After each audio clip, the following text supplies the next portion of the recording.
No! Oh my gosh. Wait, where's my playlist? Wait, it closed itself. No! Hang on. No. Where is my play? You know what? That's fine. While I'm waiting for the playlist. Hello, good evening, good morning, or good afternoon, whatever it is, wherever you are. This is Himeutsugi. It sounds like I'm about to start a news report or something. Like, this is Himeutsugi here with a breaking news bulletin or something. It is odd. Okay, hang on.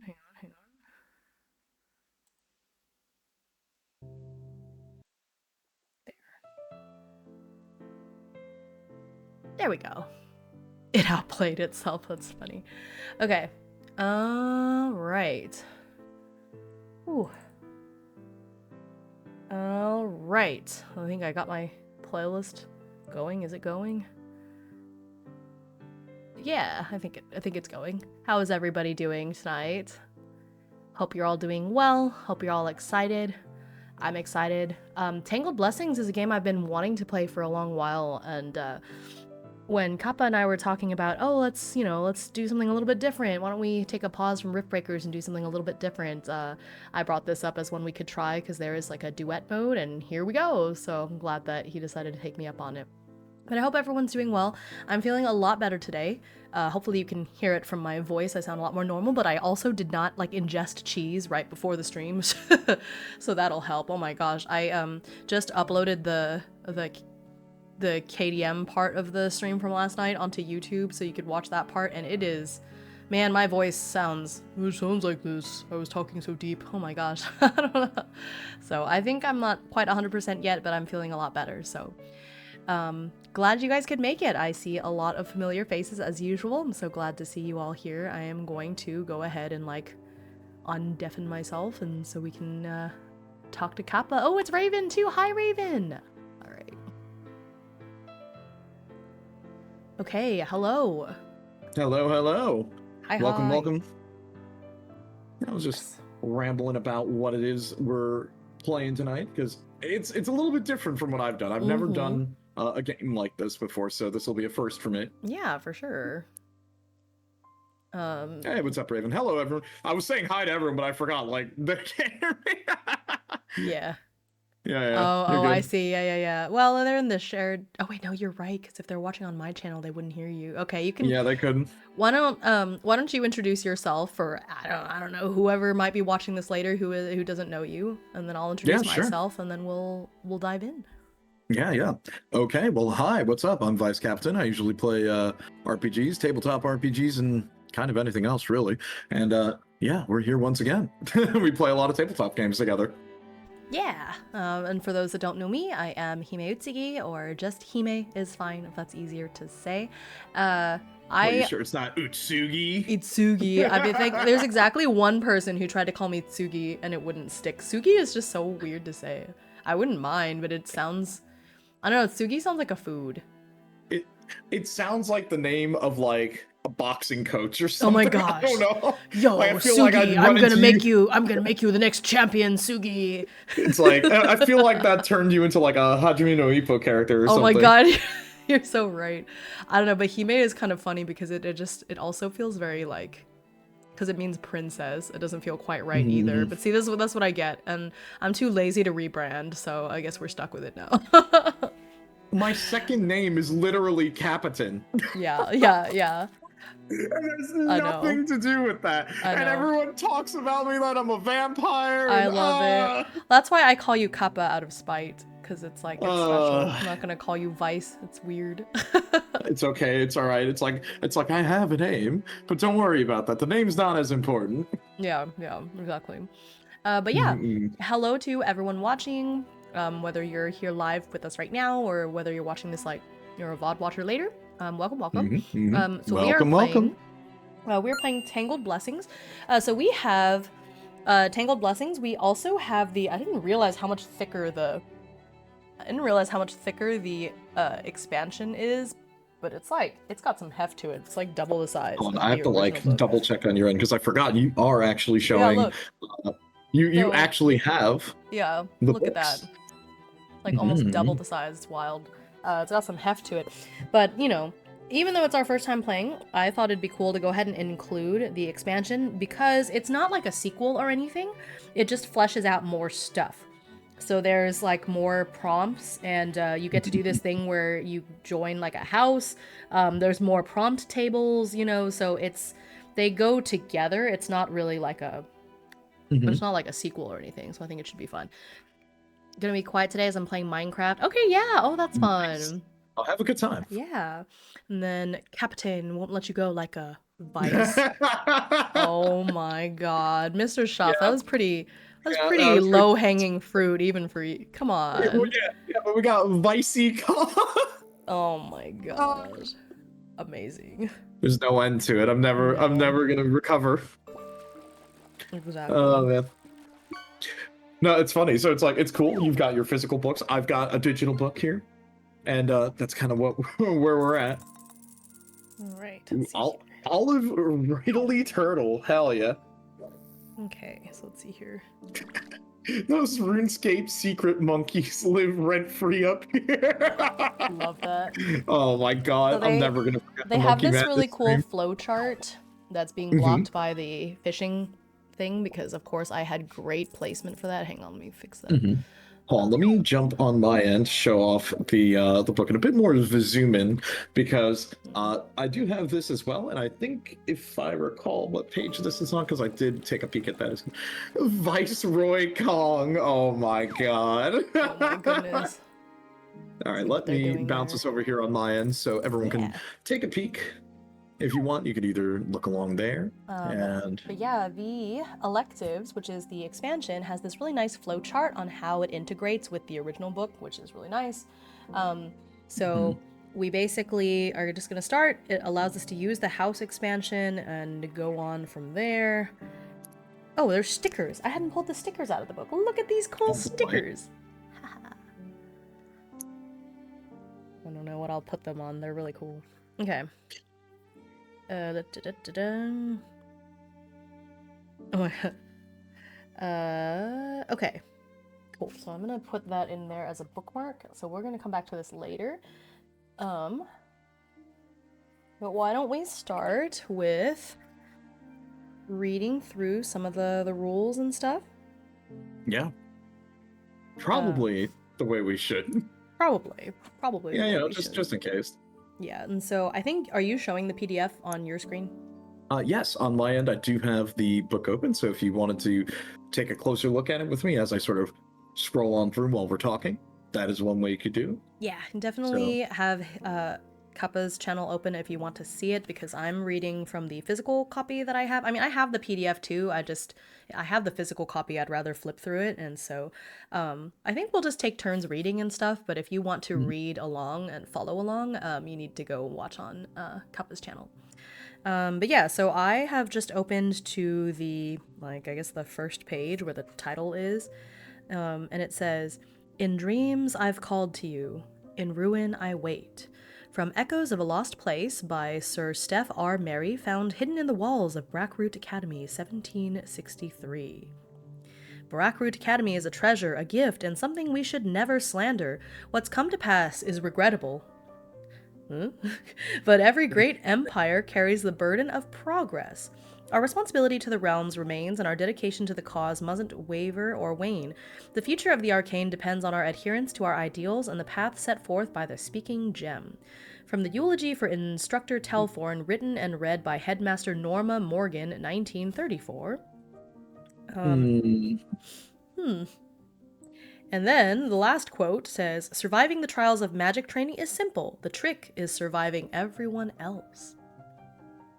Okay. From the diary of Missy W., dated the night before her disappearance, 1991. Wow, okay. Yikes. And there it is. Tangled Blessings. Yeah. Conjuration.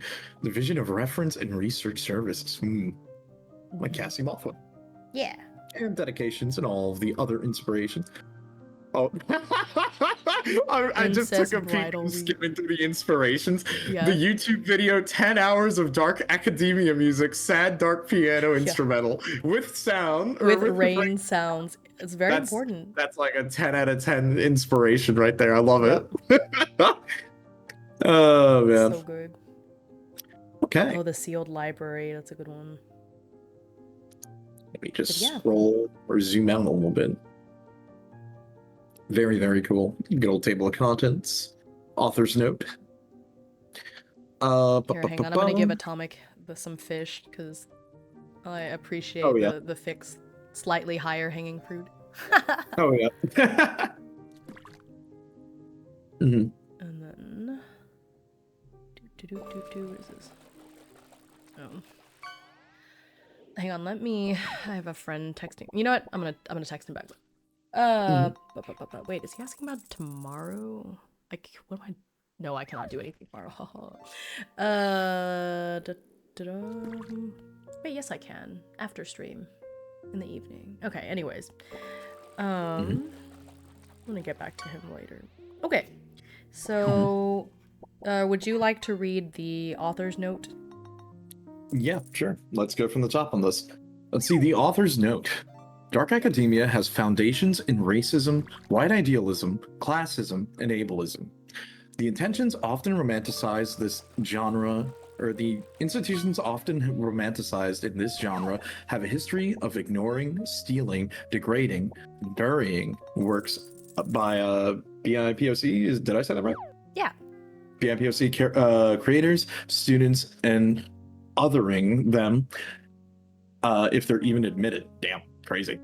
The setting for this game is a vibrant work of fiction, and while it may call upon the visual aesthetic of prominent Western and Eurocentric universities, it does not seek to celebrate exploited labor or slavery. Further, it does not seek to platform exclusivity by exam scores or board decisions.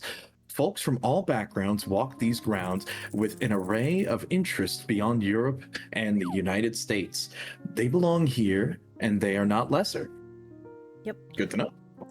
Yeah, I think that's important because dark academia as a genre tends to be a lot about, like, sad, rich white folks at Ivy League universities, you know? You know, it's funny because I didn't really know too much of, okay, I'm out myself here. I don't really know too much about like dark academia as like a genre, really. I know, what a shocker, right? I know. Look, what can I say? I live under a rock, okay? So you are the trope. You don't know about it. Oh my god.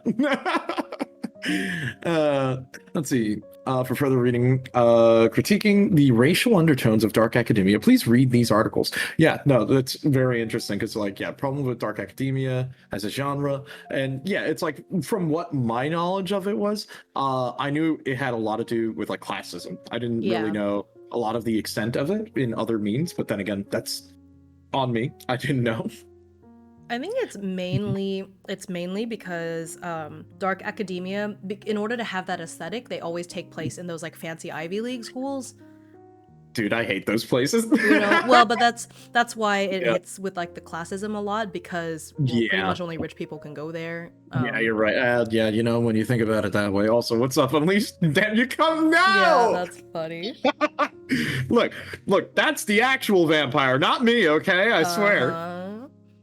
But yeah, I think nowadays, dark academia books and stuff that have come out in the most recent like year or two, they take note of that, and it's not quite as bad as it was before. No, that's good because yeah, it's like I didn't. Wow, did I really not know?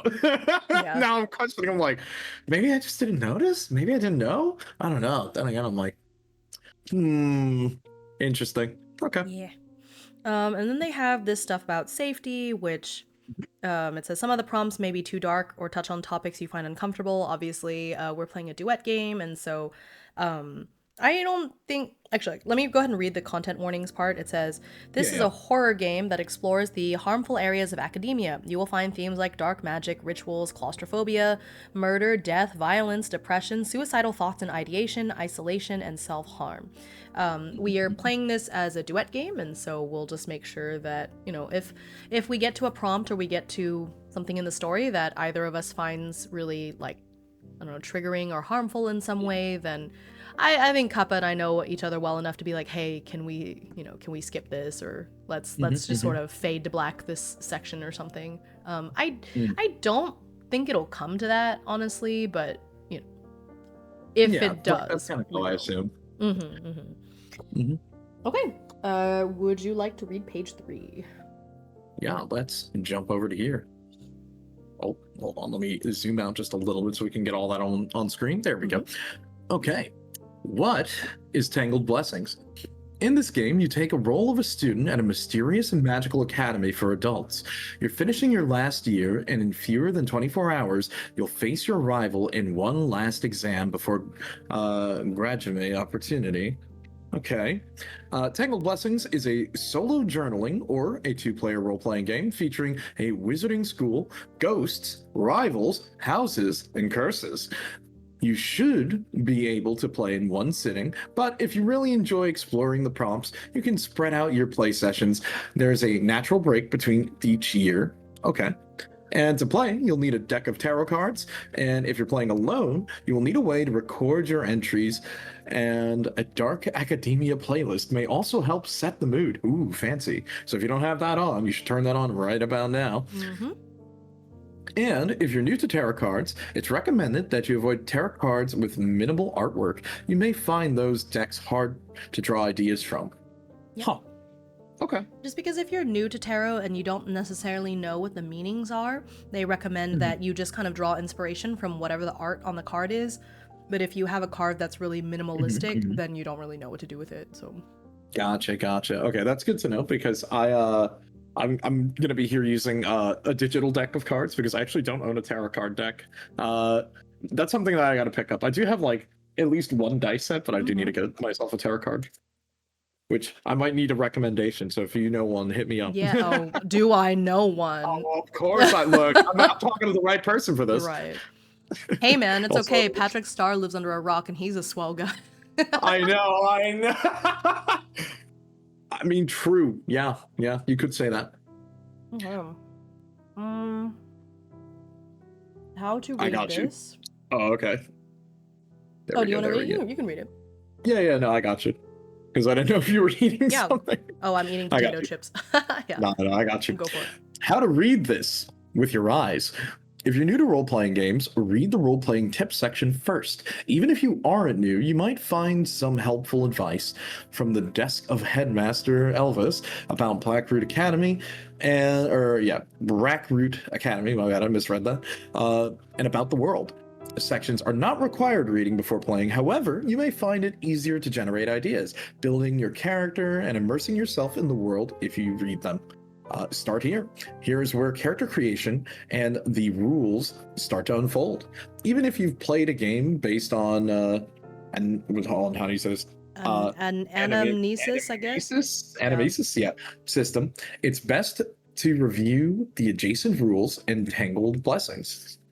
And generating ideas, you're stuck? Hey, here's a map. Yeah. And let's see, where might your character be? Need help thinking? Refer to the generations table. Oh boy, my favorite stuff. You know that. Yeah, the Oracle tables. And there's even more Oracle tables added in the expansion book, so there's tables for days. All right, well, that's good to know. I think we can probably skip this role-playing tips section. Oh, well, you're telling me we don't know how to roleplay? Yeah, that's why I think we can probably skip over that part. Play into the tropes. Think about your favorite wizarding school or academia fantasies. This is your story, and you can borrow your favorite stuff as well. Do what's fun. I like that. That's always a fun little tip. Okay. Let me read from the headmaster. Oh, yeah? Okay, I'm gonna read it all dramatic-like. Oh, yeah. From the desk of Headmaster Elvis. To our future student, it is with great pleasure that I'm writing to inform you of your acceptance into the halls of Brackroot Academy. This is likely the first time you've heard of our noble academy, and that is not by mistake. Brackroot Academy is a long-established school for adults showing a natural aptitude for the arcane and the unseen. We do not choose students based on applications or standardized tests. Instead, we rely on an ancient gem attuned to the esoteric properties of what laymen might call magic. The stone's origins are unknown, but it reveals students from across the world who possess a connection to the supernatural. Recently, it showed us your image. Should you accept this invitation, you'll have a month to tie up any loose ends. Our academy is a 4-year commitment, offering summer and winter breaks. You'll receive a full scholarship that includes room and board, health care, and meals, as well as a small allowance for personal expenses to improve your quality of life. You're also entitled to a domestic pet. While here, you'll refine your sixth sense, gaining access to spells, rituals, enchantments, portals, and many other aspects you likely thought only possible in fiction. Should you wish to hear more, simply open a journal and write, "The path to Brackroot calls to me." If you do that, I'll invite you on a tour so that you can see the grounds and ask questions about what's expected of you. The only requirement is that you keep Brackroot Academy a secret. We can help you establish a cover story along with more complicated paperwork. We so hope to hear from you. May the clouds part at your whim. Dr. Emerson Elvis, Headmaster, Brackroot Academy, Sitting Chair, Foundation for the Recondite Arcane. Interesting. Okay. Right. Also, I don't know why. Hold on, I have to refresh my document again. One second, everybody. Sorry. Okay. Oh, okay. I guess it's not liking me zooming in too much, so we're gonna have to do this very bare bones. Sorry. Yeah, we got our invitation from the headmaster. It's pretty cool. Okay. Would you like to read the next one? Yeah. Okay. So we have right here. Oh, let me just punch in a little bit. There we go. That'll be good. POV. I'm here with the teachers. We're zooming in on the board. Yeah. Can everyone in the back see? Can you see it all the way over there? Okay, I think we're good. Okay, Brackroot Academy, the speaking gem calls to you. Nestled in the shadows of the surrounding mountains is Brackroot Academy, a centuries-old institution built around the speaking gem. Wow, okay, it's really that important. The history of the speaking gem is hazy and unreliable, but some stories suggest it used to be called, suggest it was used to call the pilgrims in dreams. By the time a pilgrim reached the speaking gem, they were weary, old, and without any resources to understand why the speaking gem called. The speaking gem is also inspired ghost stories, alleging that the gem was cursed, and to dream of it meant one's demise was on the horizon. Many perished in their trek through the wilderness to the speaking gem. None ever returned. If anyone made it to the speaking gem without dying, they were awakened, suddenly able to call upon magic in the air. And it took decades for a small village to take root at the speaking gem, and longer still for Brackroot Academy to be fully realized. After centuries of studying, scholars have unlocked the power within the speaking gem and understand how to harvest abilities otherwise out of reach. With generations of study behind them, these scholars are willing to teach you. All right. Oh, my book was blocking my phone. Oh no, you're good. That's funny. I was asleep for a second. Okay. About the world. Brackroot Academy and the rest of this magical universe are carefully hidden from the normal world, the planes, or those without access to the arcane. Okay. They're called the planes. Okay. So, we have to go on platform 9 3/4 to get to get out.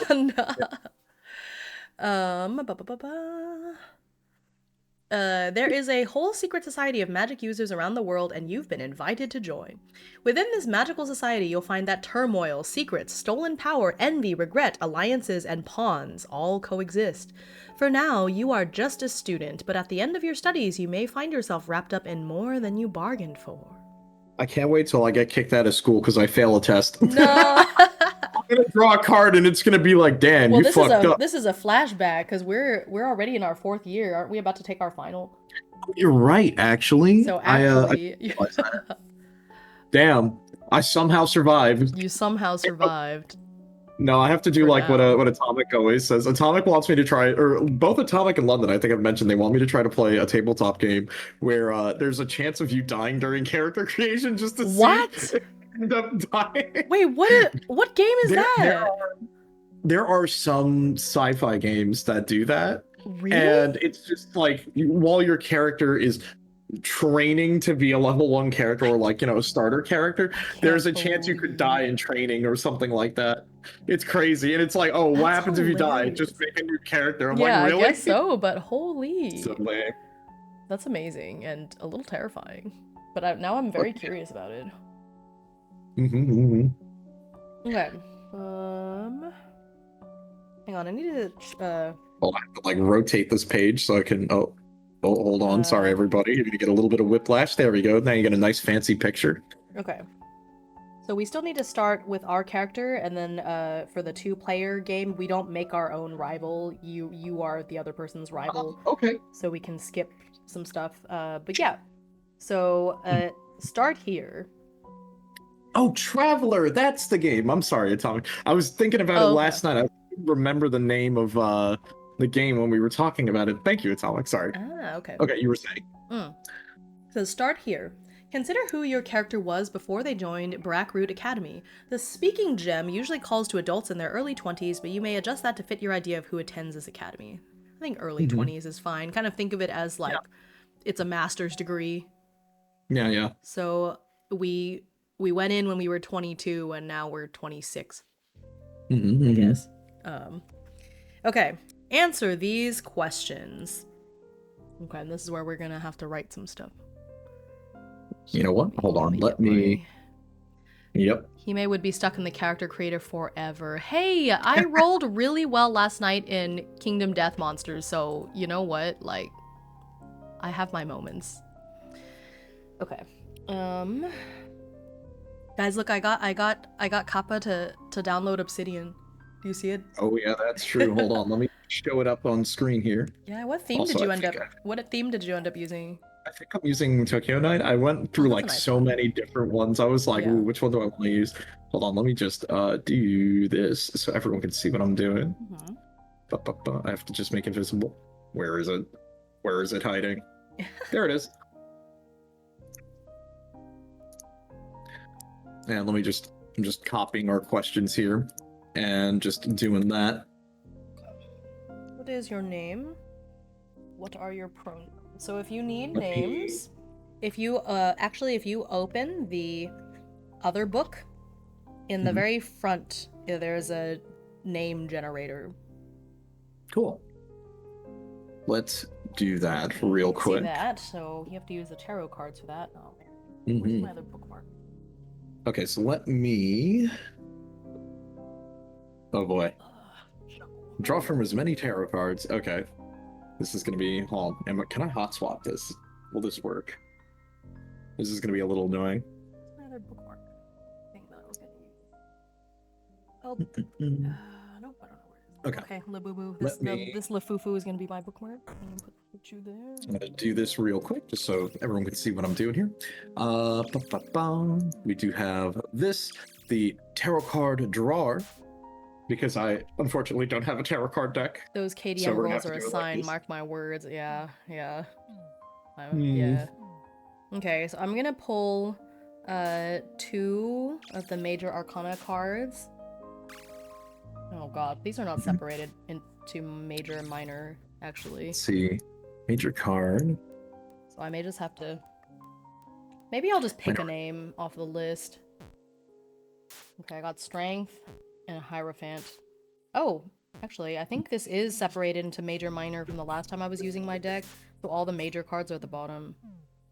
That's convenient. Or at least most of them. Let's see, your major arcana card.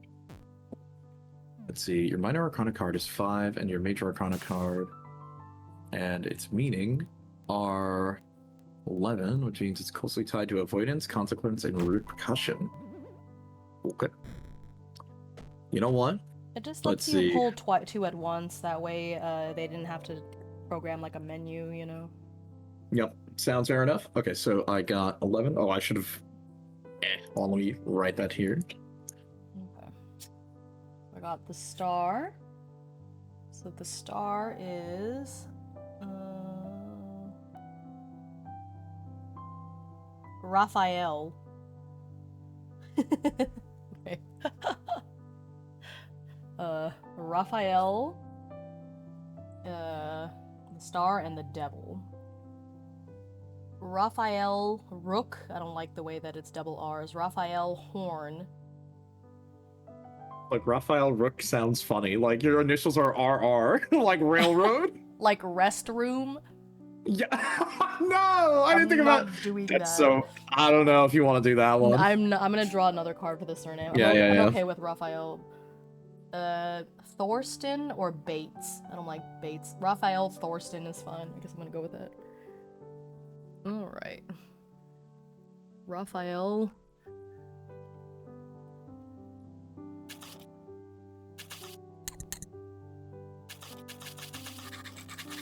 And let me draw my second card.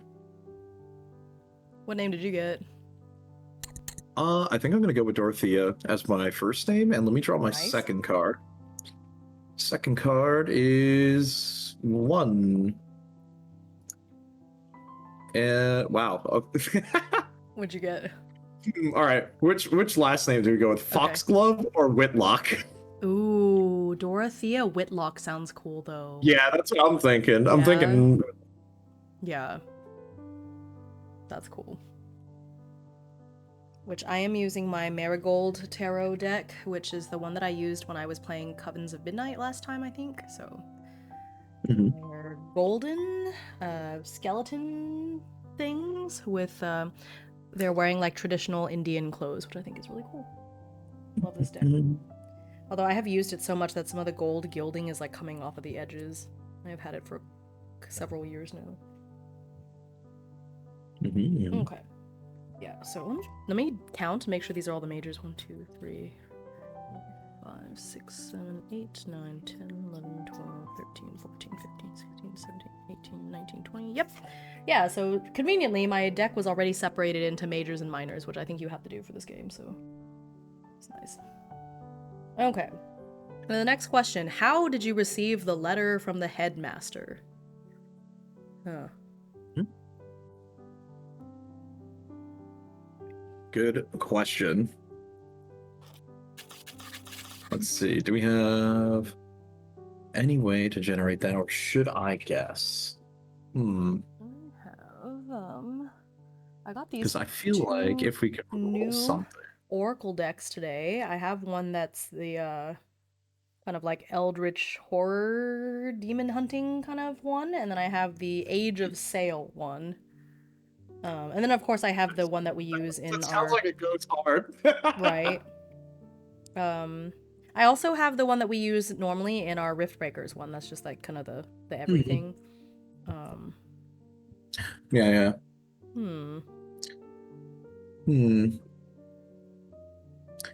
Let me see.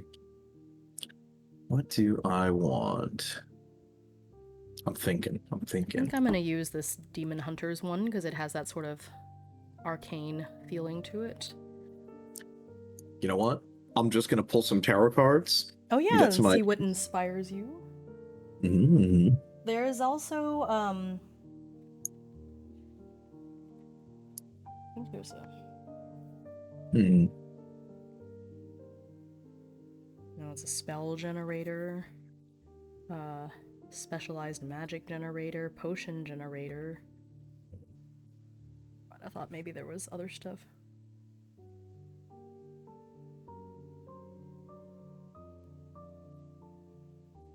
Yeah, just draw a tarot card and see what you're inspired by.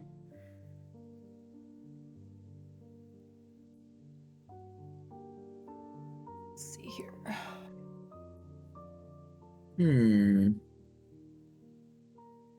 I got this one. Teeth chattering, grimy hay strewn across the floor, sand and dirt in your eyes, wafting fumes of sewage. Oh, okay. You know what? This works out really good for what I got. The 2 cards that I drew to get an idea. Grimy hay strewn across the floor. If I flip it over, there's ghost hunting gear, strains of a haunting melody. No, I like that grimy hay strewn across the floor. Oh my gosh, can I speak? I think I could do something with that.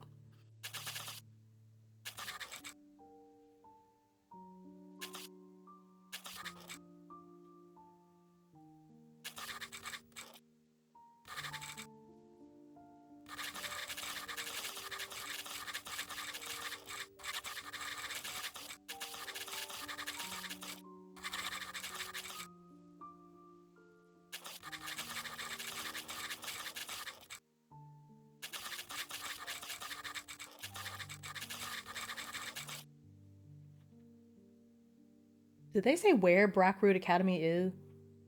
I don't think they mentioned specifically where in the book. So I guess we can be from anywhere in the world and we just go to it. Mm-hmm. Okay.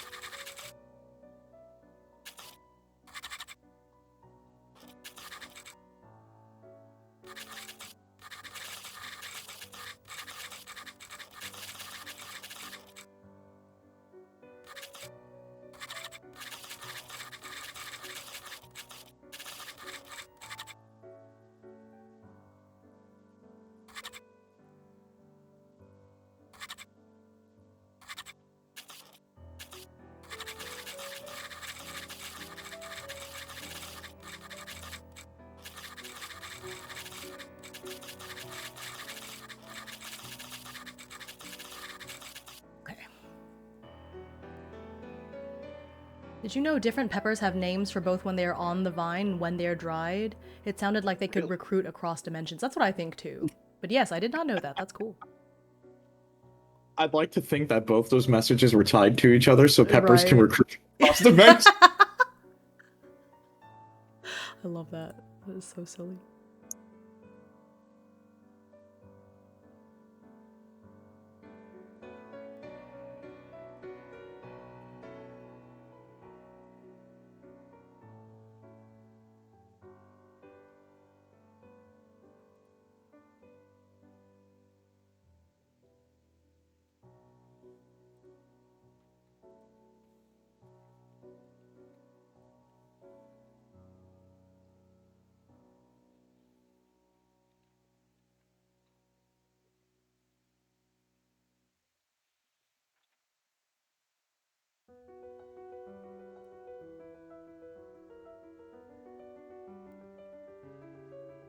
Alright, I think I have mine done.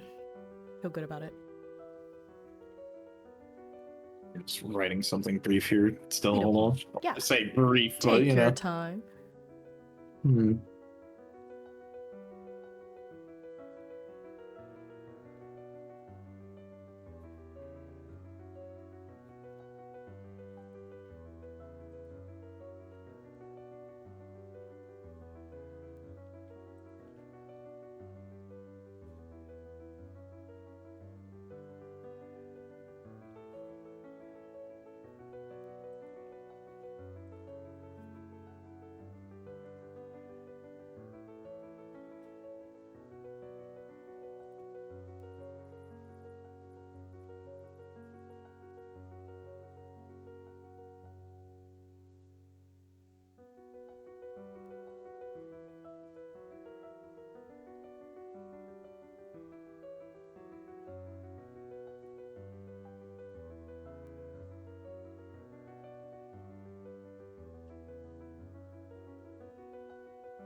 I think I just had somebody join my Discord that's a little bit suspicious.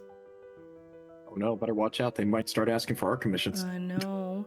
Well, Ugh, you I know hate it when that how happens. it has the mission in my server where you're supposed to talk about like a TTRPG you've been playing recently, and their message just says CS.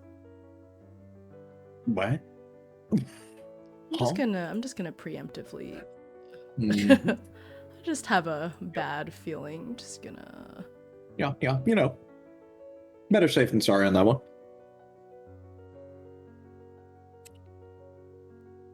Past verification level, but they don't have any roles, which is really weird because that means they didn't select anything that they're interested in, you know?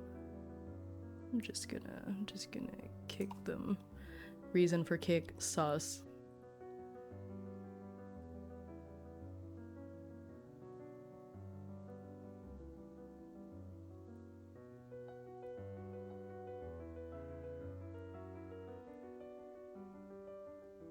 Oh, I meant to ban them. Oops. Oh no, what happened? Would you time them out? I kicked them, but it says they can... Oops. Well, it's fine. There. There we go. La-di-da.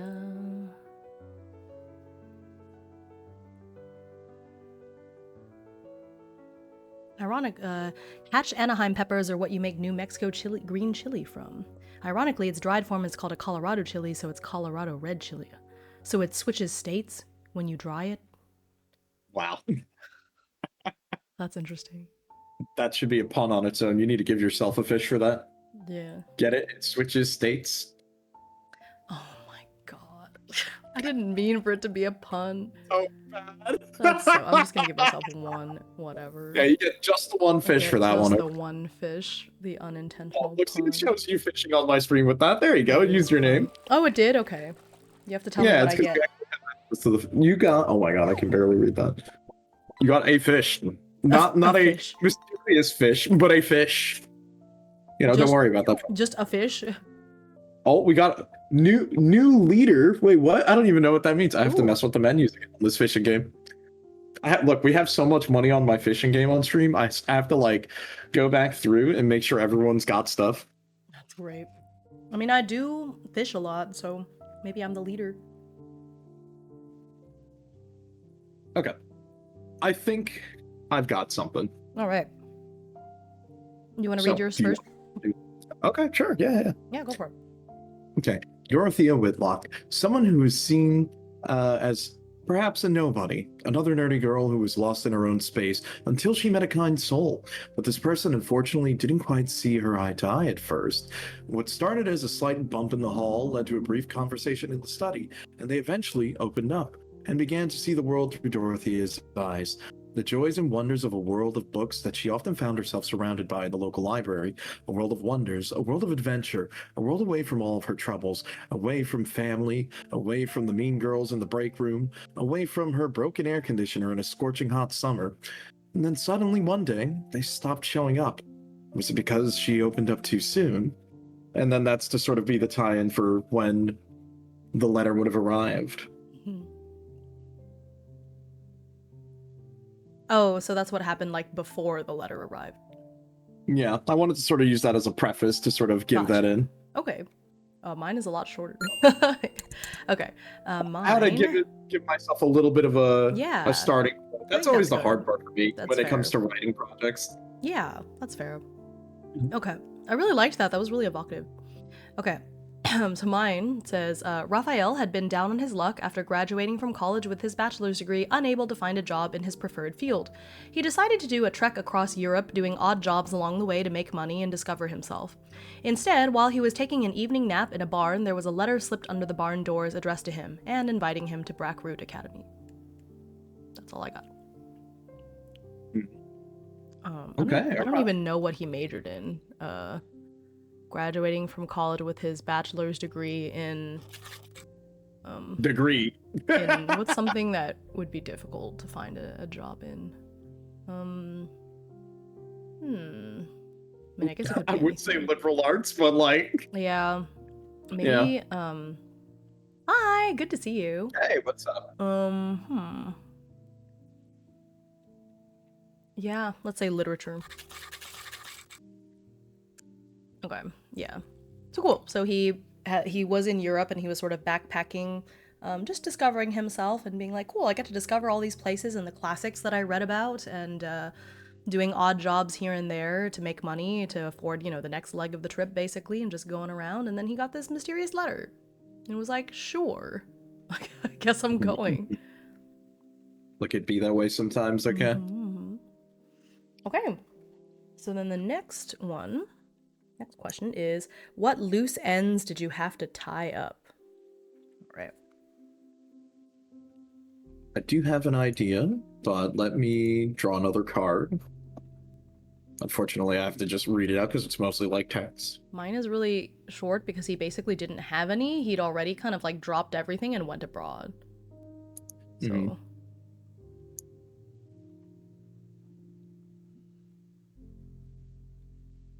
Let's see. I need to put myself back. Tradition challenges.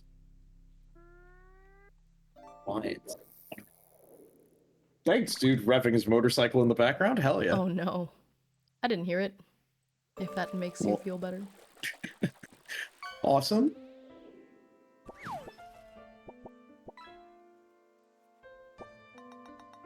Alright, let's see here. Ooh, a streaked spine foot. That's exciting.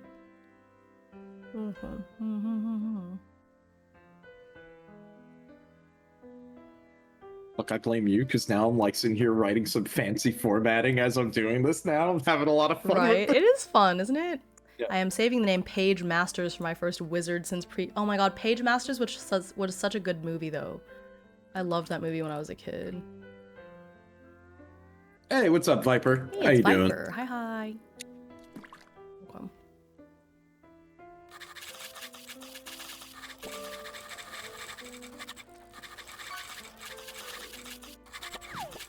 Oh, I'm like, I didn't even realize I had caps lock off. There we go.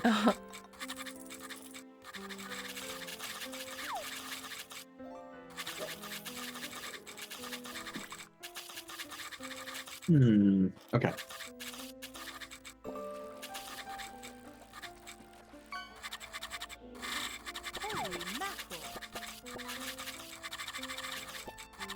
You got the holy mackerel. The holy mackerel.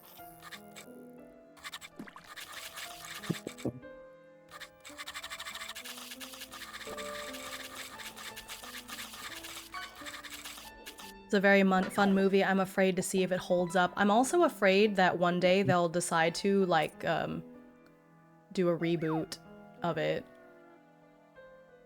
But yeah, it was one of my favorite movies as a kid. I hadn't thought about it in a long time.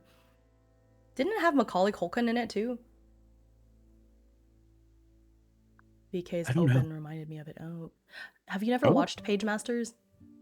I don't think I have actually. Oh, it's a good one. It's a movie where it was like one of those where it mixed like real actors with animated things. Ooh, that's really fun actually. But there's a lot of things going on, but the boy goes into these books, like classic literature books and stuff happens. And it's really neat for book nerds like me. When I was a kid, I was like, yeah, I wish that would happen to me. Why wasn't it me? Hey, welcome back. It's Kai. Hello. What is up, Kai? Okay.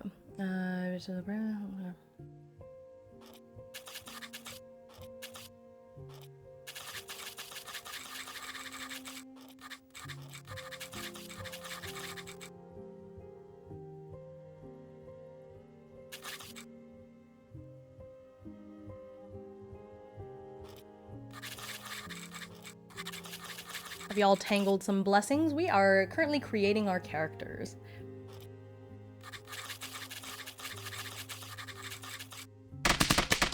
Oh, thanks for the hydrate. And the stretch. Ugh. There, I cracked my sternum. Whew. Okay. Oh, hold on, you gotta do the crack, the classic neck crack like I'm in Fist of the North Star. Yeah. Yeah. I did that too. Even though you can't really tell from my VTuber model because it just turns my whole body. Look, it's okay. I crack my neck and I look like I'm about to fly out of my seat. Oh no. Look, that's the secret. Anyone who's been around long enough knows where it's like, I'll crack my neck and you'll see me like jolt back and forth. Or it's like, if I'm drinking water, it looks like I'm drinking from an invisible hamster bottle. Oh my gosh, that's so silly. I think the thing is when I drink water, the can just blocks my face, so it looks like I'm asleep for a second. Oh no, the poor bird's got narcolepsy. Quick, someone help. Right? Oh my gosh. Alright, I'm ready when you are.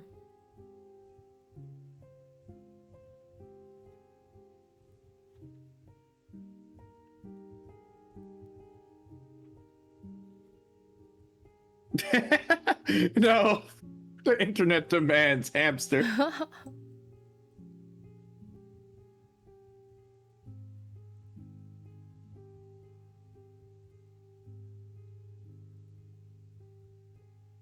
Hold on, I'm kind of on a tear here. Yeah, go for it.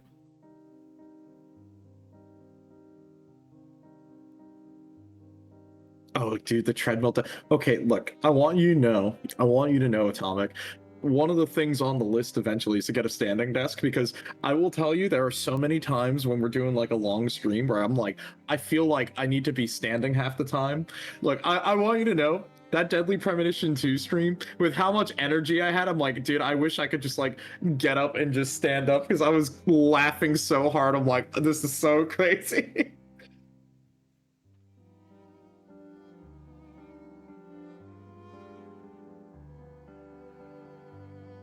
Oh, no, not like that.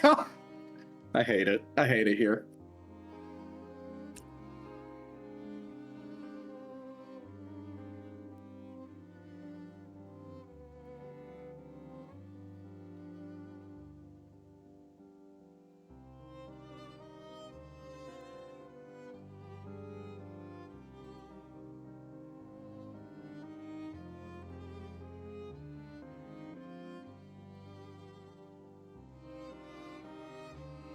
Get you a treadmill desk. It's important to keep the bones flexible to your age. It could be a tax deduction.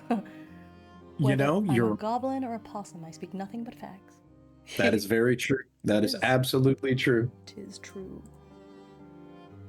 Are you telling me, Atomic, I should write a tax write-off for a standing desk and a treadmill? Am I gonna have to do like, what was it, Josh Stripe Hayes, who did his like Dark Swolls, where he was just on the treadmill and lifting weights the whole time? Did you say Dark Swolls? Dark Swolls. Every time he died, he'd have to do push-ups or like he'll do reps with like free weights. It was the sickest thing ever. Oh my god. Oof, no KDM. No, because I have a scheduled stream today. KDM was yesterday because I didn't have anything. I was like, I want to stream. I don't know what to stream, but no. Good to see you, though.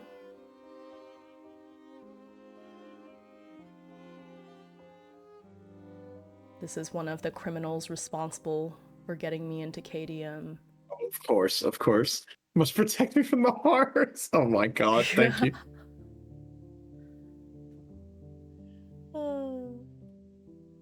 No, I am not going to protect Kappa from the horrors. I'm going to drag him in too. Don't worry.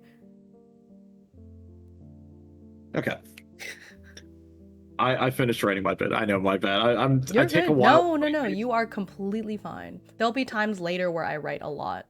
I think for me, when I come up with the character, I'm kind of bare bones and I let the later journal entries kind of help them develop, if that makes sense.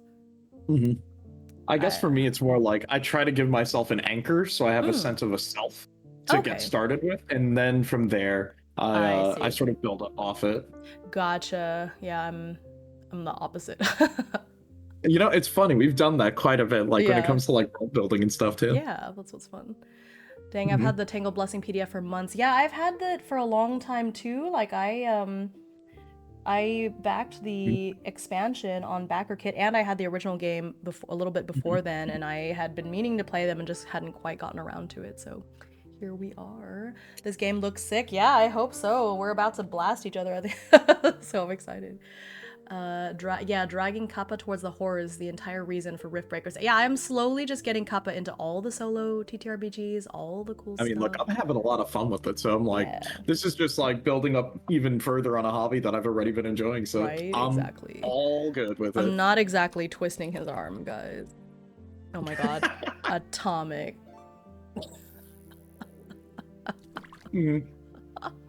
That is very true, actually. True and real. No, that's funny. Look, don't. It did. I gotta give you one for that. Look, don't ask Victor to play the xylophone for you, okay? He won't like that. Okay, I guess I'll read mine first this time. Luckily, Raphael had few loose ends to tie up, really. He sent word home to let his family know that he was alright and had been accepted to a fancy university in Europe. This would, he hoped, explain his further absence. Brackroot even helped corroborate his story with a fancy acceptance letter to Oxford and all. So his family thinks he's at Oxford, and he is at Brackroot. Mm-hmm. And in my case, you know what, let me also mention, because for the inspiration for any of these, I'm kind of just drawing cards to get an idea. Mm-hmm. But I'm doing, like, it's weird, because it's nice that you have your cards with a visual representation, you know the cards as well. I'm just using a text. Yeah. I'm using text, so it's kind of why, like, we've mostly just got me writing on screen here. Yeah. Because I don't want to flashbang everyone with a bright white page either. Fair. So, I drew Major Arcana 5, which I don't actually know what card that is. My bad. I should probably look that up. And it is Tradition, Challenges, Alliance, and Captivity. So I wrote, at first, Dorothea thought that it was another one of Gina's pranks. Her and her friends would always often tease her how she couldn't quite work up the courage to talk to them or to tell them that maybe she wanted them to stay longer. Maybe they did secretly care about her. Maybe Jen was just jealous. At first, Dorothea let the letter rot in her bag, assuming that it would be full of insults, but to her surprise, she opened up the letter from the headmaster, and for some reason, she felt that this was her chance to enter into a world from her books, and it's not like it could be anything or be any worse than where she already started. All right. Good deal. Mm-hmm. Let's see here. It says student section of the students. Okay. I think you're right. I think Mary does have one. Yeah, Mary does have one, but it's only the majors. Okay. So next. I keep drawing the same major card. It's not fair. It's following you. Which one is it? Let's see. I got 15, which is closely tied to obsession, conflict, violence, force, and freedom. Oh, does it not tell you? It doesn't tell you which card it is? No, it just gives me a number. Really? What? That's weird. Really?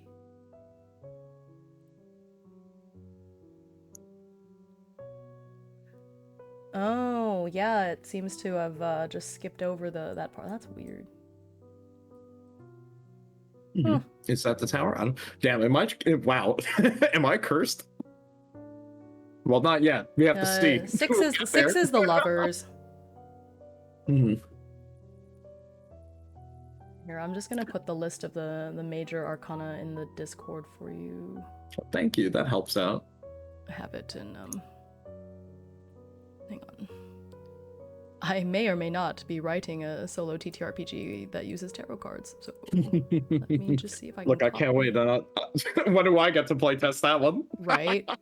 You want to? It's there. Yeah, why not? I'll be the in-house. Yeah. London has been playing it. It's okay. Look, you'll get like the worst feedback. It's like, I don't know what I'm doing. Yeah. I'll have to like crash test dummy it.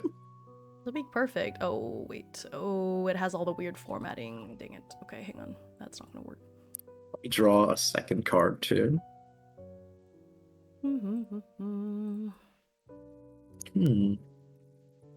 15 was the devil? Oh, okay. Oh, yeah, I got that one earlier. Okay. There. Oh, thank you. You're welcome. It's still weird Appreciate that it didn't just have it.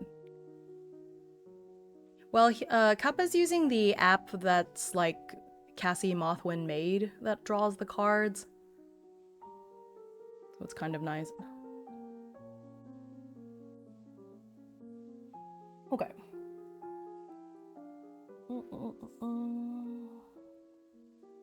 Okay, so anyway, so the next question was, what do you hope to gain by becoming a mage? Wow, that's crazy. These two, interesting.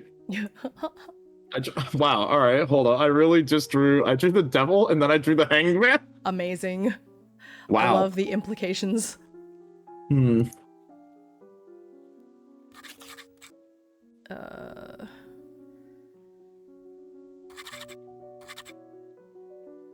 Just gonna pull from this other oracle.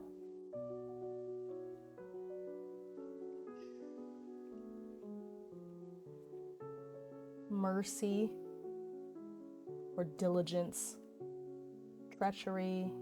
No, it's treachery on both sides. That's great. Why are so many of these treachery? Well, it's because we're in the horror. Whoa, you have to remember that. Look, I'm gonna make these text or like all the text on this page very scary for you. Okay. Okay. I'm gonna change. I'm ready. Can I change the font? What scary font style do I have? Hold on. Chill.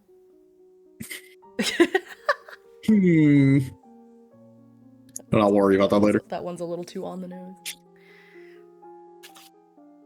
The Russian nesting doll of hobbies. You're really right, actually. Yeah, it gets you from one thing into another. It doesn't really end with just TTRPGs. You have to become a dice collector, tarot cards, playing cards, minis. It really just drags you into everything. Look, it's okay. This brings out the inner English teacher that I never became. Look, that's one of the other faux pas for me, where it's like, I feel like in another world, I probably would have been an English teacher. I could see it. English professor. Very true. Very, very true.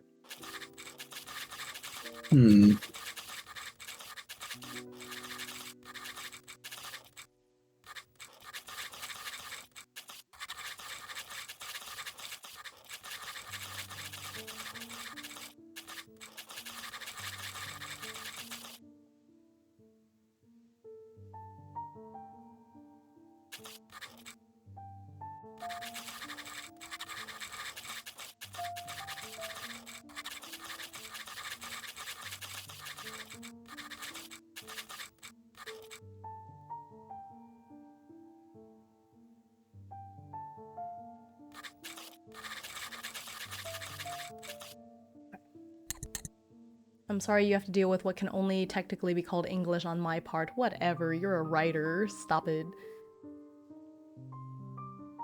That's okay. You get plus 20 points for that one. Congratulations. I don't know what you can redeem with that, but I mean, maybe they'll give you a discount at the grocery store, okay? You know what? Never mind. That's actually highly valuable. Enjoy those points. The past was before the fall of the tower, and the future was at world's end and would change based on what the players were doing in the past. Ooh. Okay, that's cool. That's really cool.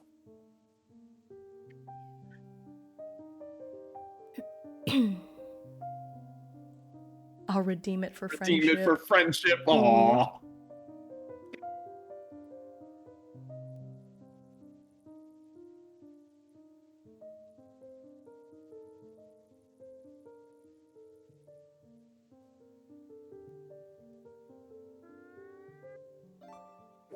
Oop, Atomic's going fishing. What are you going to get?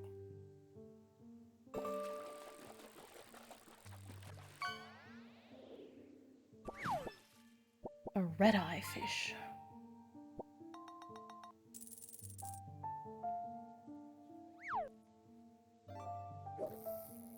Oh, it's a lot of fish. Okay.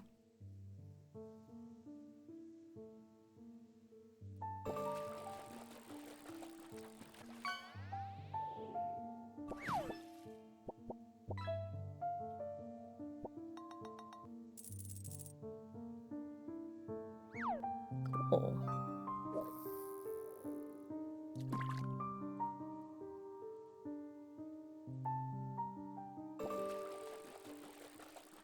I had almost 10k. That is a lot of K.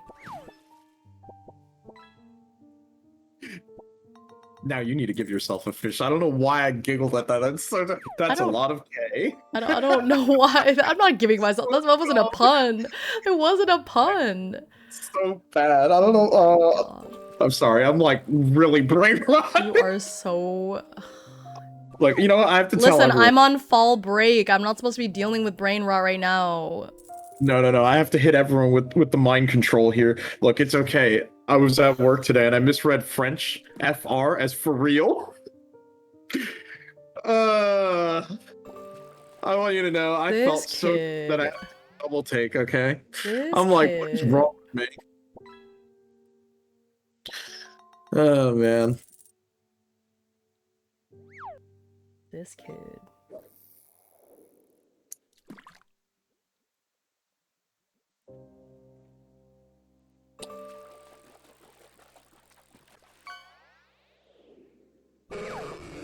Oh, Magikarp! I read ACW as American Civil War in almost all contexts. What is it supposed to be?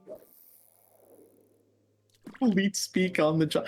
Dude, it... no comment.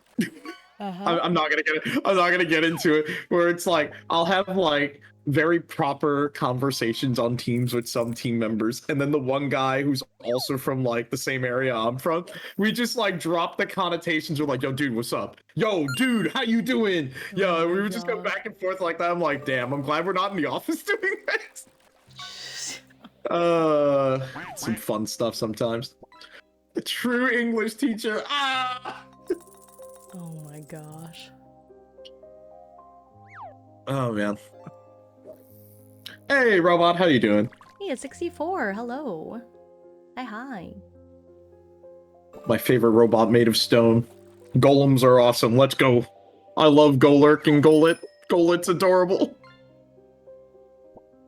There you go. Random Pokemon fact. Yeah.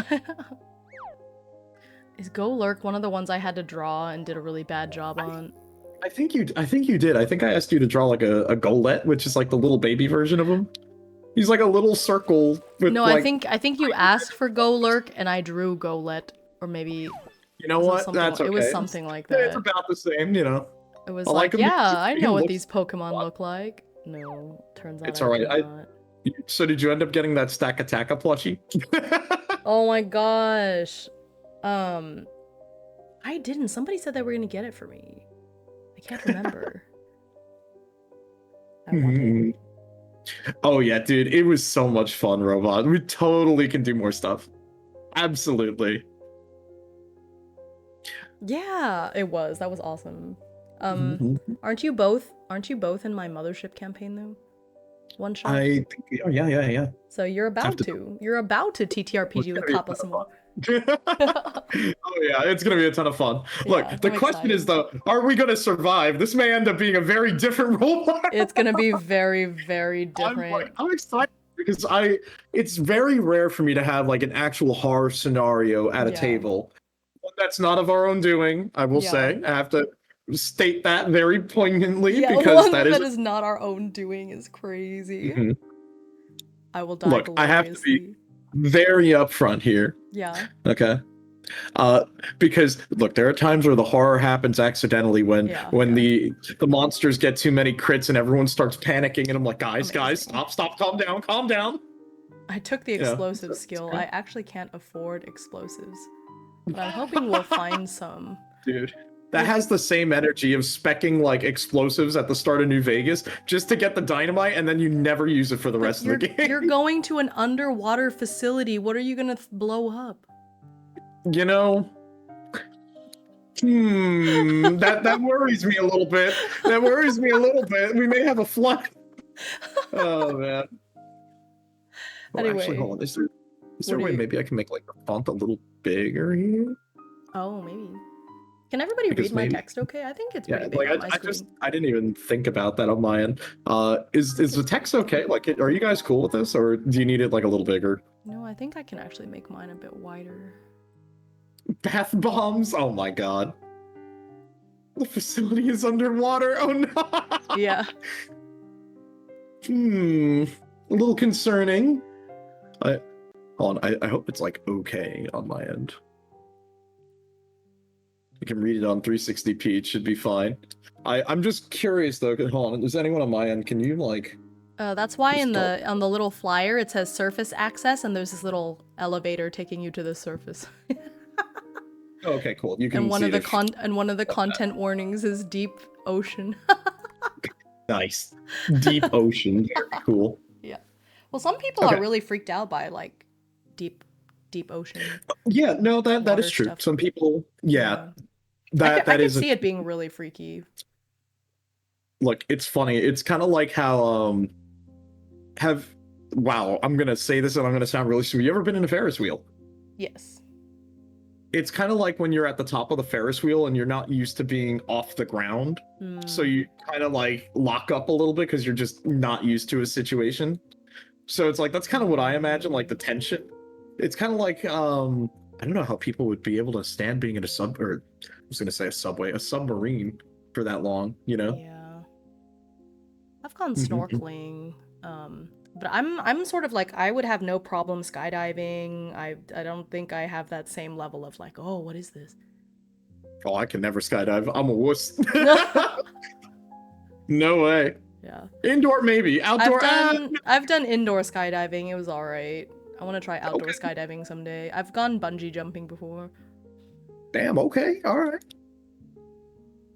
But As long as we find a Logitech controller in the facility, no! Oh no, don't say that, robot! oh my I god. can't believe we're role-playing Ocean Game. Death flags galore. Oh god. Alright, I'm sorry, that like super derailed. You're good. That's oh my god, that's a 10 out of 10 in my book. Very well done, you got me.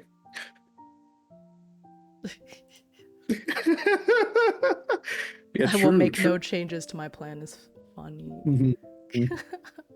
I see. Okay. I think I've got my thing written down. Are you good? Alright, you can go first, yeah. Alright. So the question was, what do you hope to gain by becoming a mage? Freedom. I want to control my life. I spend most of my life doing what others asked of me. Be a good girl, get good grades, find a good job, start a family. But what if I didn't want to? Sure, I could do that. I could do what others asked of me, but how come no one ever asked what I wanted to do? Dorothea would often find herself stuck on these thoughts, yearning for something more than just this. There has to be something more than just this. And that's it. Song from Beauty and the Beast started playing in my head. It's just like, there must be more than this provincial life. Okay, alright. Mine is basically, it says, Raphael is intrigued at the idea of becoming a mage and finding his true purpose. Since his literature major didn't lead to anything, he hopes that he can find a job in a field relating to magic. He strives not just for recognition, but personal satisfaction over being of use and of importance. Cool. I like that. Yeah, he wants a personal sense of like, yeah, I'm doing something useful. I have a job. I'm, you know, he doesn't really feel that right now. That's why he's doing some soul searching, backpacking across Europe. Okay. And then the last question. Oh, what was that? Hydrate. Thanks for the hydrate. The last question says, how did the speaking gem talk to you in dreams? Because it's calling to us, right? And we get the letter, you know, around the same time, but the reason why is because the speaking gem is calling out to us. Okay. Oh, yeah. Yes, I did that. Look, they have to be comfy in their seat there, okay? Thank you. I swear to God, oh my God. I'm gonna crash out. What? There's a grand conspiracy happening here. We keep on. Did you draw? Okay, at least I didn't draw justice again for the third time. That is so funny. It's trying to tell you something. I know, right? There is a conspiracy afoot somewhere here. Yeah, that's why I always get the tower. Let's see.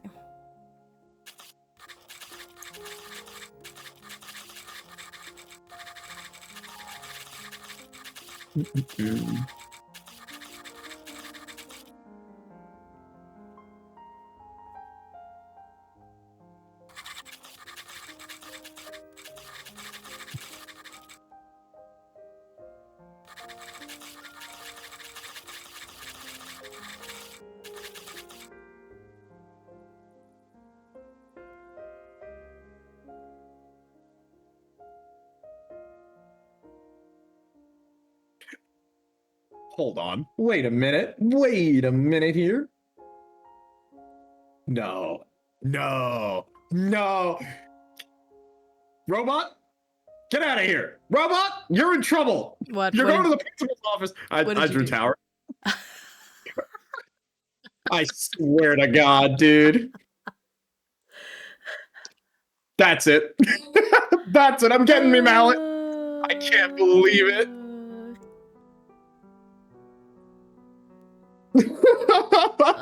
Get out of here! No way! Alright. Well, this is gonna be interesting. Amazing.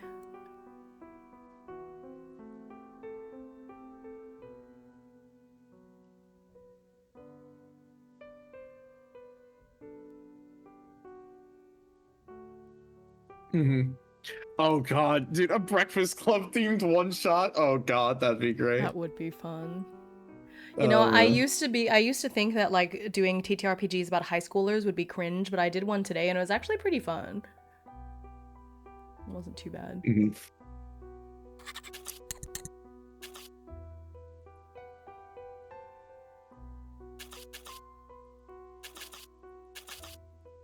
Have you played Masks? No. Wait, I think we talked about it. I think we talked about it one time. I know Atomic brought it up to me, and someone else did. We trying to remember, because I feel like we had a good discussion about that when we were talking about like superhero type tabletop games, and it was really cool because I think that was one of the core mechanics, if I'm right, Atomic, because everyone can like emotionally lash out at people or something, if I'm remembering correctly. Okay, let me hit enter a couple of times. You experience bleed playing that game? I see.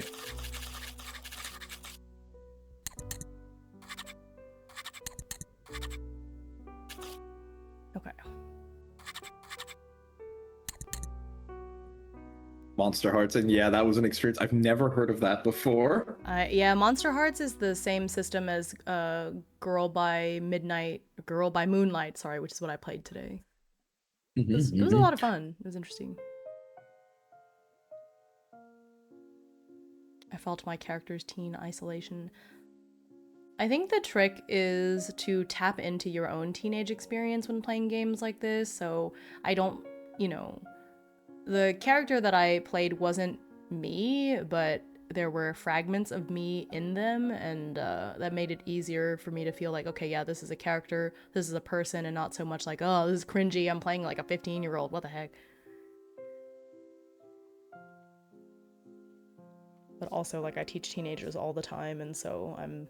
You know, it would make sense that you would know how they acted. Yeah. It's like, all I know is how I was as a teenager, and... That is not how they are now. I was a mess. I was a mess. 0 out of 10, wouldn't recommend. Oh my God. It's like, at least the people I knew seemed like they had fun, but I do, you know, we question that. Oh.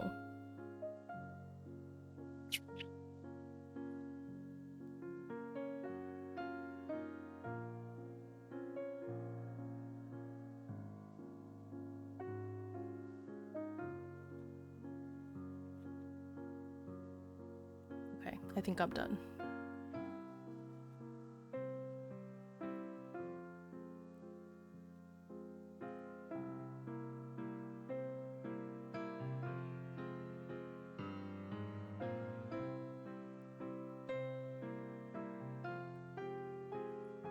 Still working on this. 1 second. You're fine. She had super senses and couldn't control how they process, so it fed on some of my I see.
Oh, let me just check the music on this. Okay, cool.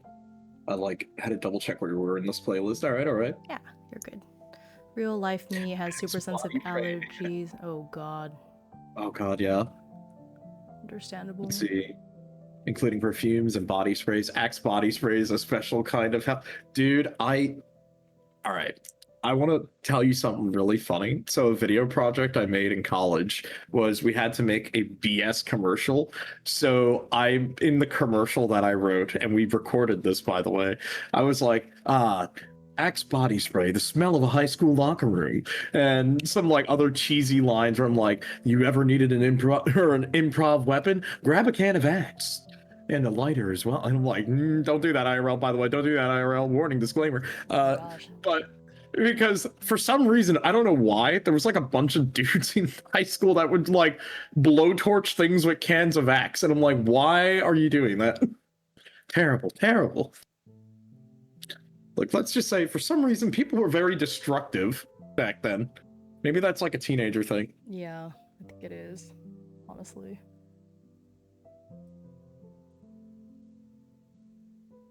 Fire is fun. Oh no.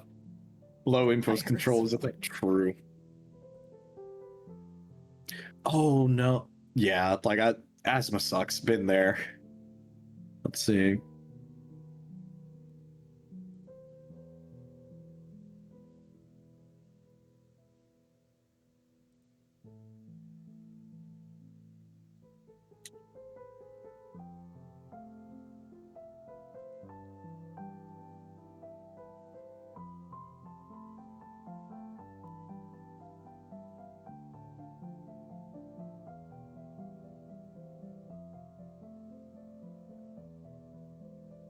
As if we don't have poor impulse control as adults. What do you mean?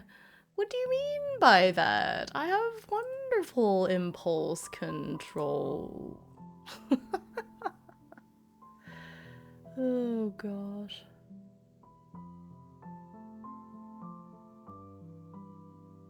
Can't even like say that with a straight face.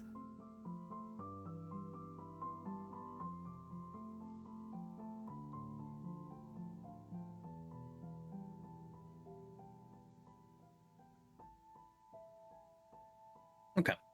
I think I got mine done. Cool.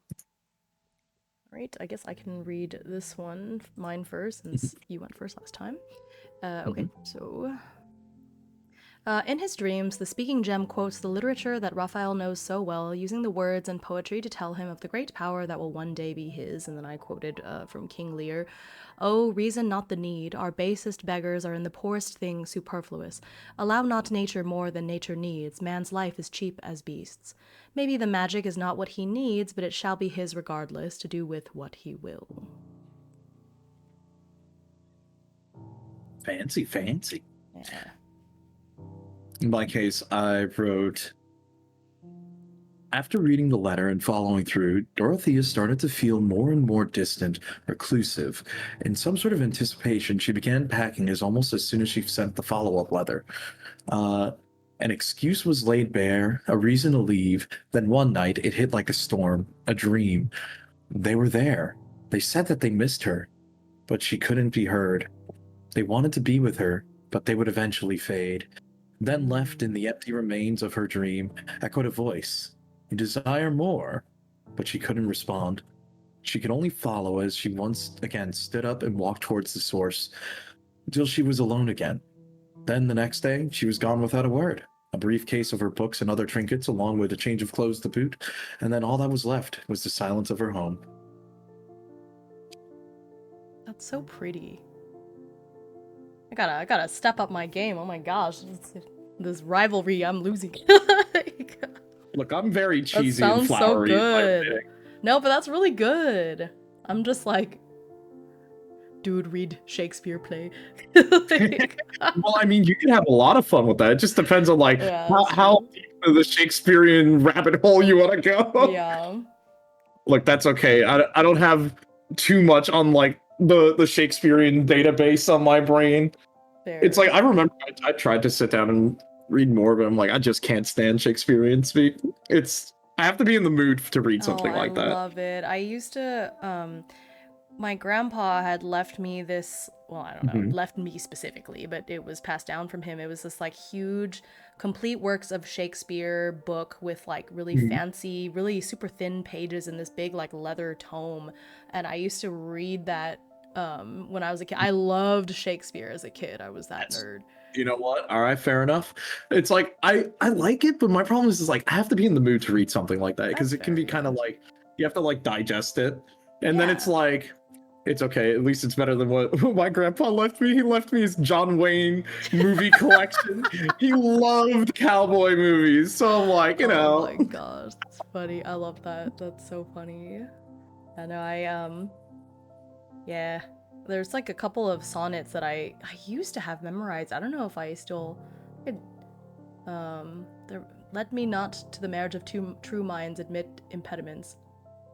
Something. Mhm. Love is not love which alters when it alteration finds or bends with the remover to remove. Yeah. I also had to memorize these like soliloquies from Mhm. Julius Caesar for high school, and I still remember like a chunk of it. And it's like this is just one of those useless things that I still remember, and why things that I want to remember I don't remember, but I remember friends, Romans, countrymen, lend me your ears. I come to bury Caesar, not to pray him, not to praise him. The good men do. Lives with them. The bad men do lives on after them. The good is often interred with their bones. So let it be with Caesar. Blah blah blah blah. Why do I have that memorized? It's not. That one was actually kind of a banger, though. Yeah. If I said it correctly, I probably switched some stuff Good around. bro, man. Roam them ears this way. Like, bro. Okay. Bro, oh my god. Okay, so now I have to do something that you don't. I have to Oh. separate my tarot cards into 5 decks based on their Hmm. arcana. So let me do that really quick. I said this yesterday, but I ordered it, but it's not going to be here for a little bit. But the cord I have for my phone, my new phone, is not long enough for me to move my phone to the other side of my desk. So it's probably just going to lose capture for a bit. So don't mind me. Hmm. Okay, so my majors I've already separated out, or they were already separated out earlier. So now I need to separate my minors out. Maybe I should have done this while you were writing. I did not know that this was next. Shoot. Oh. Swords, rings, Like, cups. learn. I'll write longer. No, I just, Like, this is I need for to me, I read consider ahead. this warm up, you know? Yeah. Because Okay. I have a feeling I'm very much looking forward to doing Dozen Year Vampire even more now. Yeah. Because now that I understand sort of the idea of how to do something like this, I think this is going to be really fun. Yeah. You better do it at a time that I can watch. Mm-hmm. I really want to see that. Mm-hmm. And that reminds me, I'm gonna try to keep up with some of the VODs again on my VOD channel. Mm-hmm. So I'm gonna try to get more of our Riftbreaker sessions up there as well, and also I was gonna say the sessions, the streams where I'm reading more of Across 1,000 Dead Worlds. Because now that I feel more comfortable, I feel like we're close to like the end of the stuff that I wanted to read. So I'm gonna start doing some of the building process, hopefully Nice. on the next for that, so we can start building the game. And I have a fun idea that I may have to see where I may try to either like I do want to set up to play solo, but with the idea and the premise of it, I think I know maybe 1 or 2 people. I could toss them into a little bit of a mission on their own to see if they could if they can Yeah. survive. Might be a fun idea, I but think we'll see. We'll so. see. Finally, something close to your. I can't believe it. I can't believe it. Oh my gosh. It took me a second, and then I'm like, oh. They got you. Mm-hmm. Okay. You're waiting for the corded phones to come back in style. Look, vinyl and tape decks came back in style. Okay, so give it enough time. I'm sure it will. Okay. And then it says, okay, so I did that. I guess I need to shuffle them. Actually, don't know Astro Prisma. They're different because Astro Prisma has a much stronger story, and it's more about exploration and going through like this map and building your ship. Whereas Across 1,000 Dead Worlds, you have a base, you have like a city that you keep going back to, and so it's less about exploration and more about like survival and okay, how do I find cool loot so I can afford rent and oxygen. Because they literally, if you can't pay rent, don't they just say that they're just going to eject you out of the airlock? Yeah, it's like, all right, out of here, goodbye. So it's part of your contract, don't you know? Yeah. So they're very different from each other. I love them both, but Astro Prisma is definitely a stronger narrative experience. Also, I'm looking in the hold on, let me just switch the views here for a second so people can see. Okay. I'm taking a peek at here. I'm looking at the expansion book here. I'm looking at the rival rule set for if you were playing on your own. There is a lot here. Yeah, that's really cool. Like drawing the cards to determine sort of where you start in the relationship with them and sort of what happens and where you go with it. Yeah. Okay. Let's see. They're standard, dislike, chaotic. Interesting. Well, you're wired. Okay, Mr. Schaff, I want you to know, I absolutely love wired headphones or earphones. I love those. I'm wearing one right now. But for me, more specifically, like so in college, I used to like burn through so many like earbuds and cables, mostly because so I would bring a pair of headphones that I'd wear when I would go to like the library in the college campus, and entering the library, there was a turnstile at the front of the library, and 9 times out of 10, if I was running through the turnstile, the cord would get caught and then it would bend the jack in my phone and just snap. So I would just break that pair of like wired earbuds constantly. Right. So it got to a point where I was like, you know what? I bought like a specific cable, so like if the bit snaps, so you can just snap on a different one or something like that. Yeah. Yeah, Astro Prisma, they're still waiting for the fulfillment to get to the warehouse, and so hopefully it comes out soon. It's a bummer that you can't at least buy the PDFs or something right now, but I understand. They're trying to make it so people can't get their game before the backers get them, you know, like, because that's a bummer. That makes sense. No, that absolutely makes sense. But it's hard because it was up for pre-order, like you could still buy the PDFs until really recently, so now when I, tell people about it, they can't actually get it, so... Just wait, save your money. Okay, so in the expansion, they add 2 more houses. So instead of 1 through 5, we get 1 through 7. So I think since yours is random, I think what might be better, honestly, is we should just roll a d8. And if we get 8, we ignore it and roll again. Okay. Do you have dice, or do you want me to roll a d8 for both of us? If you could roll a d8, because actually my dice are in my bookcase behind me. Whoops. You're good. I have a d8. Thank you. So it did say that we shouldn't have the same house, obviously. So do you want the first one? Sure. You know what? Let me. Also, hold on. Let me just jump to our list of the houses. There we go. It's in the electives book. It starts on page.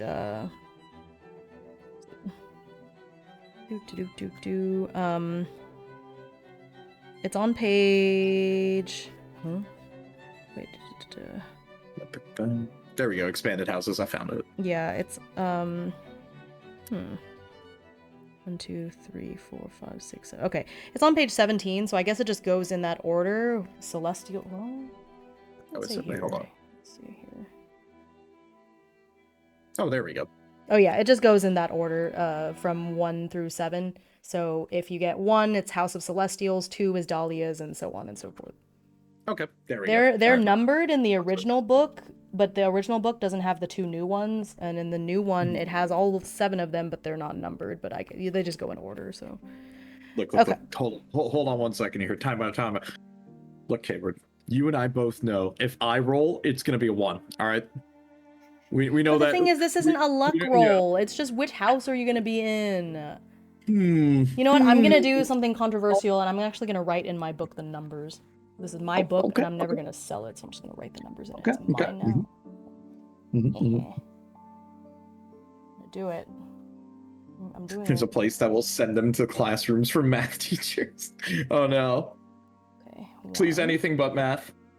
2, 3, 4, 5, 6, 7. Look, I wrote in the book. I've done that with like every single like whenever we would be reading plays, I would just always just mark up my Yeah. copy all the time. Oh my god. And it's like I can't resell my copies It of feels the plays because I've just got blasphemous. all But over. let's, I know. yeah, I but feel like I'm I'll never gonna resell this anyways. Like, who, you know, who's gonna buy my, like, niche book? Alright, anyways, I'm gonna roll. So you want the first one? Yep, hit me. Okay. Got a 6. You are in the House of None. Would you like to read that description out loud for the crowd? Yeah. Let me first pull it up. All right, hold on. You got one of the new ones from the expansion. Oh, you're right. Yeah, I'm like trying to find it. 1 second. This is amazing. This is so funny. Oh, wait, sorry. What page? It's on in page the book, 18 in the expansion. This is so funny. There we go. I just had to find the page. Okay. The House of None. Oh, okay. Let's see. The students in None tend to look down on the other houses. It wouldn't be appropriate to call other students test subjects, and yet it's hard to resist. Graduates from House of None may find themselves leading organized crime and hacking international business. It's not necessarily because they're evil. They're just bored. Wow, okay. You know, that definitely goes with your character being like, there's gotta be more than this. Oh, sure there is. A life of crime. Yeah, that's definitely an interesting turn. Oh my gosh, that's so funny. Okay.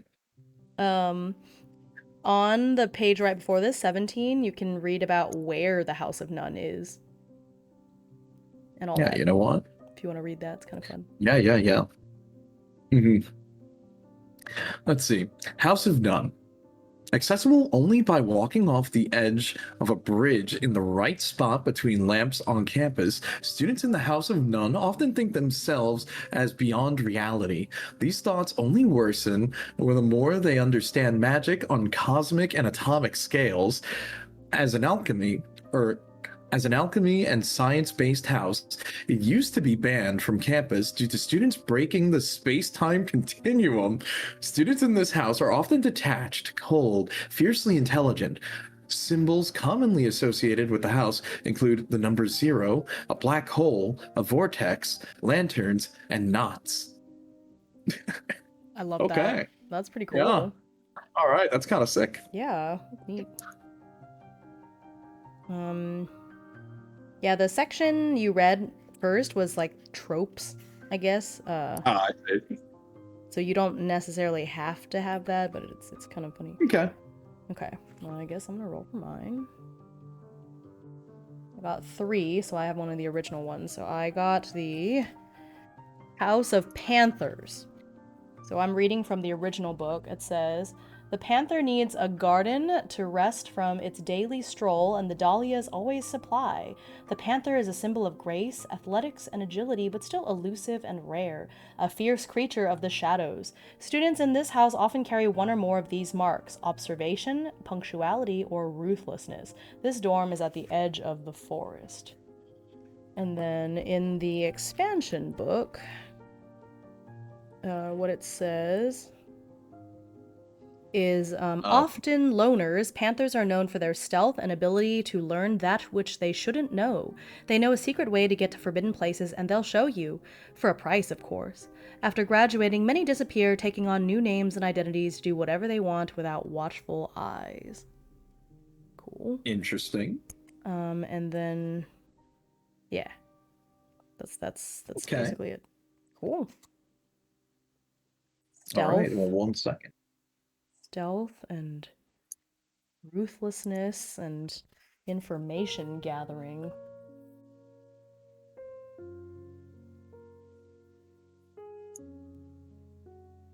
Observation, punctuality, or ruthlessness. On the edge of the forest. Okay, alright. You are either a nerd or a criminal, nothing in between.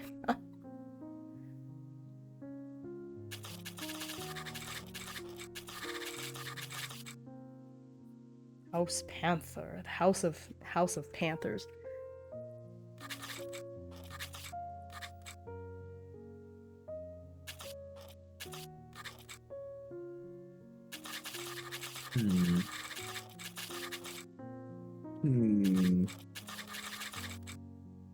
Just copying these into my notes here, just so I have these as an immediate reference. Mm-hmm.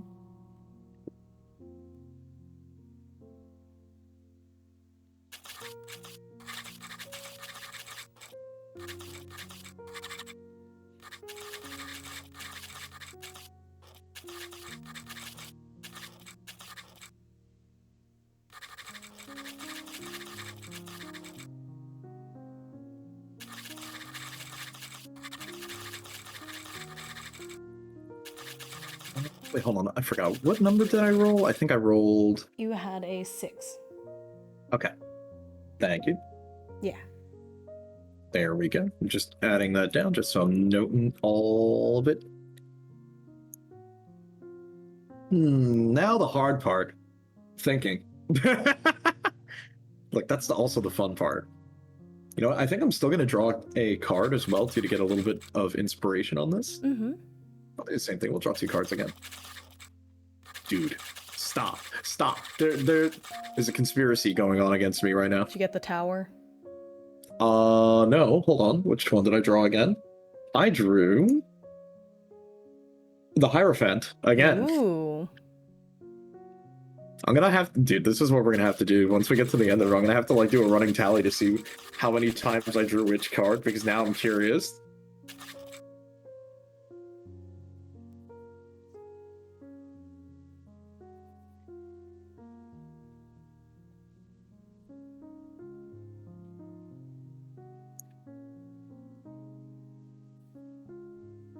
Yeah, let's draw one more. I swear, dude. Wait. Wait. Hold on. Okay, well. All right, fair enough. I was like, did I got... I was like, did I draw the tower again? Almost.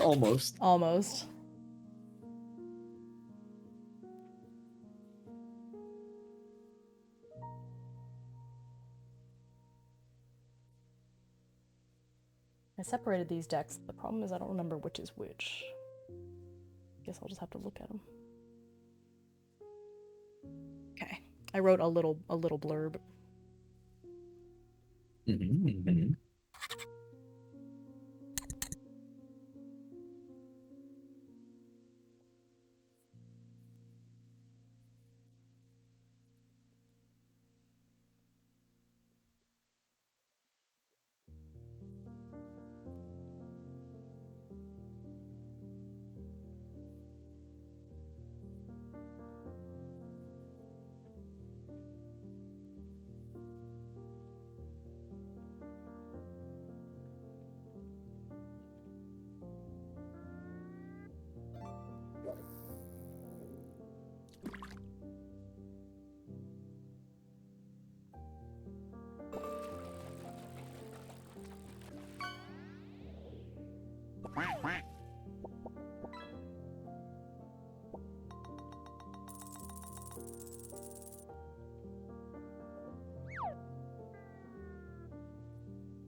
Hold on, I'm cooking here. I'm thinking. Mm-hmm. As a little brief blurb.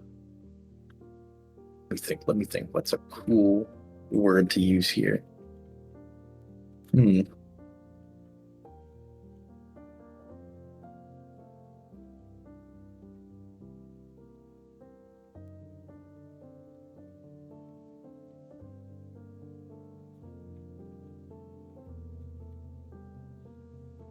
Okay, I'm heading out for today. Thanks so much for reminding me Yeah, of no this problem. game. I'll have to dust off my PDF soon. Yeah, I hope you enjoy it once you get around to Yeah. playing it. It's Yeah, already a lot yeah. of fun. Enjoy. It's funny to read as a German speaker. I am not a German speaker, so I don't understand any of it. Nope. Beats me.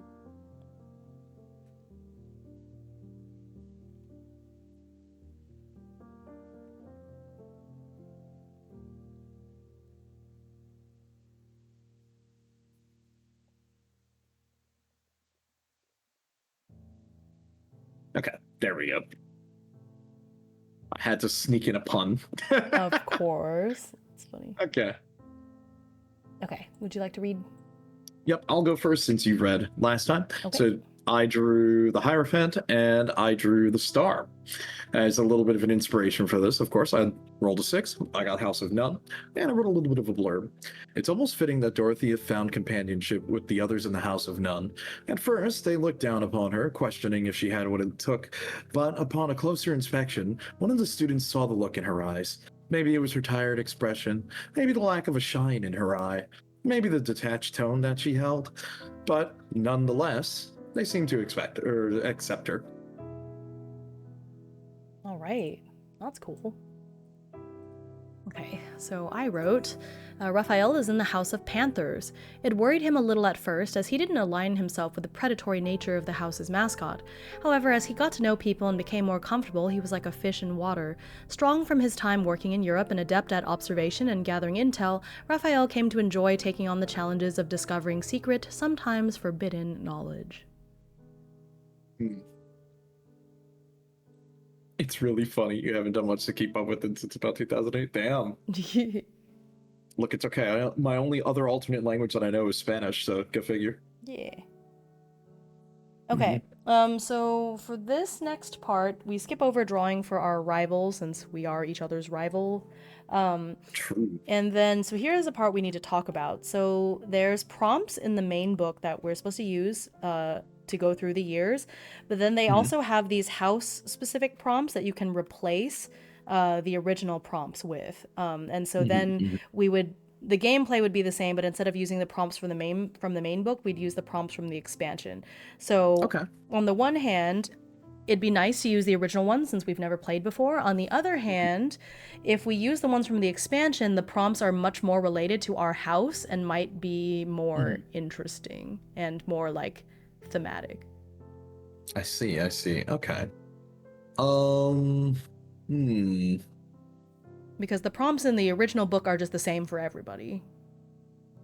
I see. Okay.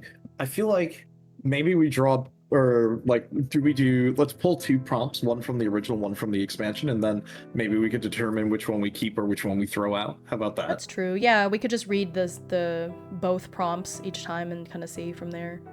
Yeah. Okay. And then the other thing is the number of prompts per year. So it says when you're playing the duet game, basically, each year you draw 3 cards, so it's 3 scenes. But if we want a shorter game, we can do 2 cards instead of 3. What are you feeling?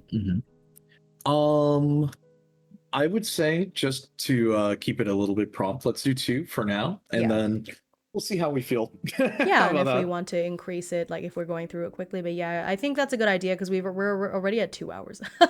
Look, it may be because I spent too much time talking. You're good. Yeah, so why don't we do 2, and then we could just make those 2 a little more elaborate, and I think that'll be fine. Yeah, okay. That sounds very good. So right now, the next thing before we start that is on page 22 in the original book. We have to choose our specialty. Transition the view here. One second. Oh, where did I put it? There we go. Let me just hide that and then pull that up. Okay, so on the original book in page 22, I have to scroll up. I went like too many pages down. Okay, there we go. Choosing your specialty. Okay. Choosing your specialty. Choose an area of intuition or skill where you may shine, or where you always shine. Maybe you've never had a problem with pointing out poisonous plants, or maybe you can predict the words and melody to a song on the first listen. Maybe you've always felt like you wish someone good luck. They actually do have better fortune. Maybe you've always found it easier to persuade a salesperson into giving you a discount. Maybe you always manage to buy the last item in stock. Maybe you're fantastic at painting portraits, even though you've never taken an art class. Or maybe you've never been sick. Essentially, this is how magic manifested around you in the mundane world. You shaped something without knowing. Okay. You're grateful that there's so much cool English content to watch. Hell yeah. Yeah. So glad that you're here with us. Okay. I think I know. All right.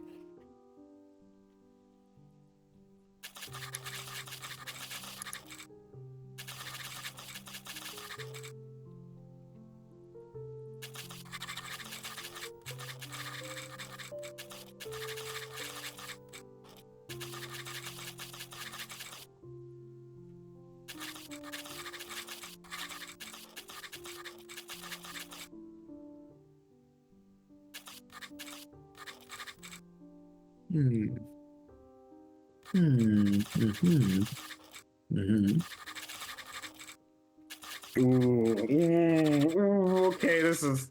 I like this. I like this. I have an idea, and I drew a card for some inspiration on this. Okay, this is gonna be very, very cool. I don't even need a second card. I'm going with this one. Hold on.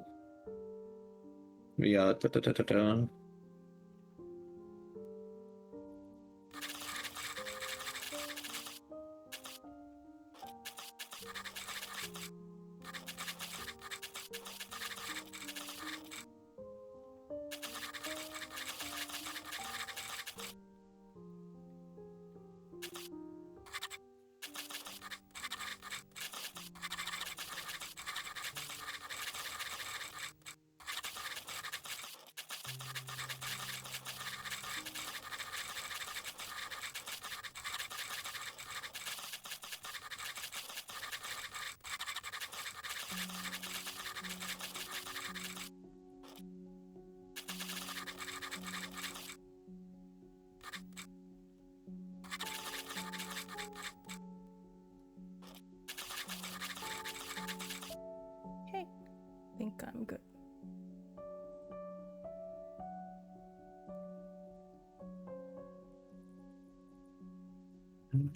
Hold on. Oh, nope. Take your time. Yeah. I just got like the big brain nuke that just hit me. I'm like, okay, I know exactly how I'm writing this. Hold on. Yeah, you're good.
I forgot. Whose turn is it to go first? Was it you or me? I don't know. I think it's me. Was it? Wait, did you go first last time? I don't remember. Oh wait, yeah. Oh wait, no, it is you. It is you. It I is think me? it is you. Okay. Okay, let me. Okay. When thinking back on his life, now with the context of knowing that he has magical ability, Raphael realizes how easy he's had it. He's generally always been able to coax things into going his way. When he asks for help, people have pretty much always given it. If only I'd leveraged that more to find a job. Then again, I would have had to quit once I got my invitation to Brackroot. Everything happens for a reason. In the end, everything happens for a reason. Raphael let go of his regrets with a soft sweep. I like that. I like that. All right, you're not ready for this nuclear bomb that I just cooked. No, probably not, but let's hear it. Okay. What card did I draw? Hold on, I gotta look at the list here. We drew the sun. Okay. For truth, revelations, wealth, Ooh. futility, and ego. And here's what I wrote. How did it manifest? In truth, did anyone ever really see who Dorothea was talking to? Gina and her friends would always often worry about her from afar. They tried to invite her to hang out with them after work, but she would always talk about this mysterious person who she would know so intimately but never be able to quite describe. Jen tried to tell her that this person was all in her head, but Dorothea would clam up and refuse to accept that. After all, they were always there. Ooh. Ooh. Okay. That's fun. Okay. I'm very curious to see how you're going to be, like, developing that. Yeah. It's like, I was like, you know what? I drew that card. I'm like, okay, no, I know exactly where we're going with that idea. All right. Yeah. Okay. All right, so... Yeah, for the meat and potatoes. Mm-hmm. Do you want me to... Oh, wait, I think we kind of already talked about this, but I could read the sequence section in the book. Would you like that? Okay, so let's do the... Yeah, go for it. All right, let me just pull this back up on my end here so everyone can see that. I have to, like... We're doing it a little bit scuffed here. Okay. The sequence. You spent 4 years at the academy, and you'll recall memories in using different decks. Ah, I see. At the beginning of a year, draw 3 cards from its corresponding minor arcana deck: wands, cups, pentacles, and swords, and then place the 3 cards face down in front of you. Flip over the first minor arcana card and read the prompt associated with the card. Draw 1 card from the major arcana deck, and then use the revealed card to inspire your response to the prompt. Make a journal entry and remember your rival. Flip over the next minor arcana card, repeating steps 3 to 5, and continue until you've made journal entries for all 3 cards. Write down which minor arcana cards you drew, and then draw 3 more minor arcana cards, and these would be your rivals. Well, we're not going to be doing that since we're kind of, unless that's how this works. I don't know. We'll see.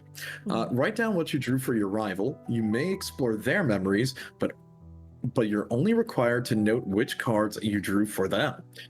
Enter the prompts between years and be careful not to skip these. Okay. Well, we're ignoring that. Yeah. Because it's, yeah, because we're basically taking over on that. Yeah, well, there's rules for what to do with your rival, like, in a little bit. Okay. So we're just reading this for the general what to do. Okay. So let me just make... Using... Oh, no, go ahead. Okay. Using the Major Arcana. After you read a prompt, draw from the Major Arcana deck. Use this card to answer questions in the prompt. For example, a prompt might be the following. You were bruised and injured in a training duel gone wrong, and you struggled to find your magic for several weeks. How did you cope with this loss? What mental block did you have to overcome to get your magic back? Who hurt you, and are you sure it was an accident? For this prompt, the Major Arcana you draw can represent a slew of factors. How the duel went wrong, how your character coped with the loss, how your character overcame their mental block, who hurt your character, and or if there's evidence the injury was on purpose. You can try to answer one or all of these questions by looking at the card for inspiration. How you interpret the Major Arcana cards is up to you. There's no wrong way. So the artwork, the emotion, booklets, etc., etc. So you will draw a Minor Arcana for, like, to determine what the prompt actually is, and then you'll draw from the Major Arcana for, like, inspiration, basically. Okay. And then... I'm just pulling back up the sequence here, so... Yeah. just got that. I'll write stuff down. Okay. Yeah, so Let me in the switch 2-player changes, we'll read that Mhm. on the next page if you want to read that part. Yep. Here we go. All right. 2-player changes. You'll each flip cards at the same time, taking turns reviewing and revealing your prompts. Then, you'll discuss how you were involved in each other's memories. Before playing, tell each other about your characters and discuss your first meeting. As you respond to prompts, remember your rival. Ask the other player questions about your memories. How are they involved? How do they remember the event? Do they hear rumors that made it sound worse? For a shorter game, reduce the number of cards drawn per year from 3 to 2. Okay. All right, so we should talk about our first meeting then. Because that's kind of what sparked the rivalry in the first place, right? All of that. Also, hi Izzy, good to see you. Hey, Okay. how you doing? How do you think we met? That is a good question. How would our characters meet here? Because it seems like Raphael is a very outgoing person where it seems anytime people try to sort of impede in like Dorothea's territory, she seems to sort of clam up and push others away. Yeah. So maybe it could be something like that, maybe a meeting by chance. Yeah. But what do you think would have sparked them to be rivals in the first place? Probably because if I had to guess, I would say maybe I would feel like it would be the persistence on your character's end because your character seems to be like a go-getter to some extent. Like they seem to be pushy onto that. Yeah. And they would just want nothing to do with you. They would just be like, you're not the reason why I'm here. I don't need to associate with you. And often try to and your push house away. was reinstated this year, right? So it says, so we kind of skimmed over that part, but basically what it says in the book is that no one knows exactly, this is on page 16 in the expansion. Let me pull that back. No one knows exactly when or why House of None or House of Divines were eradicated from Blackroot Academy's campus. Most of the records were destroyed at the behest of Headmaster Crow, who disappeared shortly after the reorganization of the school's administration. This year, however, all the original houses have been reinstated, and the campus is returning to its former glory from over 1,000 years ago.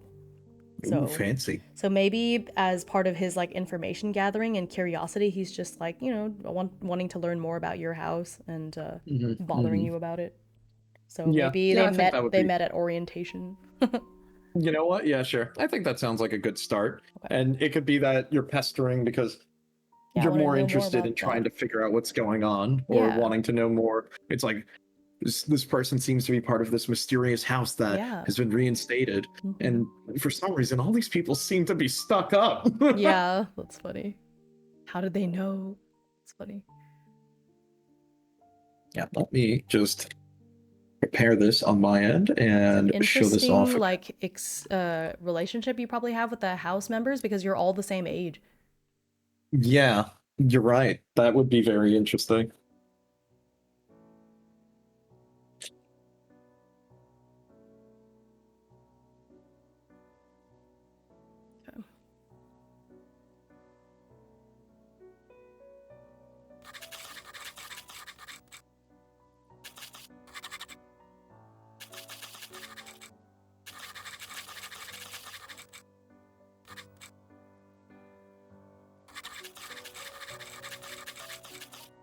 So I hope like the writing sound is not super loud. Anyone who's still hanging out on my end, hopefully I'm not like eviscerating your ears as we're doing this. I turned mine down recently, but people seem to like the sound. I guess you can see where the level is, right? When you use it. Yeah, it's not that bad. It should be fine. It's like, barely audible. Good enough. Let's see. Writing sounds tickle my ears. Yeah, exactly. Let's see. Entering orientation. So that was only being stated.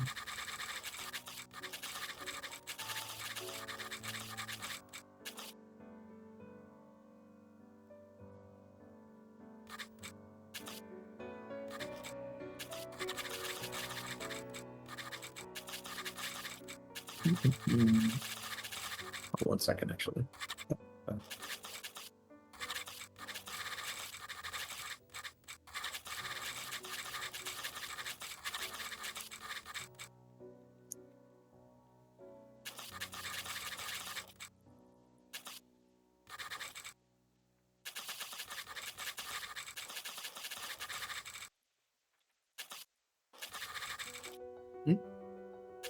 What's up? Oh, it's pretty faint. You know what? Yeah, I turned it down at first because I was worried it was a little bit too loud. You know what? I got you. Let me raise that up just a little bit more. How is this? You'll hear it in 1 second. Also, thank you for the heads up on that, because it's like sometimes I have to like double triple check, you know. Let's see. Interesting.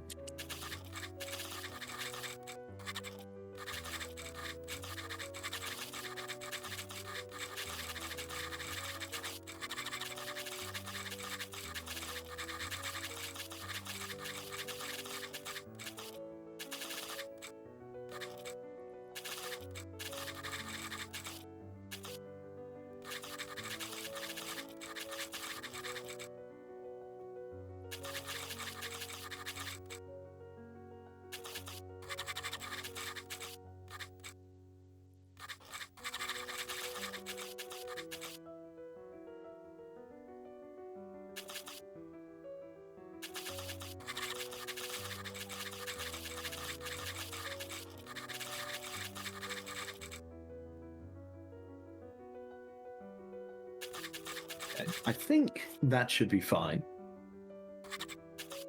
because we're in a little bit of a blurb here, but I'm sure it'll line up hopefully with you. Yeah, and if not, we can adjust.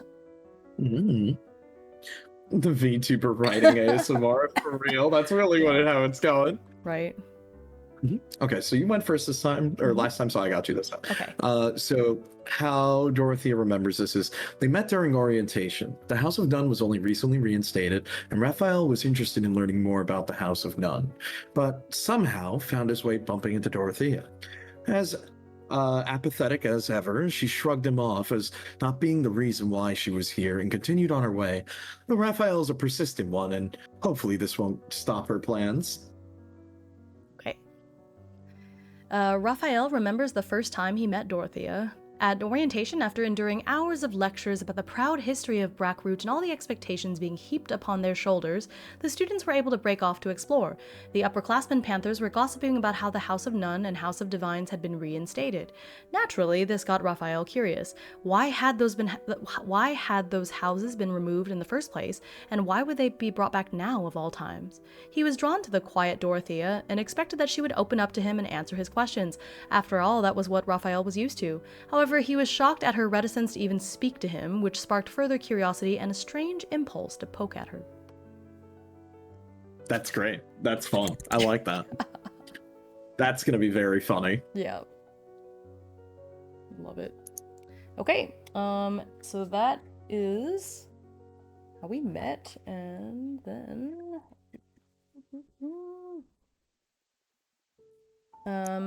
okay, so now we're on page 26 in the original book. 1 second, let me just flip over to the book so we can have that up on screen once again. Yep. Oops, there we go. Sorry, which page? 21? 26. 26, there we go. Okay. The following pages will reveal your last 4 years at the Academy. As you explore how the years unfolded, keep the card that represents your rival within view. Use this card as a reminder that your rival is always there. I guess I don't need that reminder, you're right here. Even if a prompt doesn't mention your rival, consider exploring how they react to the events or if they were involved. Kind of like what we just had about like how were they involved, how do they remember the event, etc. Right? You're studying for your final graduation exam. You have a few hours before the trial, and you're doing your best to stay focused and remember the magic and lessons you spent the last 4 years studying. However, as you study, your mind drifts. So Very then, cool. Yeah. Let's see, and then these are like solo play examples. Oh, there's a 2-player example here. Yeah. But Do you want skip to? that. Okay. Yeah, because it might it just seems like it's a flow of the game type of Yeah. thing. Okay. Do you want to read the narration on page 30? Yeah. Let me jump right here. Okay. Oh, let me zoom in. It's not. There we go. So now everyone can read that. Ex Libris. It's quiet as you stare out the window overlooking the campus courtyard. It's covered in soft, fresh snow, but the cold doesn't reach you. It's a marvel that even in late spring, you still find snow in the morning. The study room in the library is magically insulated. However, and even the fire in the heath or in the hearth is temperature controlled. You have a few hours remaining until your final graduation exam, and it's time to review your lessons from the previous 4 years one more time. You start with year one. So here we're supposed to use the wands deck with the generator you're using. It doesn't list, so it just tells you the number, which is fine. This in the new book it says the prompts within this expansion. So this is on page 20. The prompts within this expansion are split up by house and sets of years. As you play the base game, you may replace prompts with those of your assigned house. Each section has 7 prompts, and each prompt is shared by 2 cards. For example, if in year 2 you want to use this expansion and you're in House of Dahlias, draw from the Cups deck, refer to the Dahlia section for years 1 and 2. If you draw 5, find the prompt that matches 5, etc., etc. But it still follows the same rules of drawing a major arcana card to inspire and save the minor. Hold on one second, my bad. I got a little lost. Mm-hmm. There we go.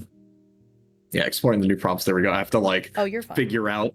Yeah, because I forgot there's 10 extra pages in my version of the PDF, so I have to skim through to find. Oh, gotcha. Okay. But yeah, that's it. So it's basically there's not as many prompts in here because they share cards. So there's just a couple, 3, 4, 5.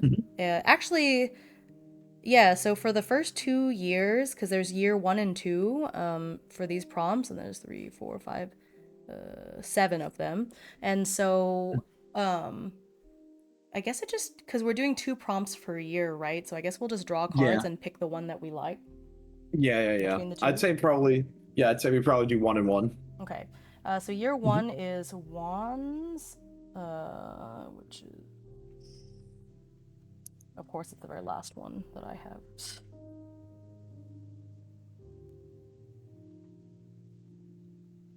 Okay. So are we drawing 2 cards at a time, or are we drawing 1 at a time? Actually, oops. And of course, I just dropped all my cards on the floor. No, you're good. From what we've read, I think it says we draw 1 at a time, and then we go. So we do one right and then 2 right. So we just go 1 by 1. Yeah. Okay. Yeah. Okay. So let's draw our first cards then. Let me put these other ones that I'm not using right now aside because they are getting in the way. 1 second, let me just zoom out here. I have to find the right house, so when I draw cards for that. Yeah.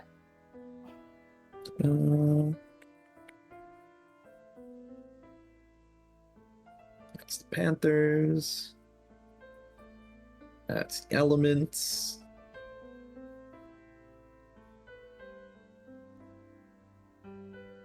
Okay. So let me draw 2 cards. Okay, so 7 is my first one. Let's see, so I got the page.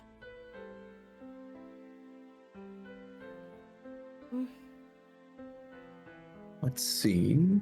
So mine says, well, okay, so I'll read both of my prompts and then I'll pick which one that I like, I guess. This one says, you felt pulled in many different directions on campus. Both professional organizations and student clubs invited you to join them, and faculty expressed interest in making you their protege. Your studies required hours of reading and your free time seemed to disappear. How did you balance all the activities available to you? What did you give up? Which suffered more, your studies or your social life? Do you regret your choices? So that's the first one. And then my house-specific one. Gray-green ooze slid from your oars as they dipped into a noxious portion of the river. Students cheered from the banks and exchanged bets on who would win the race. How were you convinced to join in? Your morning practice sessions, when the air was cold enough to freeze your breath, had led you to believe this part of the river was clean and uninhabited. Why was the river now coated in a slick of algae? Who broke the archaic rules of the race? That one seems a little too weird to start off with, so I'm gonna pick the original one. Okay. Now let me just flip to the book on my end here. Mm-hmm. And I'm going to read you the two that I got. So Okay. for my normal event, I got a 7. You led a workshop involving the manipulation of time because you discovered more efficient ways of using chronomancy magic. Unfortunately, your workshop was sabotaged and the headmaster was critical of the way you handled it. What happened? Do you know who was responsible? How do you rebuild your reputation? So that's the first one. I'm just going to copy that out into my notes just so I have that as well. Just for my sake, and for my house event. Let's see. Oh, I see it just like double dips on the pages here. Okay. So I drew page and wow, I'm going to say page a lot here. Get ready for this. Okay. So I drew a page, and while paging through a tome titled Only in Your Dreams, the application of dream magic, you become fixated on a ritual that would induce a psychic connection between the participants that would allow for the sharing of lucid dreaming. As you ponder the possibilities of how you could use a world desynchronized from time and molded by your imagination, your research found that the effect on your lucidity only works as long as there is at least one other person dreaming with you. Who did you ask to perform the ritual with? What insights about them did you gain when gazing into their dreams? What dreams did you craft together?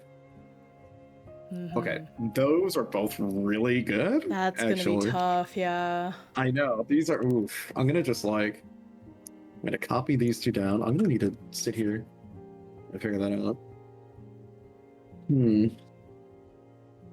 Draw 2 cards, what do you mean? For each person, you're right, I do have to. You're right. Good question.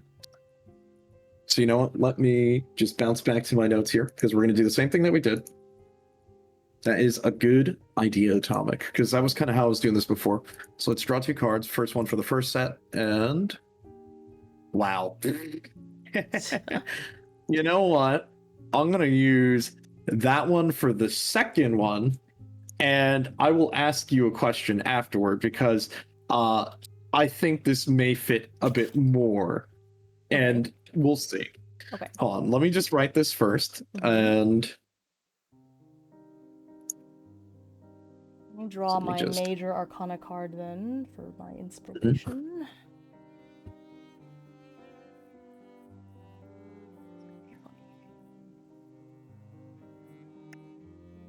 Temperance. Oh, okay. Interesting.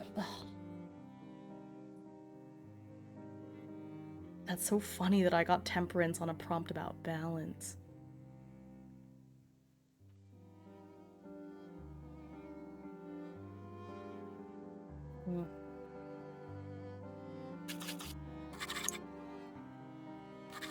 Oh god, come on! These card draws are kind of deadly here. Yeah. Okay. Okay. So, to me, it sounds like Raphael was really popular. Like, everyone wanted him to join. The faculty was interested in making him their protege and all of that stuff.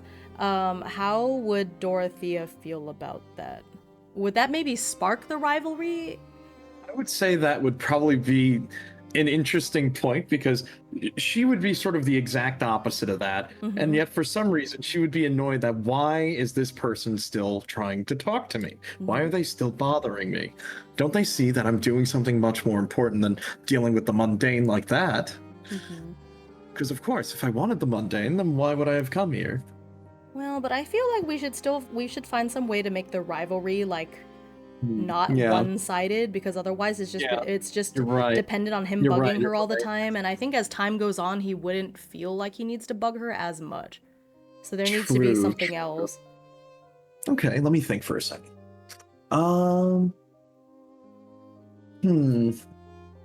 Well, if we're going to play into sort of the house aesthetic on this, I would say she would almost look down at your sort of methodology on this, that she's like, what's the point of even doing stuff like that?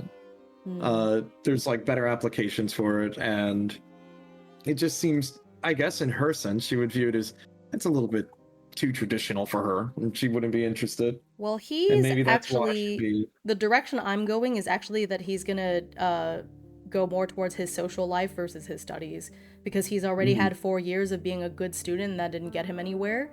So he's actually leaning more towards like making connections and doing stuff with like the faculty and joining clubs and kind of letting his grades slip. I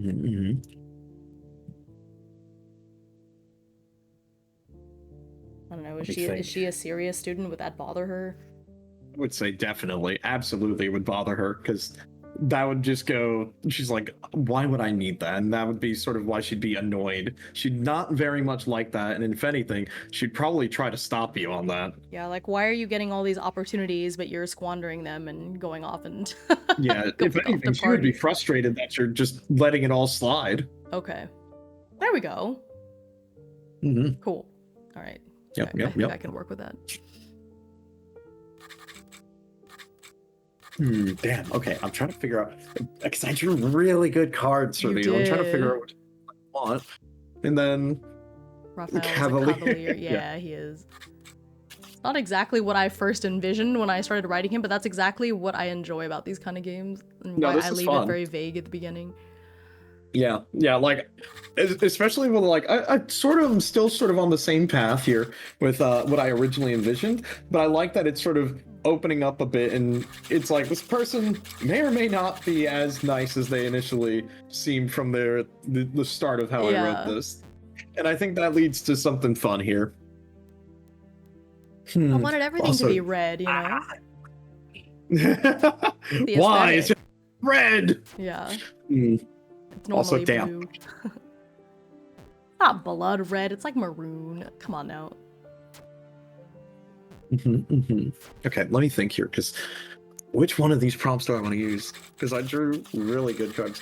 Wait, I forgot. Did you mention which cards you drew for your major arcanas? I got Temperance. For my first prompt about the chronomancy magic, I got which one is it? I have to pull up the list here. I got Death. And for my second prompt, where it's the lucid dreaming spell, I got the Fool. Both. Oh, so you ended up just using both of them, and those are your two prompts. Yeah. Okay, so I'm gonna have to draw another card after for mine. Okay, I'll worry about that. I'll cross that bridge when I get to it.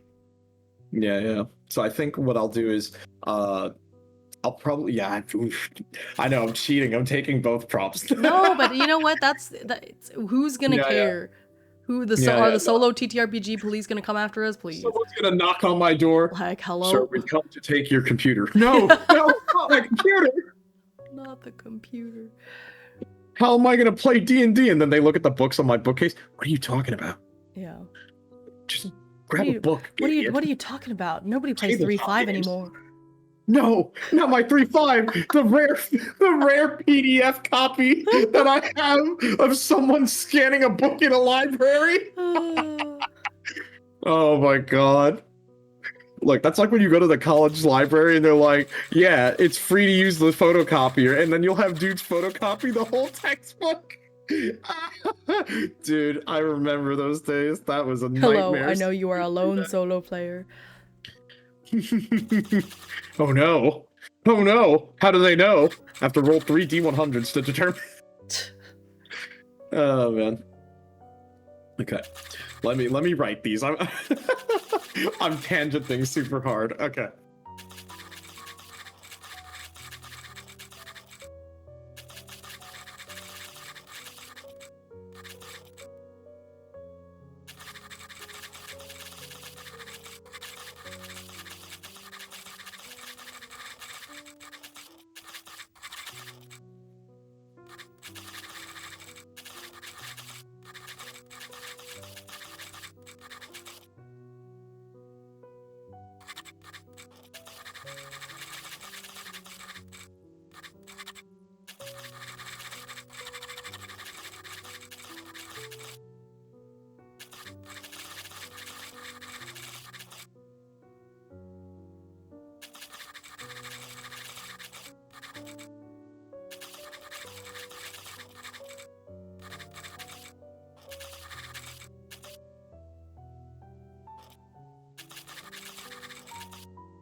Hmm.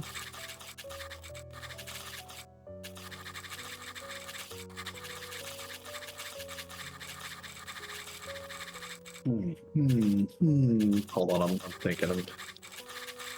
We're thinking. We're churning the ideas out. Got to give it a second here.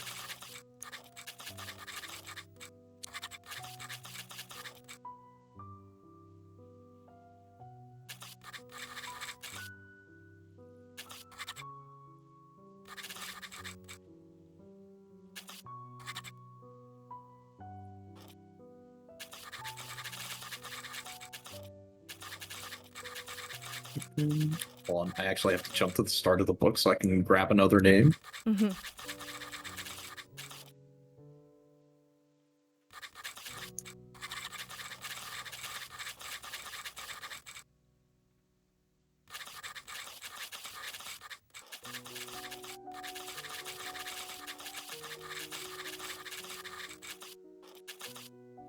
Hmm.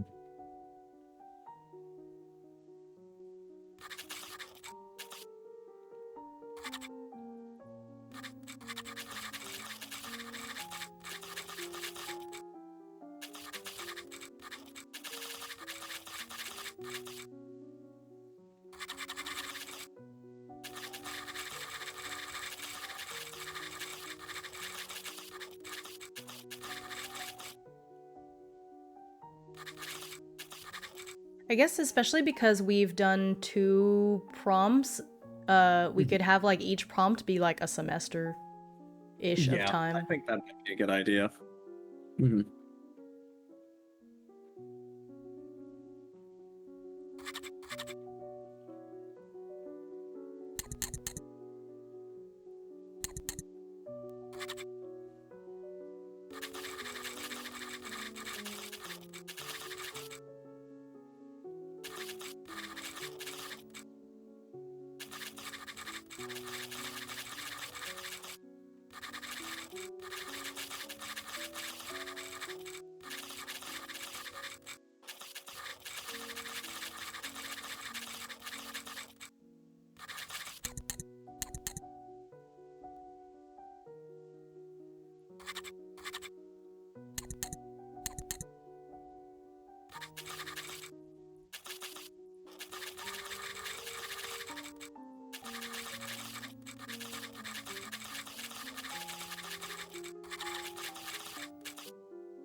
Okay.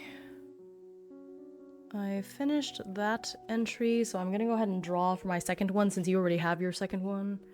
Yeah. So this next one is the 7 of Wands. Wasn't that the one you got? Oh, you got 7? Yeah. Oh, yeah, that's the same one that I have. I'm gonna draw a different one. Okay. Okay, Queen. Yeah. You were bruised and injured in a training duel gone wrong, and you struggled to find your magic for several weeks. Oh, this is the one that they used as their example. A professor took pity on you and tried to help you through your training without the magic. How did you cope with this loss? What mental block did you have to overcome? Who hurt you? Etc. etc. Okay, so then let me read the one from my house.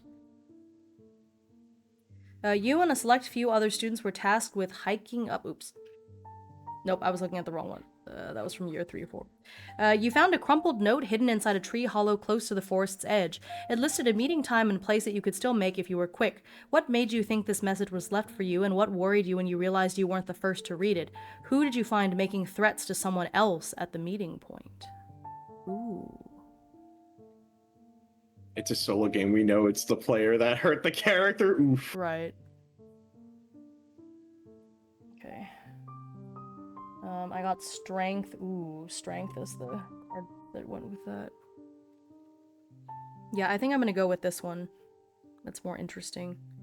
And it shows him being a better person.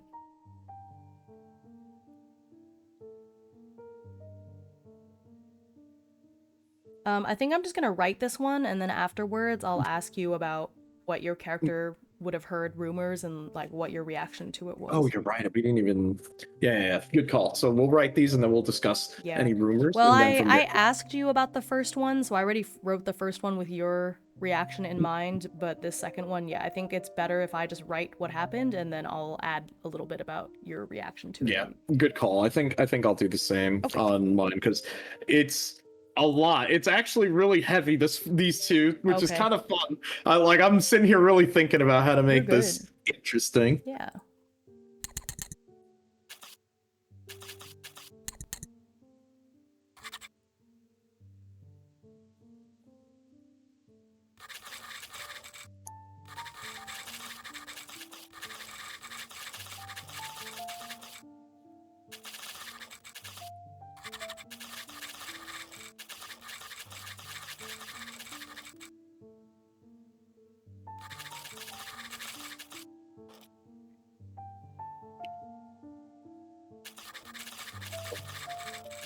Don't worry about that. Yeah.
You know what? Actually, hold on. Hime, do you have any dice on you? Yes. What a Could question. you roll? I know. Could you roll a d8? Yes. I got a 3. Okay. And could you roll it one more time? I got an 8. Got it. Thank you.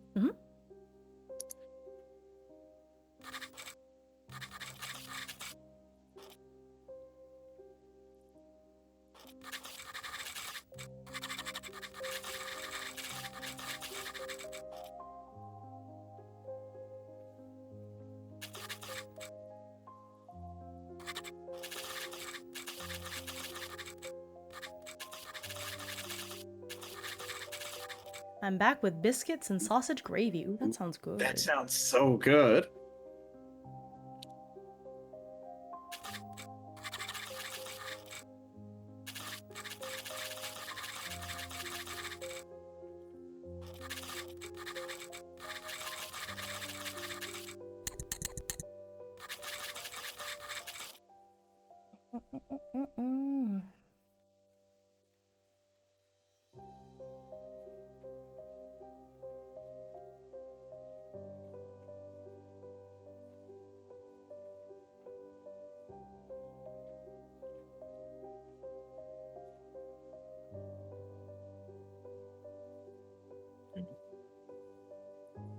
Would be dark academia?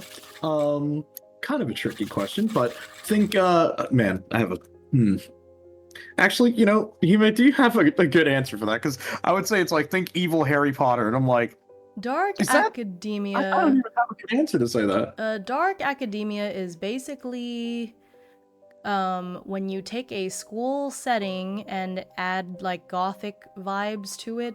So it's kind of like darkness and intrigue, and usually there's like some sort of murder mystery involved, but it's sort of like the darkness, in an intrigue at a like fancy school. Sometimes there's magic, sometimes there's not. I've read ones that aren't magical at all. It's more like a murder mystery. I've read ones that are magical. I've read ones that are more like horror, eldritch style. But yeah, Dark Academia is like spooky school. I don't know. But it's typically, it's usually like some sort of private school or like an Ivy League school, because it's like got that aesthetic to it where everyone's playing the violin and then somebody, being fancy and stuff like that. Yeah.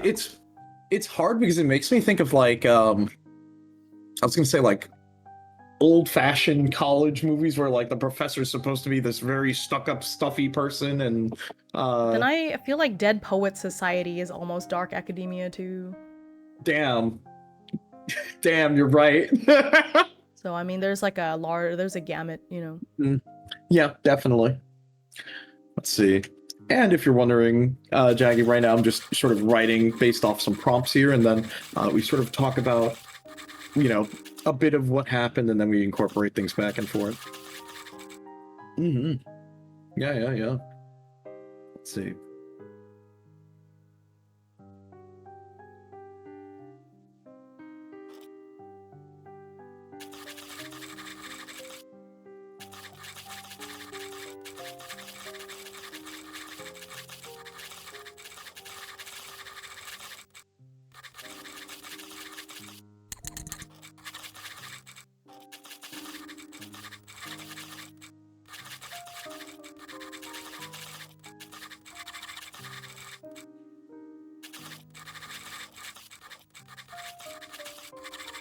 So you're doing roleplay posts back and forth. It's more that we're each playing a solo TTRPG, but our characters are connected. So yes, but no, because like my prompts are not actually connected to your prompts. They're just things that are happening kind of at the same time. Oh, I just saw a way better name to use for this from the book. Hold on. Nice. I'm changing the name of this character.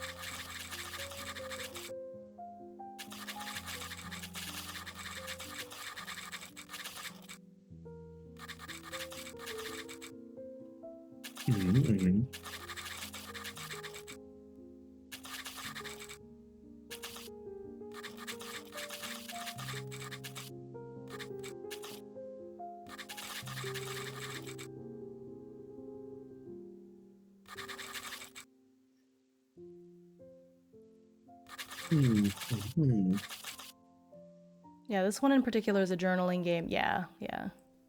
Although I'm writing in third person. I don't know. I don't usually write these in first person because I like it to feel more like a story.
came out kind of mean.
Okay, I think I'm done. Take your time.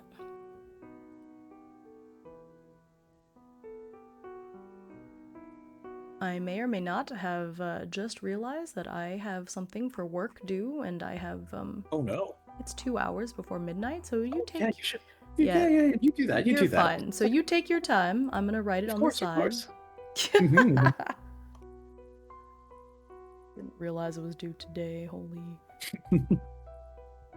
I can't believe it. This teacher has homework. That's crazy. Yeah. Oops.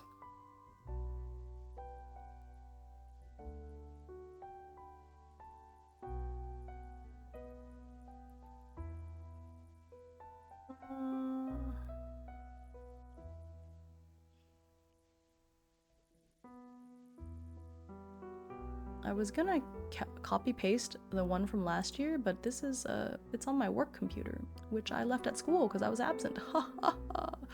Alright, it's fine. I got this. I'll be fine.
Mhm.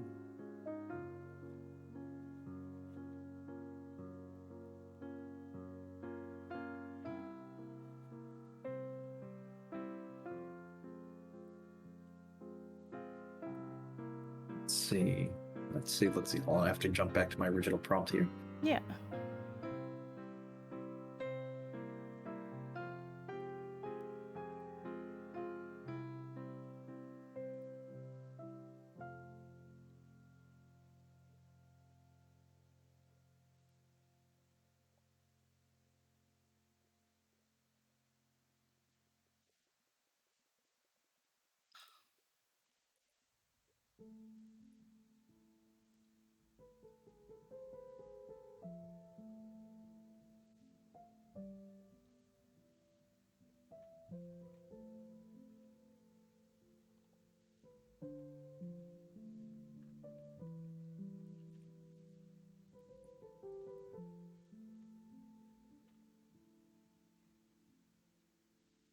Hmm.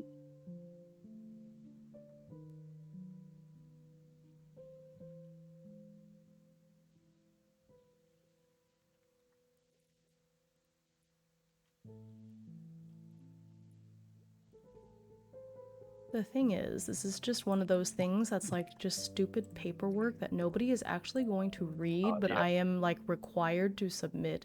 And Oof. I usually just copy paste my stuff from previous years, but since I don't have my work laptop, I have to improvise a little bit, but that's okay. It's gonna be fine. ADHD powers activate. Yeah, exactly.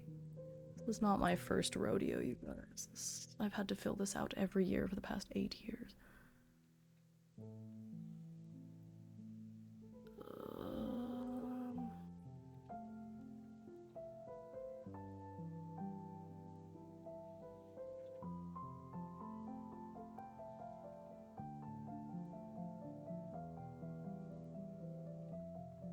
Hey, speaking of ADHD, thanks for the reminder to take my medication. I'm so glad.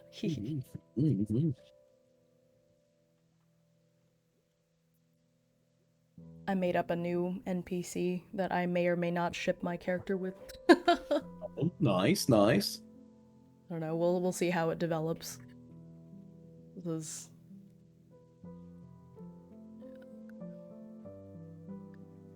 Where is the thingy? Where is the... Ah. Yeah, I can certainly multitask. Let's see.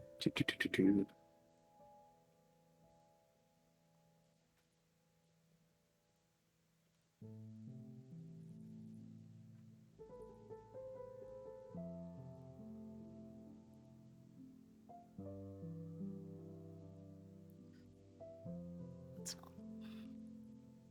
Shipper name Wildcat. Ooh. Oh my god. That's crazy. I don't...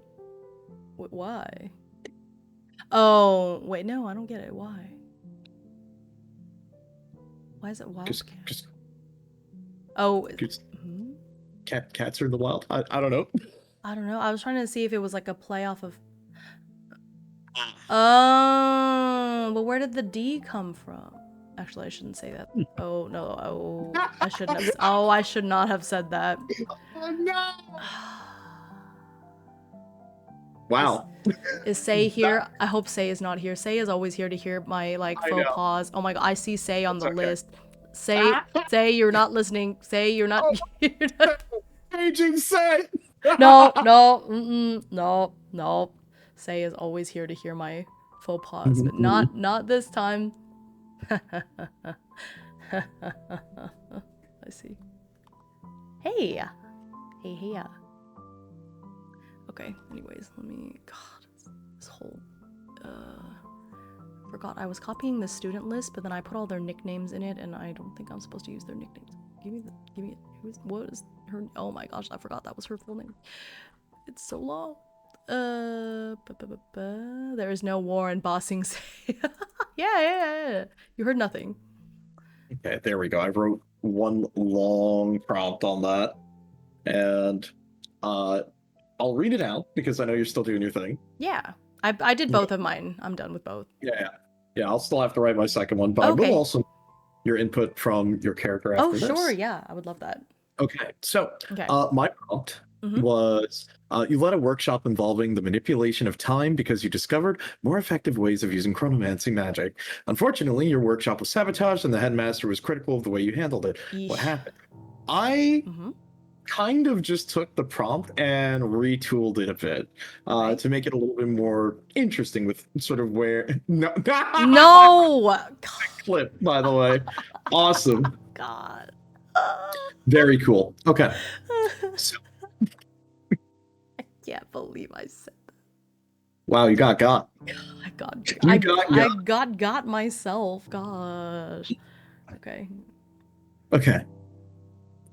It was a Tuesday. Nothing notable to start. Mm-hmm. Professor Grimm was stern as always after lecturing us on chronomancy. Remember now, this can and will be dangerous. There's some golden rules that you should never break. Got that? No meddling. Let's say there's a reason why the House of None is known for its name. None. Zero. Empty like the void. I wondered what Grimm meant by it, and there were many rumors on about how and why we got our name, but the common theory was known as the singularity. And since none of us were familiar, we started digging. From the old tomes that were found in the house, there were mentions of the origins of our symbol being tied to the moment, one that we carelessly tried to recreate. There were at least 8 of us. We gathered the materials needed for this forbidden art. The tome itself was like a riddle written in a spiral of madness that seemed to fade further out as it spread, like a rubber band being stretched beyond its means. We began the enchantment, and what first started as rather mundane slowly began changing. And what started with time beginning to bend and flex, hours becoming minutes, rolling back and forward, stretching until we came to a stop, but it wasn't quite like what happened in class. No, that would have stopped before what happened next. There was a force, almost something that kept teetering back and forth, as though it had stopped. As though time has stopped, this force wasn't done with us, and it felt like we were being knocked down like dominoes by a pendulum. The first Mm. was Cordelia. She was the one who found the tome. She never cared much for the origin. She was a bit of a poser. The next was Draxton. He was a coward. He stopped chanting early on and began to plead with us. I only stared at him and I told him that I would mention to Professor Penn that he cheated on his last exam. Oh my He gosh. clammed up. But two let's see, but two was but two was stretched far too thin. Then last was more. More unfortunately held potential, as we had been as we had been grinded down further and further by this force. I felt as if I were on my back when I should be right up, but being pulled further and further away from where we stood. More shouted something, but there was no sound. There was no light for an instant, until a bright white engulfed us. When I woke up, there was no circle of students, just myself and the few others who seemed to survive. The others? You couldn't quite call what they became human anymore. There hardly was anything left of them. Afterwards, the headmaster caught wind of our little ritual, and they seemed to be harsh on us for conducting something so dangerous. It seems Moore saved us, but at the cost of his own life. Why would he do that? What went wrong? The headmaster was harsh at first and pulled me aside and explained that we should consider ourselves lucky, or we could have ended up as nothing more, nothing less. Alas, after the incident, it became an unquestioned rule: never ask about the origins of none, accept it or become it. Okay. All right.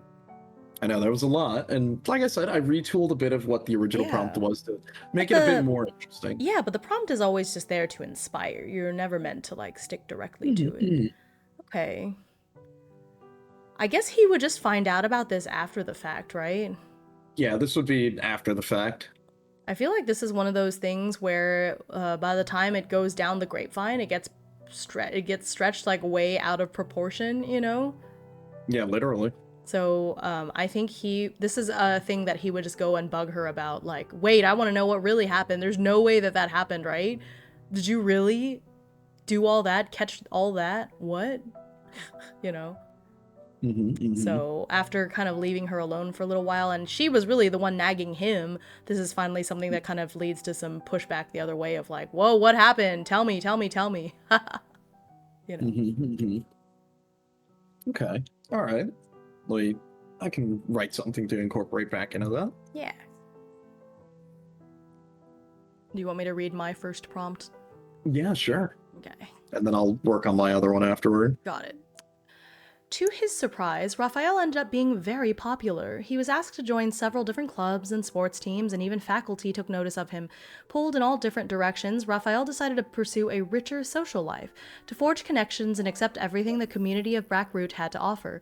After all, he'd just spent 4 years grinding out his literature major. He'd been an A student there, frequently on the dean's list, and what had that gotten him? Absolutely nothing. So his new goal was to enjoy himself. His grades immediately slid, but so what? He understood the material and performed well enough on tests. Raphael had no interest in being valedictorian at his new school. Yet, surprisingly, it was Dorothea who took exception to this. Turning things around, she began to openly berate him for his behavior and lack of care towards his grades. Though he hated to admit it, this ruffled Raphael's feathers. He couldn't let someone from the House of None show him up, could he? Towards the end of the semester, he finally reined in his impulses and hit the books more, getting more of his coursework done to lift his grades from where they'd been at the start of the term, though it admittedly bothered him that Dorothea was the catalyst for this. Okay, all right. I like that. I like that. Yeah. Very, very fitting. I think so too. Okay. I like yours because it's very dramatic. Oh, thanks for the head pat. Anyway, what were you saying? Okay, now I'm trying to think, how would I do this? Because I almost want to get input from you for this prompt ahead of time, because the second one is the while paging through tome, titled "Only in Your Dreams," the application of a dream magic, which would be lucid dreaming. I would say, would this be something that Raphael would be interested in? The chronomancy? The for my second prompt, Oh, I'm the asking second you prompt. this Oh, right. because this may or may not influence something on this. Okay, sorry. What was the question? Yeah, no. I got you. I'll elaborate. Okay. So in this, the question would be, who would you ask to perform the ritual Oh, with you on? right. Okay. So would this be something that Raphael would be interested in? It would be an offshoot, but considering how well the last one went, she'd probably be down to take anyone who'd be willing at this point to participate in another sort of ritual. Yeah, you know what? I think that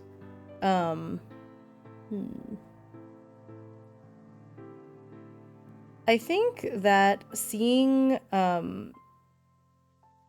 seeing her in distress, it would kind of fuel his like, oh yeah, I'm gonna one up you by helping you out. Like, you've got no choice but to rely on me. Ha ha ha. Okay. So I can work on yes, something like that. All right. like, he'll do it, but he's not gonna let her live it down, you know? Like, he's definitely gonna point it out, like, oh yes, and I helped you so much, and you couldn't have gotten by without me, blah blah blah. Okay. All right. Man, he's turning into a jerk. That's not what I originally envisioned, but I kind of love it. It's all right. This is just getting to be really funny. But I think that's how you get twisted by what house you're in, you know, because he was just a nice guy backpacking across Europe, and now they put him in like the spy house, like, you know.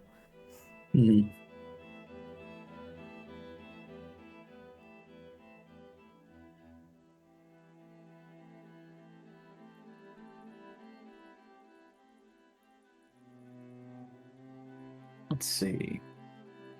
Hey, what's up, Hawkins? Go, look at my professionalism. Yeah. Also, how you doing, man? We're journaling, we're writing, we're doing stuff, okay? We're having some fun.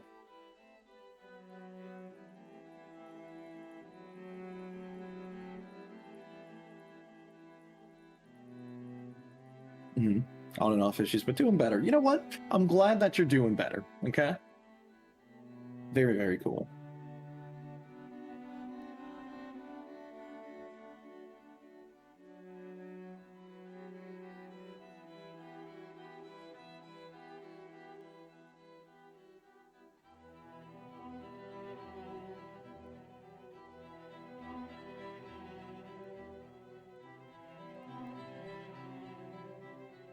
fried cheese. Oh, damn you.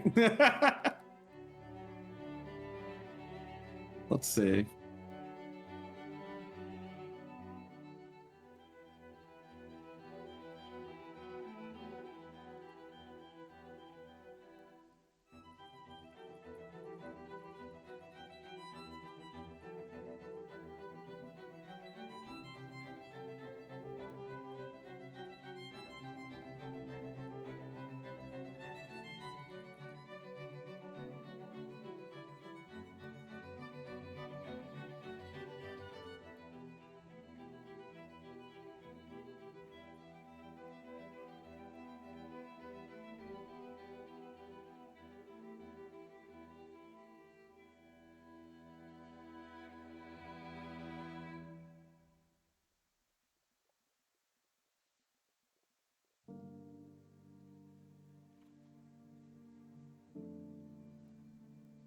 Just crunchy cheese. That sounds good. I could not eat any cheese because cheese or like dairy products kind of make phlegm worse, and I didn't think about that. So on yesterday's stream, I had quite a bit of cheese before the stream, and I sounded so gross at the beginning. Oh no, the classic, you hit the suffer. Yeah, exactly. So today I was smart and was like, okay, I'm not gonna have any dairy products before this podcast or before the stream. Can't eat my lasagna soup that I made.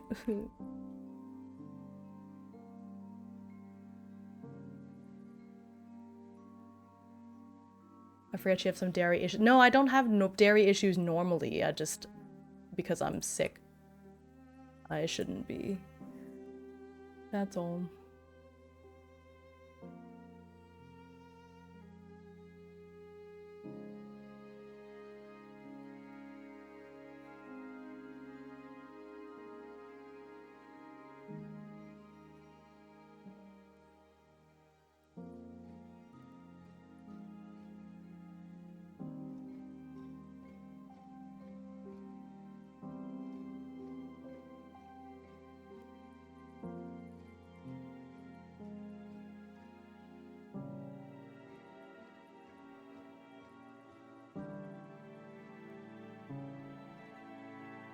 Oh no, that's not good.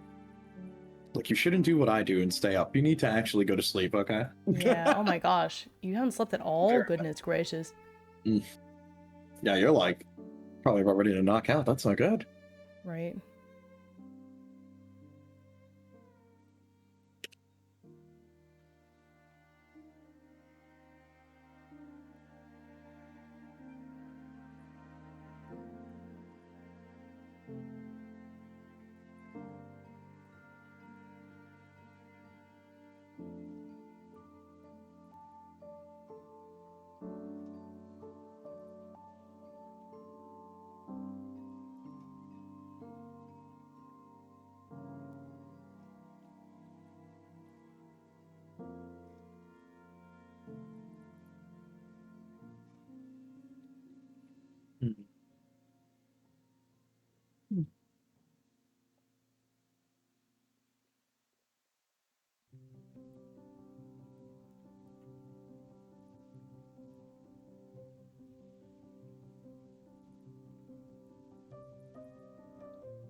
Only slightly tired? No, you want to know what that means, Hawkins? You're overtired. That means you've hit the threshold where you're like past it and you're like, oh, I'm awake, and then you're gonna crash. Trust me. Yup. In there. That's a big no-go. Yup. Mm-hmm. Okay, I finished this first form, which is good. Now I have to finish this thing. So we can do.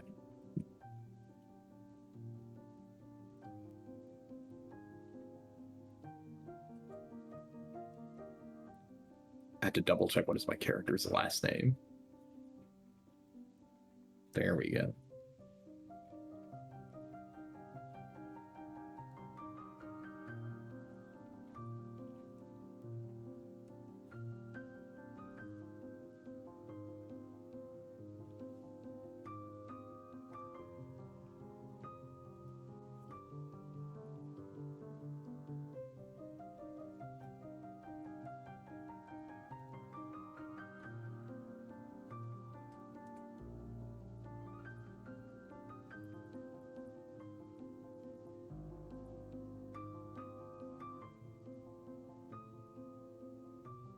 Hmm.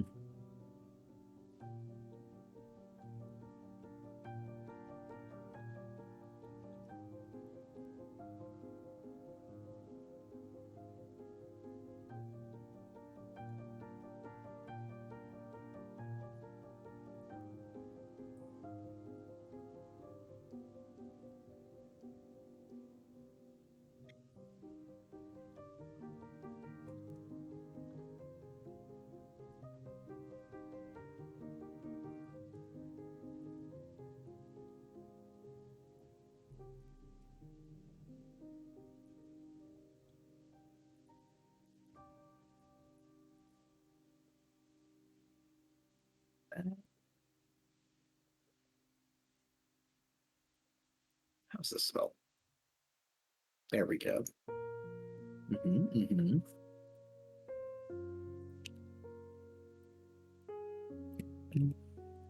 Is that how it's spelled? Oh, there we go. I'm so glad that I can right-click and then just correct my horrible spelling. It is helpful, isn't it?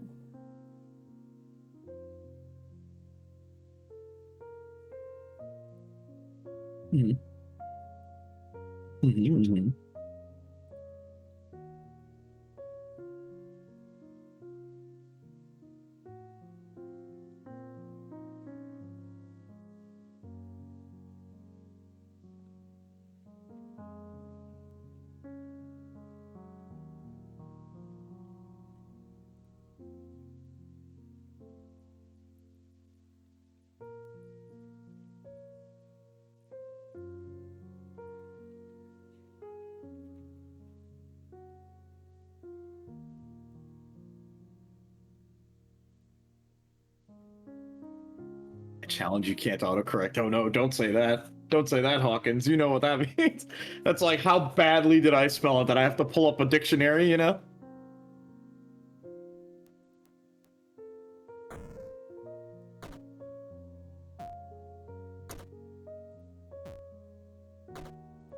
Okay, Okay, I'll ask you. I have another question that I have to pull up on you about this prompt, but we're almost getting to that point. I'll ask you another one. Okay. Let's see. I'm just almost done with this thing for work, so it works out. Nice.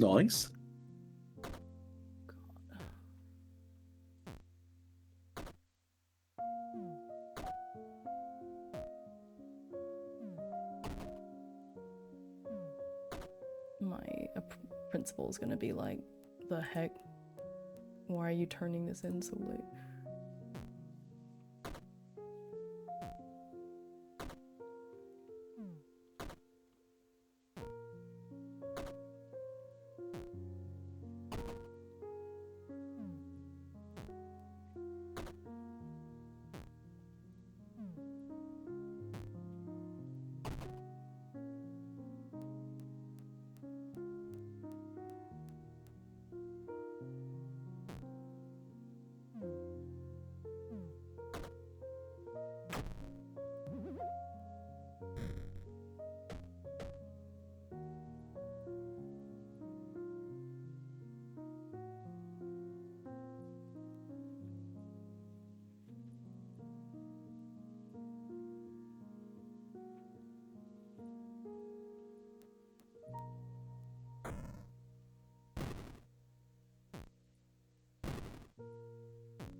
Done. Whew. All right, you did it. Oh my god, okay. Crisis averted. Good. I saw the notification and it was like, reminder, this is due on October 9th. And then I was like, oh, okay. Hold up. Today is October 9th. That was my reaction. I was like, oh god, it's done. All right. Good night, Mr. Shove. Thanks for hanging out. Have a good night. Thank you for hanging out with us. Are you on your second prompt? Yeah. Okay, so here's where I have to ask the question to you. Okay, let's do it. We are in a situation where Dorothea reaches out and asks Raphael to participate in this dream together. It's a ritual where we work together to dream together, and we would be able to be in a lucid state to sort of see what happens. Okay. What type of dream, or I would say, what would Raphael dream of? What is something that would appear in a dream? I think it could be a feeling, it could be a setting, it could be an image, it could even be a sound. I think the countrysides of Europe, from when he was backpacking. So I'm thinking of like Belgium and the wait, no, is it Belgium? Yeah. No. What? Hang on. It's not Belgium. The Netherlands, and the windmills, and so he was just in the countryside, like helping out in the mills, and I think that's what his mind would wander to at this point, because this is like second semester, right? Yeah. When he's just like being crushed by all of the work that he's doing to catch up, because Dorothea kind of like egged him on, and so he's like, okay, I gotta get my grades up, and so his mind drifts to simpler times. Like, I was just backpacking, I was doing some work every day, but who cares, and I feel like that's where his mind would have gone to. And so the dreamscape is just like these endless rolling fields and these nice windmills that reflect in the water. See, that's the image. Okay. All right, 1 second.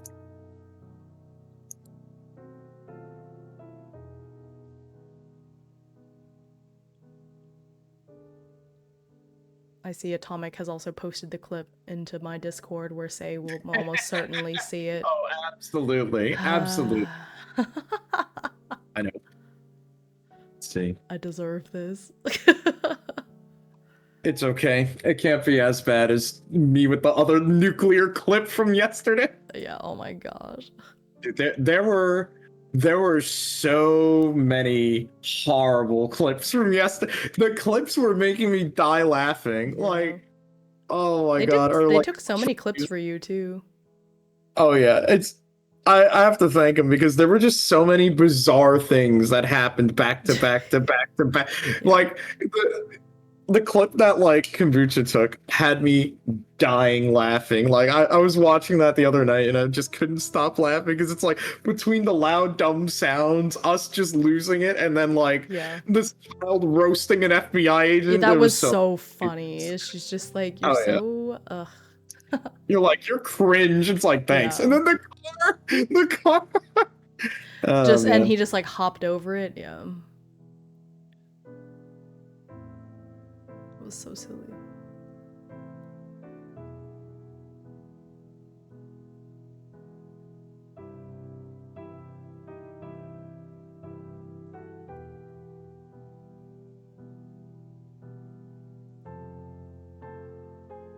Say it ain't so. Oh my gosh.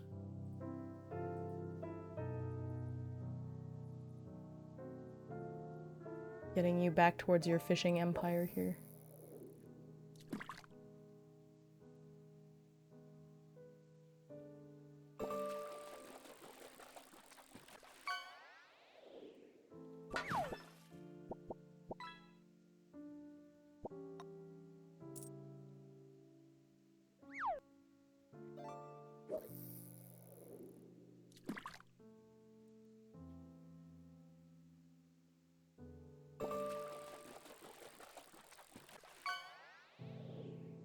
That's gonna take so long. I was over 20k. Oh no.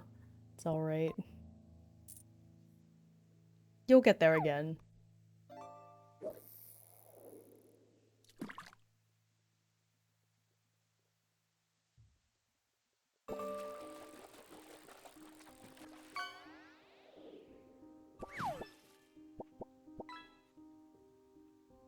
Oh, let me highlight and delete so I don't blow everyone's ears out. Hold up. That's it. Hold on.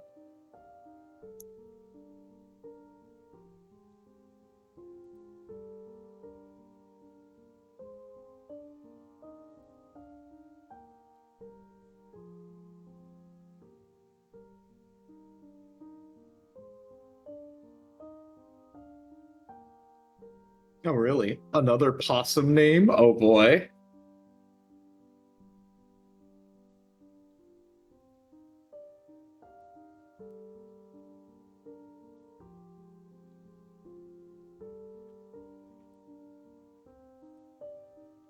No, not again.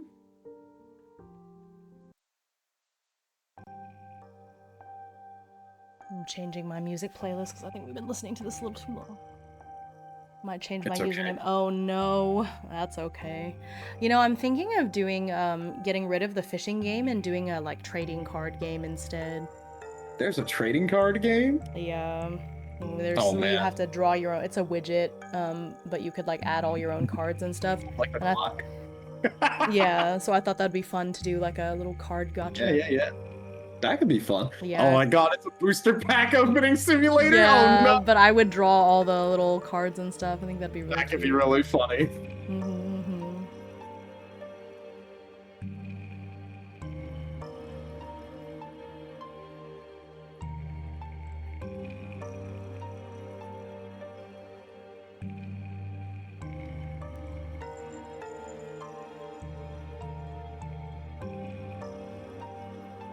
But I haven't decided yet.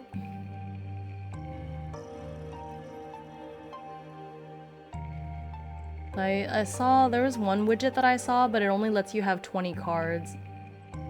Maybe, I guess I could do that, and every so often I just change the cards. So it's like every season or something, there's 20 cards to get. Yeah. You gotta get, like, the super trading cards of everyone. Yeah. Oh, no, never mind. The widget says there's a max of 50 different cards. Oh, okay. That'd be fun. But yeah, they have holographics and stuff, and I think it'd be fun to have, like, my little drawings and things. My little doodles. So that's what I'm thinking of doing instead of the fishing game. That way it would be a little bit more unique to me. And I could have them be whatever.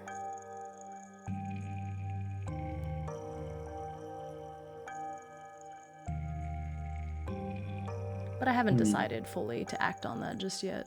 Just still a brainstorming.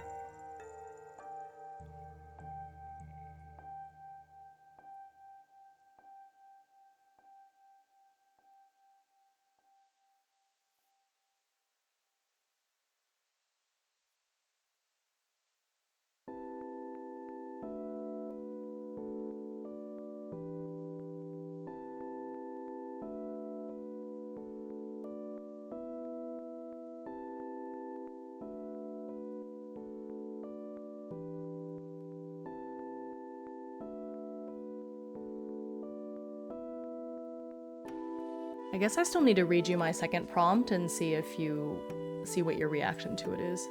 Yeah. Also, my bad again for the super long. You're good. It was perfect. It gave me time to finish my paperwork.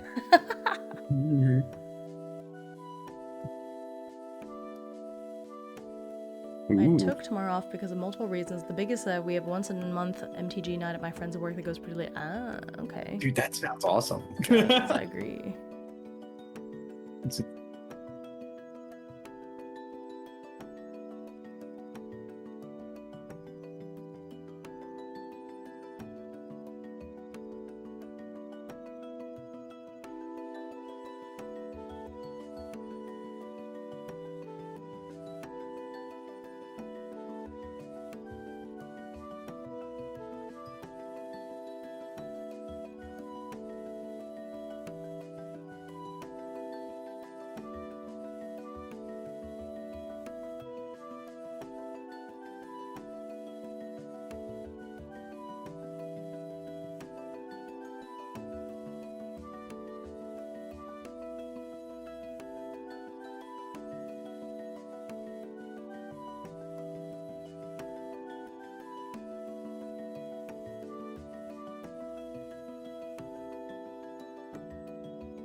that was canceled, so I'm available. Now I'm available during the day tomorrow. Nice.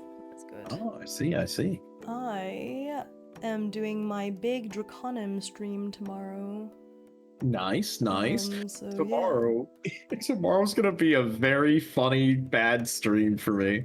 I'm taking Nero hostage, and we're gonna be playing Devil May Cry 2. yeah. Right. Oh my god. Look, it is the yearly tradition for me where we revisit Devil May Cry 2. Why do you and do this just to yourself? look, sometimes you play bad games for fun. It's like why you enjoy a bad movie, except the fun part is where we get to laugh at it for being an incompetent piece of technology. Oh my goodness. You know, it's like Yeah, Deadly yeah. Premonition's the fun bad game where there's a fun story and you like the characters and the Yeah. music's fun. And then, well, and then you have Devil May Cry 2. Nero May Cry. It's probably gonna be that, and it's probably gonna be really funny because I just want to see how he's gonna react to my attempt to speedrun the game. No. Oh dear. Oh man, because I missed when he played the game originally. We were talking about that, and I'm very curious to see how different he's gonna go at it compared to how I went. Magikarp. You're absolutely right, Atomic. If 3 was not as god tier as it was, dude, the series would have been dead in the water. Absolutely. All the fishing.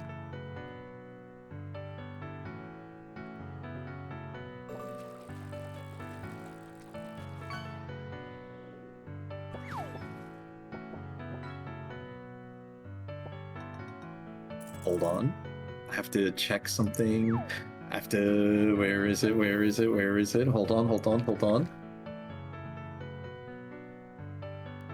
I'm doing something special. Oh. I have to...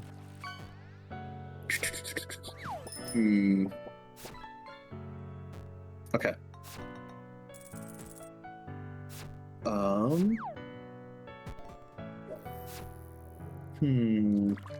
Okay. Okay, okay.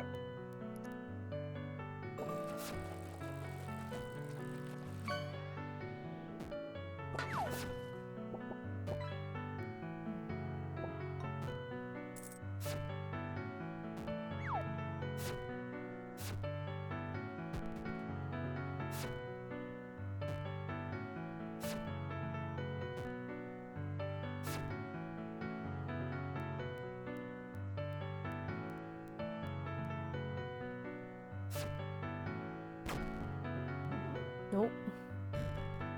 R.I.P. Oh, what happened? Atomic died in the Oh no. RPG.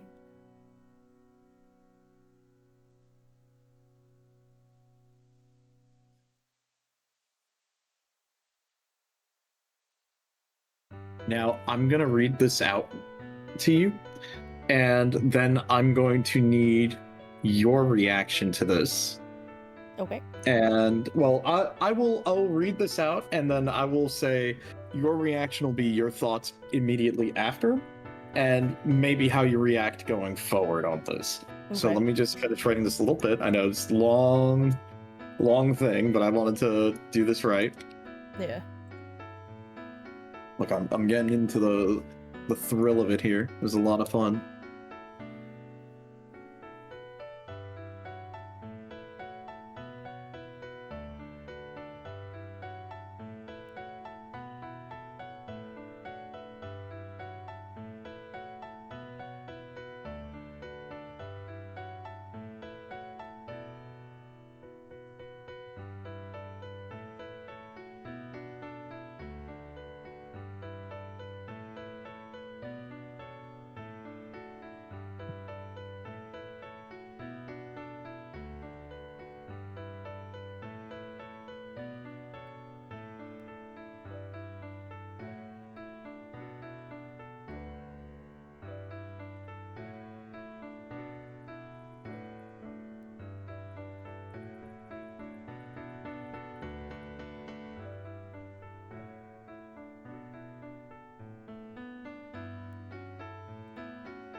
Okay. So I'm going to read this out. I finished this prompt. I'm going to need your input at the end here to determine how the end of this is written.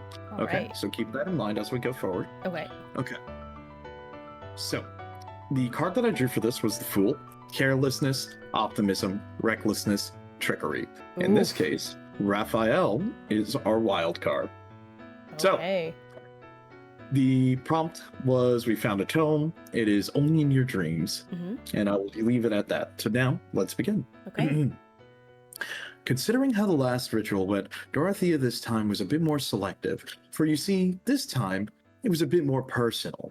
While she had been thumbing through her usual stack of tomes, this time she found something a bit more unusual. Only in your dreams, the applications of dream magic. At first, she was a bit hesitant, but her usual cold attitude turned slightly as she could be reunited with them. Just the thought of it was enough to get her giddy and searching for willing participants, though most had begun to turn the other way ever since the singularity. To be upfront, Miss Whitlock was not very popular among her peers. Oh no. In fact, some of them were starting to become afraid of her. She would be spotted uttering words to a person who wasn't there, exchanging conversations with a reflection while remaining in her dreary demeanor. But there was one, a certain man who seemed to be having the time of his life, or so she thought. Raphael oddly came to mind, but why was he so persistent? Why did he never respect his studies? He seems capable enough, then why doesn't he prove it? It's frustrating. How can he just, do things? Flustered and annoyed, Dorothea catches Raphael and asks him if he would participate in a ritual with her. One where the two would share a dream, one that would be molded by the two of them together. Dorothea in her...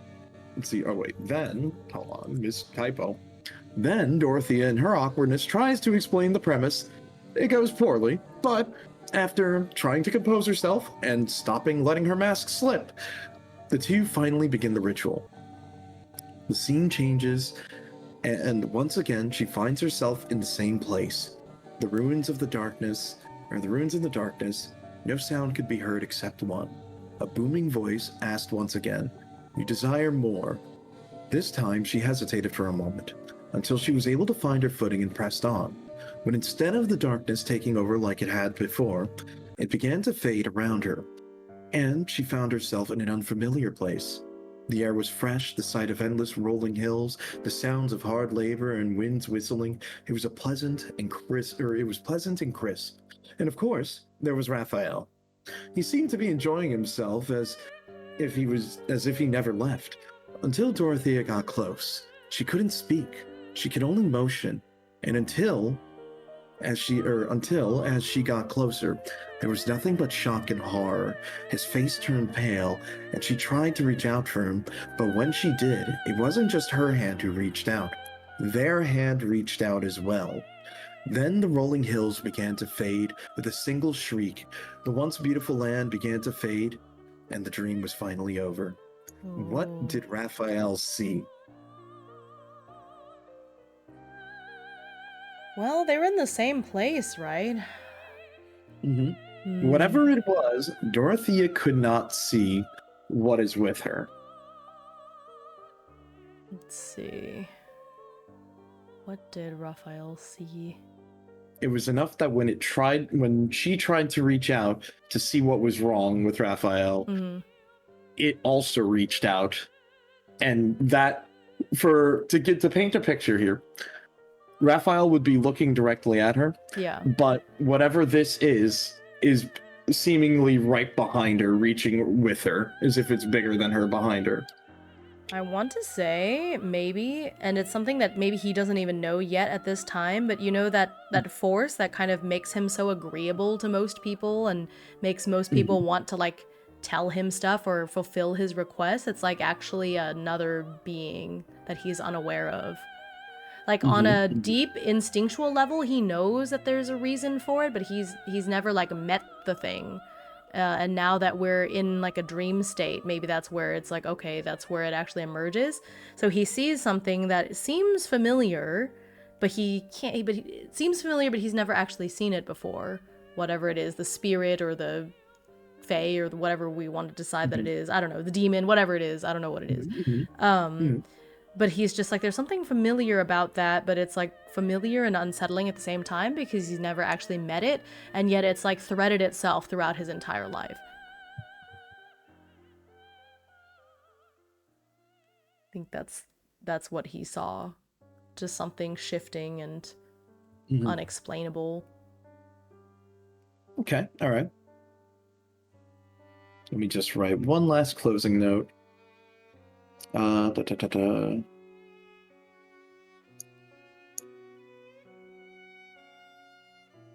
see.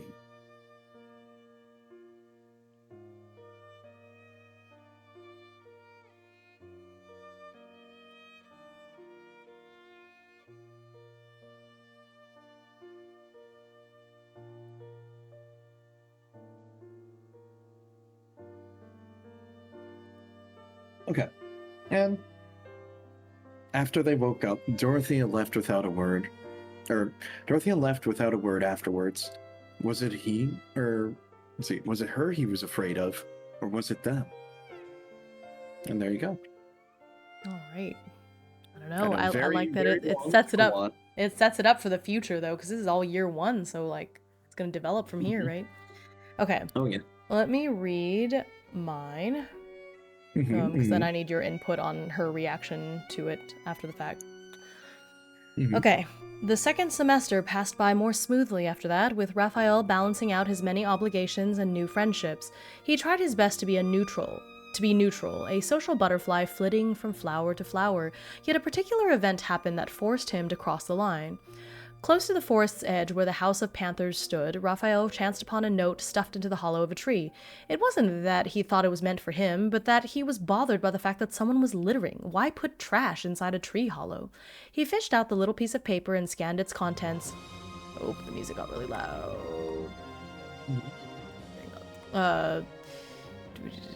I know what you did. Meet me at the coordinates XYZ on XX date, or else everyone else will know too. Yeah, he'd barely make it if he left right away, using his magic to breeze his way to the coordinates that led deeper into the forest. There, he found one of his upperclassmen threatening and blackmailing a younger student from the House of Elements. It wasn't an upperclassman he knew well, but it still rubbed him the wrong way to see this sort of behavior. Of course, Raphael knew that there were members of his house that sometimes did unsavory things in pursuit of knowledge and power, but part of him hoped that in a place like this, where magic and wonder surrounded them, people would be more motivated to serve the greater good. It bothered Raphael deeply to see this extortion, so he took a stand against his own upperclassmen, threatening them in turn to back off. I know a thing or two about you that you might not want revealed, he said with a smirk. It was a bluff, but the upperclassmen didn't know him well enough to judge. With a click of their tongue, they went on their way in a huff. You all right? He asked his fellow freshman. Yeah, thanks. Are you gonna be okay, though? That guy's a junior. What if he complains about you to your prefects or something? I'll be fine. Besides, you'll vouch for me, right? Raphael phrased it like a question, but his words were uttered with strength of will. He just knew that they'd lead to acquiescence. Sure enough, the other freshman nodded solemnly. Yeah, I owe you one. By the way, I'm Evander Wilkes. And just like that, Raphael found himself making friends with someone outside his own house at last. Nice. All right. Okay. Let me think. So again, this is one of those things that kind of goes through the grapevine, you know. Yeah, it would go through the grapevine on this one, and in this case, I would say, okay, it's a little bit tricky. How would she feel about that? I feel. I guess the other question is, okay, how would she feel about that? I feel like she would go, that's very typical of him. Though, of course, he would try to stick up for someone who's weaker. But also, what would this person have that they were being accosted anyways? I feel she would be more intrigued about... Yeah, well, what that was about. Why would this person? Yeah, about, like, why would they go after someone like that? Although... she may still be annoyed that you're not studying or, pursuing, more academia type of themes.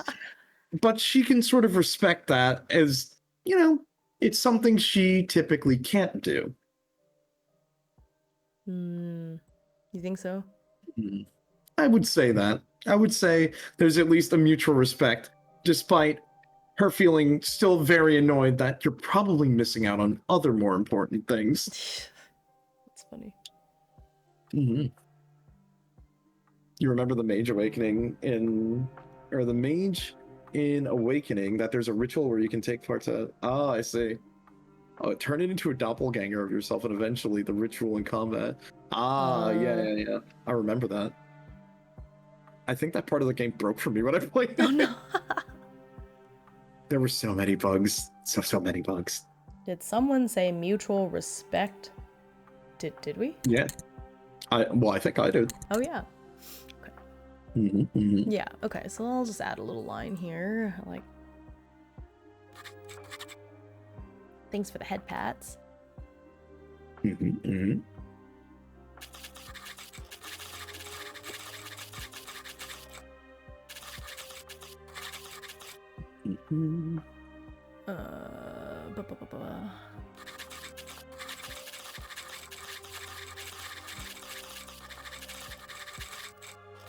It's me, respectable London. Oh boy, it's him. How you doing, London? All right, I added 2 lines, which was, after hearing about this occurrence, Dorothea was more concerned about the impact to his studies than anything else. Typical. Mm-hmm. Yeah. Yep. That's about right. That's exactly how that would have gone. Absolutely. That's funny. Yep. She's like, yeah, it's nice that you saved that nerd from getting beat up, but also, did you study for the exam? Yeah. It's like you're not really. It's not a book you're dealing with, huh? Oh my god. That's funny. Okay. Oh, so that's year 1. Yep, that is year 1. Gosh. Okay. Now we get to do it all over again, but with year 2, basically. Yep. And let's see. So, year 2, cups. Oh, wait. Sorry, there's one more thing before we do that. Oh, yeah. You had a break between your first and second year. How did you spend your downtime? Did you miss having access to magic, or did you remain at Brackroot Academy? What did your rival do during this time? Okay. Let's write a little bit about that. Yeah.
I see.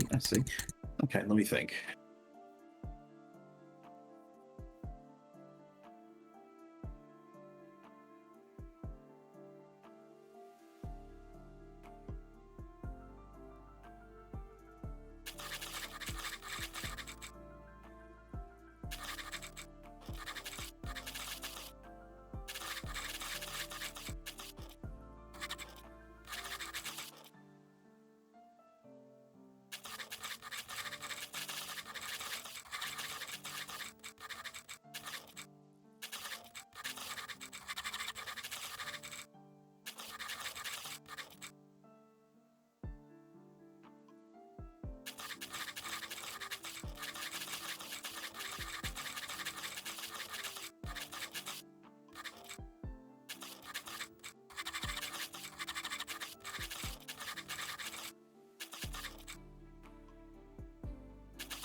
Mhm.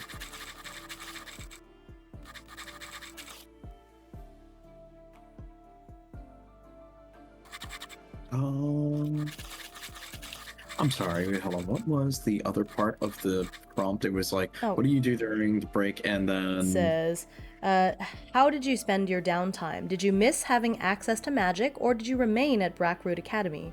And then what did your rival do during this time? Which I don't think we have to write about since, we don't, because we're gonna just tell each other. Yeah. Yeah. Good call. Just wanted to double check. Yeah. Okay.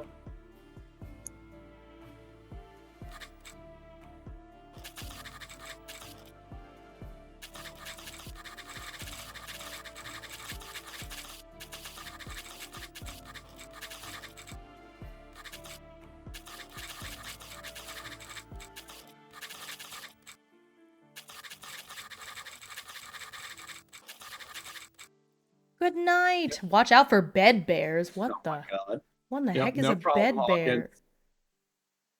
Mhm. What is a bed bear?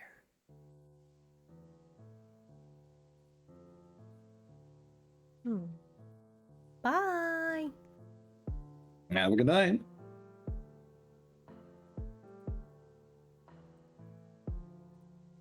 We're all gonna subscribe to Raven for these emotes, right? I know those emotes are so good. Like, I can't lose these emotes. I'm gonna keep subscribing. Like, they're so good. What the heck? I know they are so good. Okay, I think I've got mine done. Oh my gosh, you finished before me. I'm almost done. It's weird. Okay.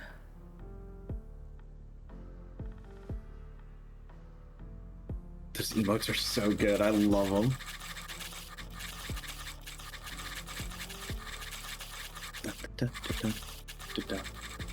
I've just had this very long spooky music playlist that's been going for like hours. Well, I had it on this Dark Academia playlist, and then I tried switching it to the Eternal Poison OST, but there isn't an official one, and so it kept wildly fluctuating in volume, and it was really annoying. So now I'm listening to Victorian lo-fi.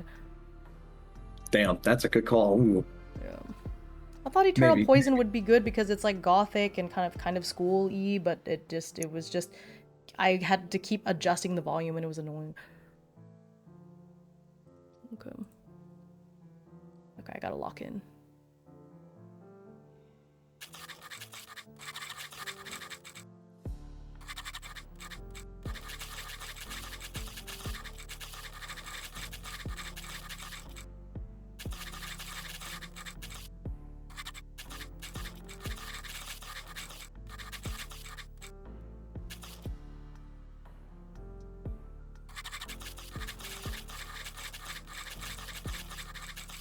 Oh my god.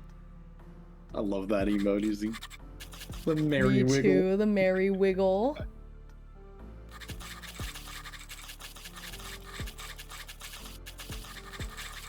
Okay, I think I'm done. Okay.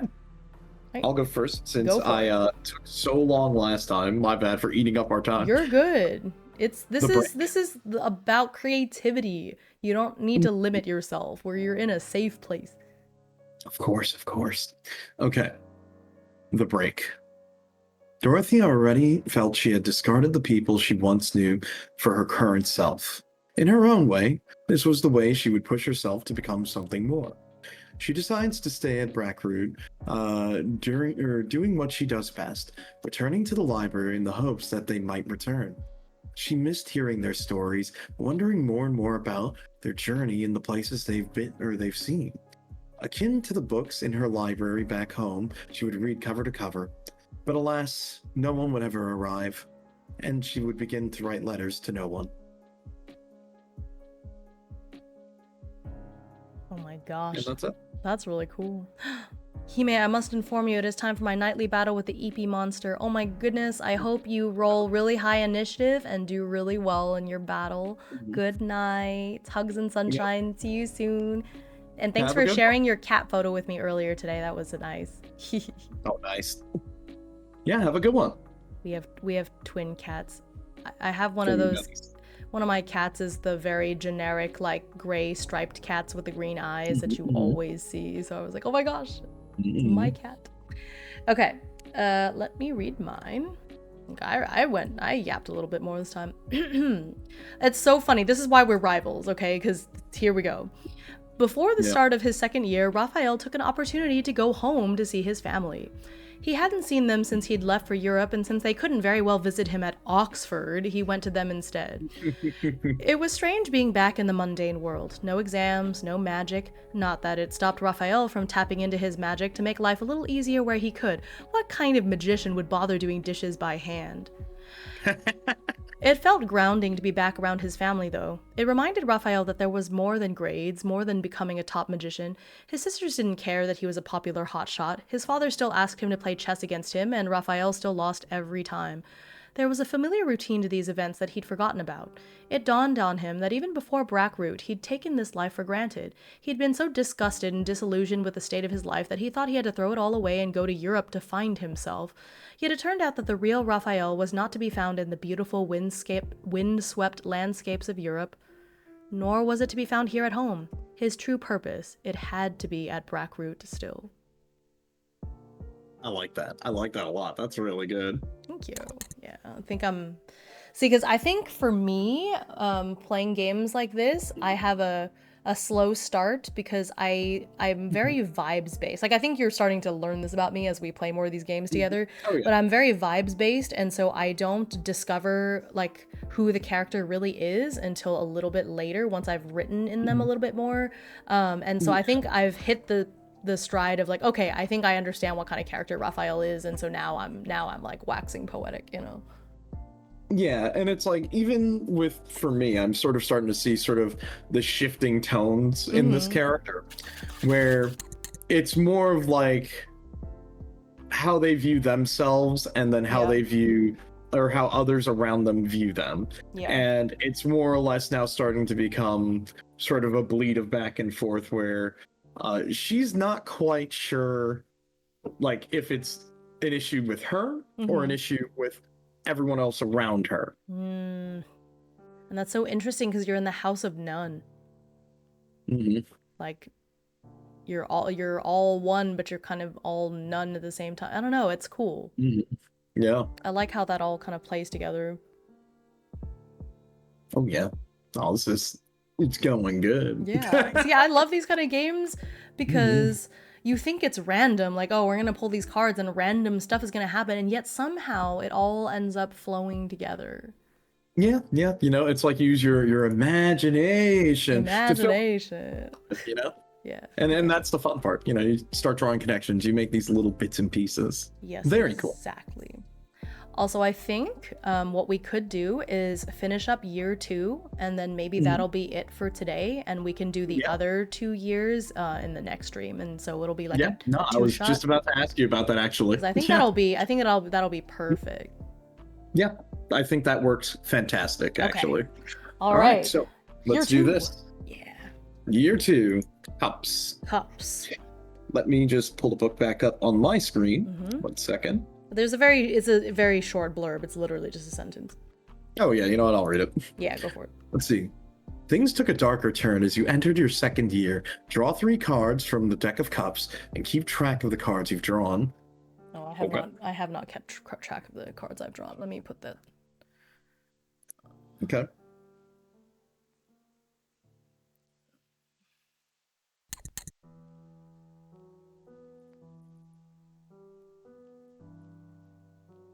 Okay.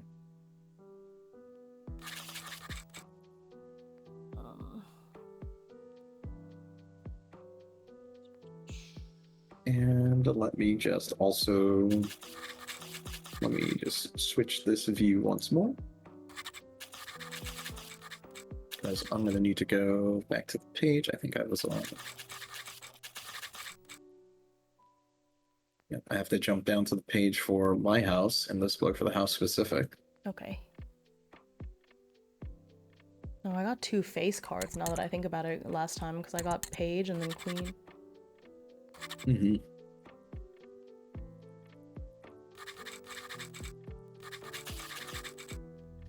as I just rapidly scroll through this other book.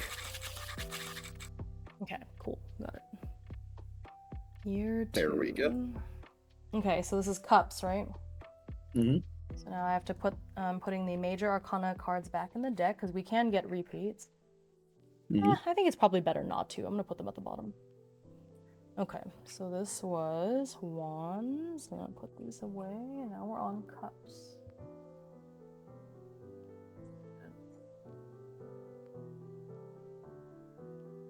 That's not it. Of course, I would put the one I needed furthest away. Okay, cups.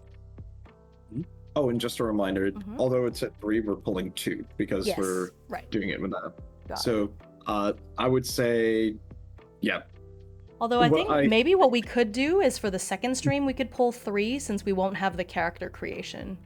Oh, yeah, true. Very true. And then it'll be more dramatic for the last 2 years, you know? Mm-hmm. Okay, so you know what? Let me do that and undo that. Okay, so let me pull my first card. Mm-hmm. Your minor arcana card is ace. Okay. Let's see. I got 10.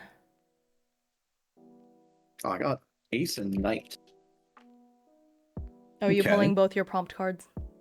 Yeah, I'm just gonna pull both the prompt cards just so I can have those. I got 10 and king. Okay. And then for the first one, my major arcana is the Hierophant. It's your favorite card. Oh my god. Why do I keep on getting Hierophant and then like it's funny. Tower, death, all these other things? I'm like, damn, I'm really Welcome cursed. to my life, man. Okay, and then we have the King of Cups here. And then I got the Emperor. Whoa, I got King and Emperor. That's funny. Oh, that's sick. Okay. Should I be making a note? Did you make a note of which major arcana cards you drew too? Yes, I've been writing notes whenever I draw one. Okay, I'm gonna do that. I think it was Temperance. Yeah, it was Temperance and Strength.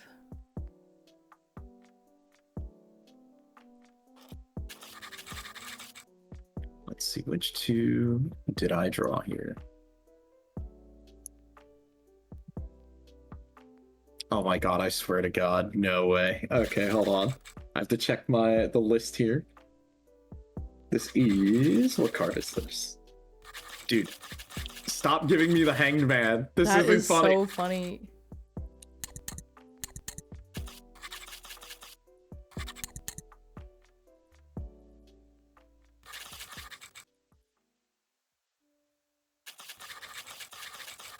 Okay, what is my second major arcana here?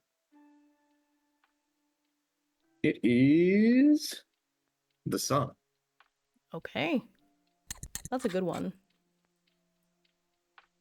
Hierophant the Emperor. Okay. Let's see these prompts. Let me read my first. We got different cards, huh? 10 king. Yeah, so we won't have any overlap. Okay, so my first prompt from the original book was: your favorite professor was ousted from the academy after it was revealed they had ties to an association attempting to gain control of the school. Before they were escorted away, they entrusted you with a small sealed chest. Who was the professor? What did they teach? How did you get the chest open? And what did you find inside? Okay. Sounds really cool, actually. Interesting, yeah. And then the one for the in the expansion, let me make sure this is the right one. Okay. You practiced oneromancy, dream magic, for the first time and woke face to face with a ghost in the graveyard. Uh-oh, I think I have to pick this one. Its arm pierced your chest and pulled something from you before it descended into a crypt. You passed between 2 statues guarding the entrance and descended uneven steps to the damp tomb below. What incantation did you discover? How did you evade the statues that followed you into the crypt and escape the dream? What do you fear the ghost took from you that you may never get back? Ooh. Yeah, I have to pick this one because I think I'm going to connect it to your second scene. And it's the Holy, the card. like, I think it's connected, you know? Yeah. No, I agree. I think you should absolutely do that. All right, what'd you get? All right, Okay. I'm gonna save what major arcanas I drew on this in a second Okay. because it is very, very interesting. Okay.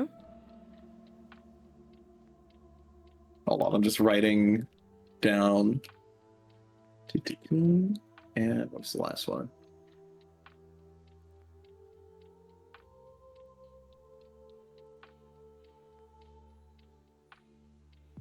Sorry. You're There we fine. go. Okay.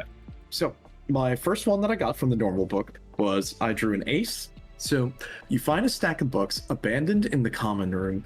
Curious, you thumb through them and realize a certain highlighted passage linked together forms a phrase. A king is waiting for his constellation at the stroke of midnight. Find him in the river.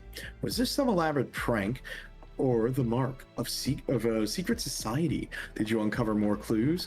Who do you think left this book in plain sight? There is a stream that breaks the campus in two. Could it be involved?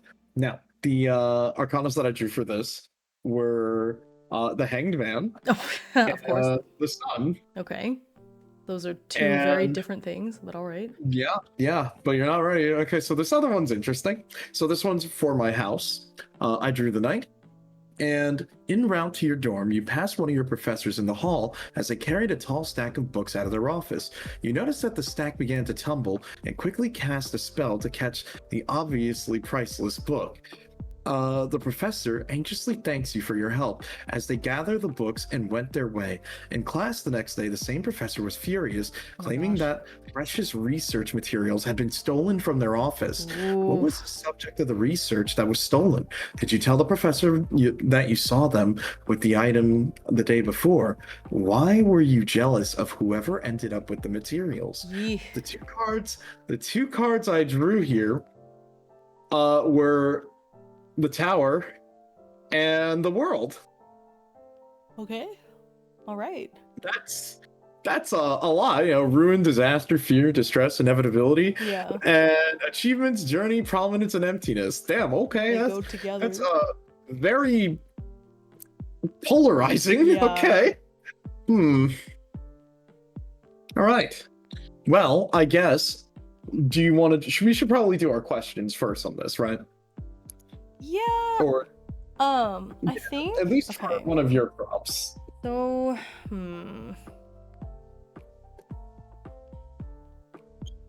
I don't know because I think maybe I should adjust this a little bit and be that I was intrigued by what I saw, and so I asked for your help to do a similar ritual to go into our dreams again. And that's when all of that happened, so you were there. Okay. We could do like a similar thing where maybe you ask a question. Once you get to a moment. Yeah, so I think I'll write it and then yeah, I think that'll be good. Okay, my second prompt, or well, I don't know. Are we talking about our second prompts, or are we just gonna focus on the first one? Let's do the first one first, unless you want. No, I'm good. Yeah, let's do that. Yeah. Okay. Let's see.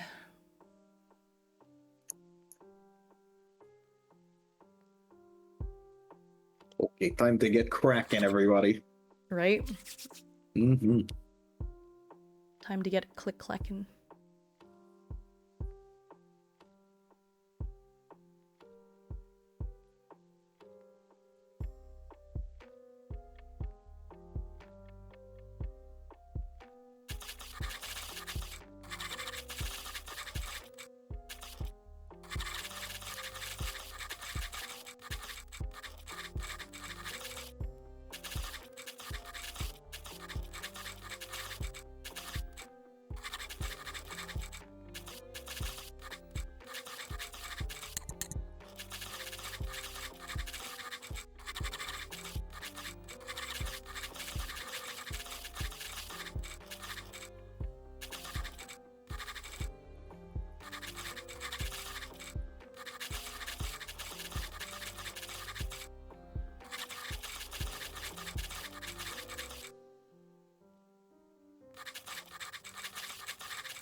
Hmm.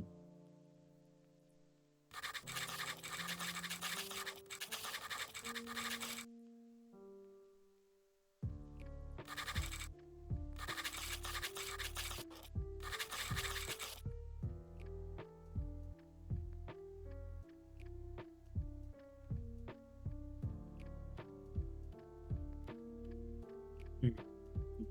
Hmm.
Hmm.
Hmm. Hmm. Hmm. Hmm.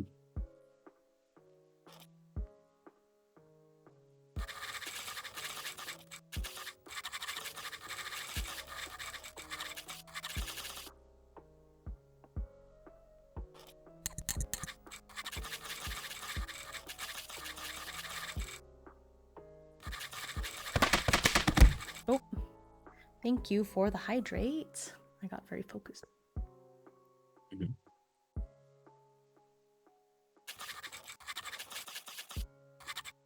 I appreciate that you pelt me with water bottles and then give me the head pats. Thank you, thank you. To apologize. They always do that. It's so funny. Appreciate you. Thank you, thank you. Okay, I'm gonna read what I have so far because I want to know how Dorothea is reacting to all of this in the moment before I continue. I have to soothe the brain damage away. Thank you, thank you. Yeah, especially after playing KDM, brain damage. So, No. all the other parts of your body, because you roll it after the monster hits one of your survivors, you roll a die to see where on the body it hits, which you can look forward to that in No. Cross 1,000 Dead Worlds. Oh no. Oh no. Not again. All I but- can think of is Warhammer. Right, but most of the places you get 2 wounds. Like if you get hit in the arm, it doesn't become like a serious wound until the second time. But when you get hit in the head, you only get 1 serious wound there. And there's later there's all these terrible like brain injuries you can get. Like, man, I'm looking forward to it, but also scared. But yes, so please soothe the brain damage away before like a white lion comes and eats me. Okay, so I'm gonna read what I have so far and get your reaction before I continue. After participating in that ritual with Dorothea last semester, what he saw in the dream had been on Raphael's mind. What was that strange, ghastly figure he saw stretching its hand out towards him? What did it want, and why was it in his dream of the Netherlands? Feeling stressed by schoolwork and a general uncertainty, Raphael decided to enlist Dorothea's aid to use oneiromancy once more. This time, what Raphael opened his unconscious mind to wasn't the picturesque scenery from his memories, but a desolate graveyard. There was a ghost, its face an impossible blur as it blinked here and there, that appeared right in front of him, and then pierced its arm through Raphael's chest. I shouldn't feel pain. It's just a dream. Yet that wrenching sensation felt too real to be just a dream, and when the apparition pulled its arm back, Raphael distinctly felt that it had taken something from him. I just had like a weird grammatical... Had taken something from him. Yep. Something that he absolutely had to get back. Before he could react, the ghost turned and descended into a crypt, and that's where we're at.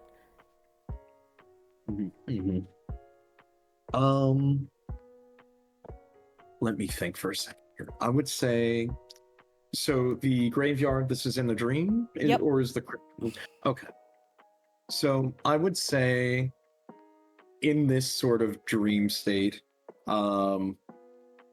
obviously, Dorothea would be shocked at what is transpiring. Of course, she would agree, as there is a chance that something else would be there for her. And the main issue, however, for her is whenever she seems to have these dreams, she's unable to speak, or whenever she tries to, no sound is able to come out. You would see her sort of motion to like try and stop it, but she, for some reason, something is like holding her back from reaching. And instead, after seeing its motion going towards its crypt, she seems to be fired up that despite all of this, she's not just going to let you die or let it get away with whatever it did to you. She seems to want to try to help and will be more than willing to go in that direction. Okay. If not, mainly for her own curiosity. Right. But she can't speak. She cannot speak. All right. Okay. Thank you. I think I can work with that. Okay.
Hmm.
Hmm. Hmm.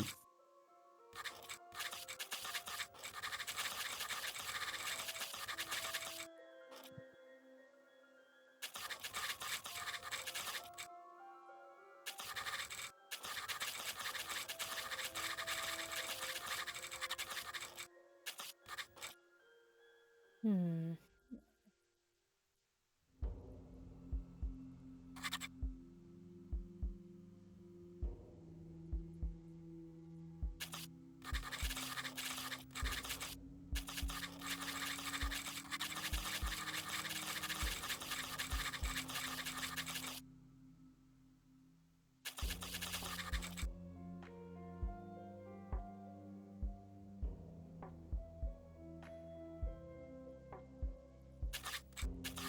Do, do, do, do, do.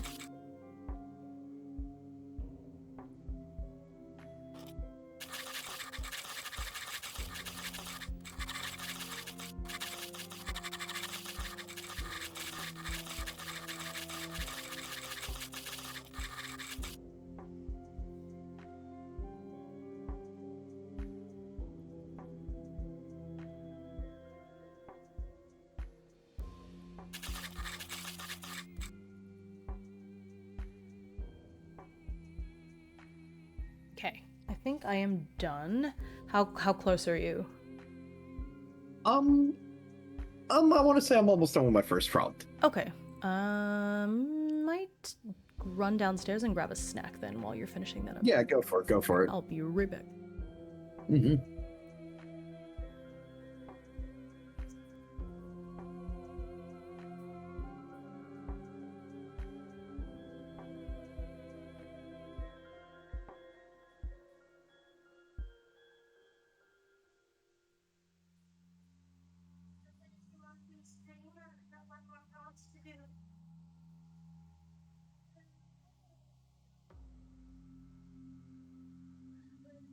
It's like storytelling games, so it's gonna take me.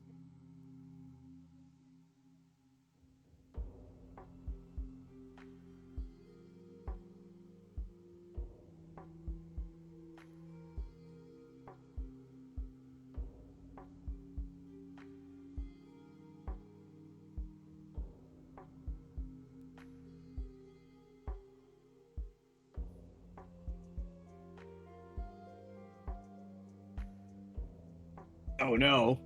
The voices, they're in your head. They're in your head. Oh no.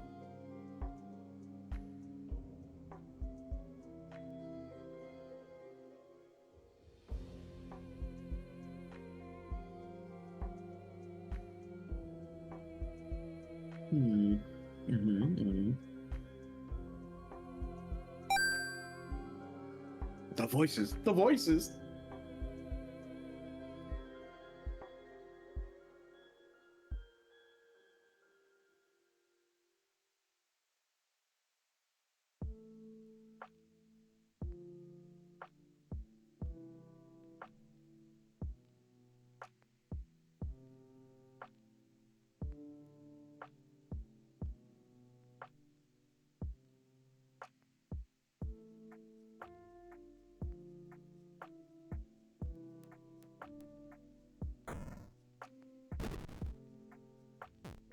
Hmm.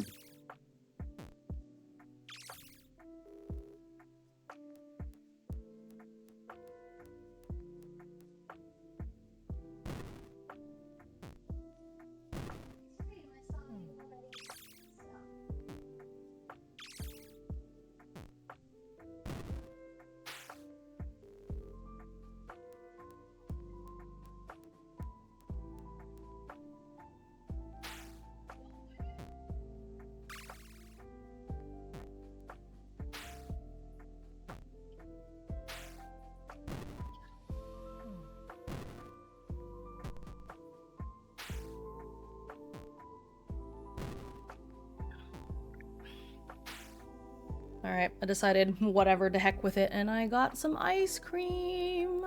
Oh, I thought you were gonna say you got more cheese. Yeah. It's still dairy, but I got some ice cream. The voices. I can hear a Hime talking about us. Oh, did I not mute? Oh, I muted on Discord, but not on the stream. The voices, they're all in my head. That's funny. Oh, you guys just heard me talking to the husband a little bit. I don't even know what I said. What did I even say? I think I was just like, oh, we're doing another prompt.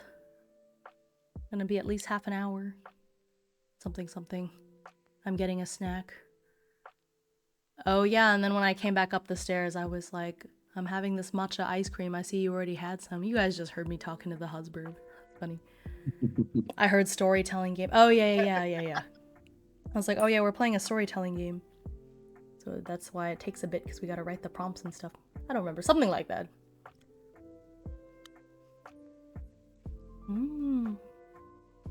It's matcha chocolate chip ice cream. Yum, yum, yum. I'm jealous. That sounds so good. It was on sale at Whole Foods. We went the other day. That's good. I'm gonna regret this later, but right now I'm happy.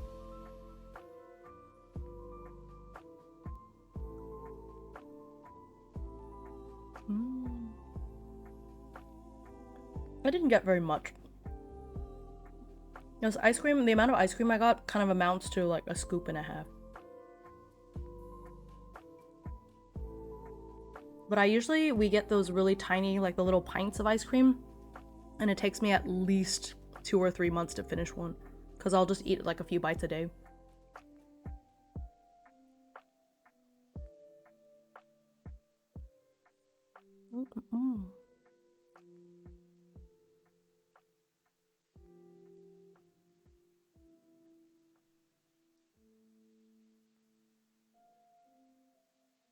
Oh, I see the voices ASMR. Okay. Okay. I have my first prompt. I've got a lie to me ASMR. Oh, go for it. About the voices.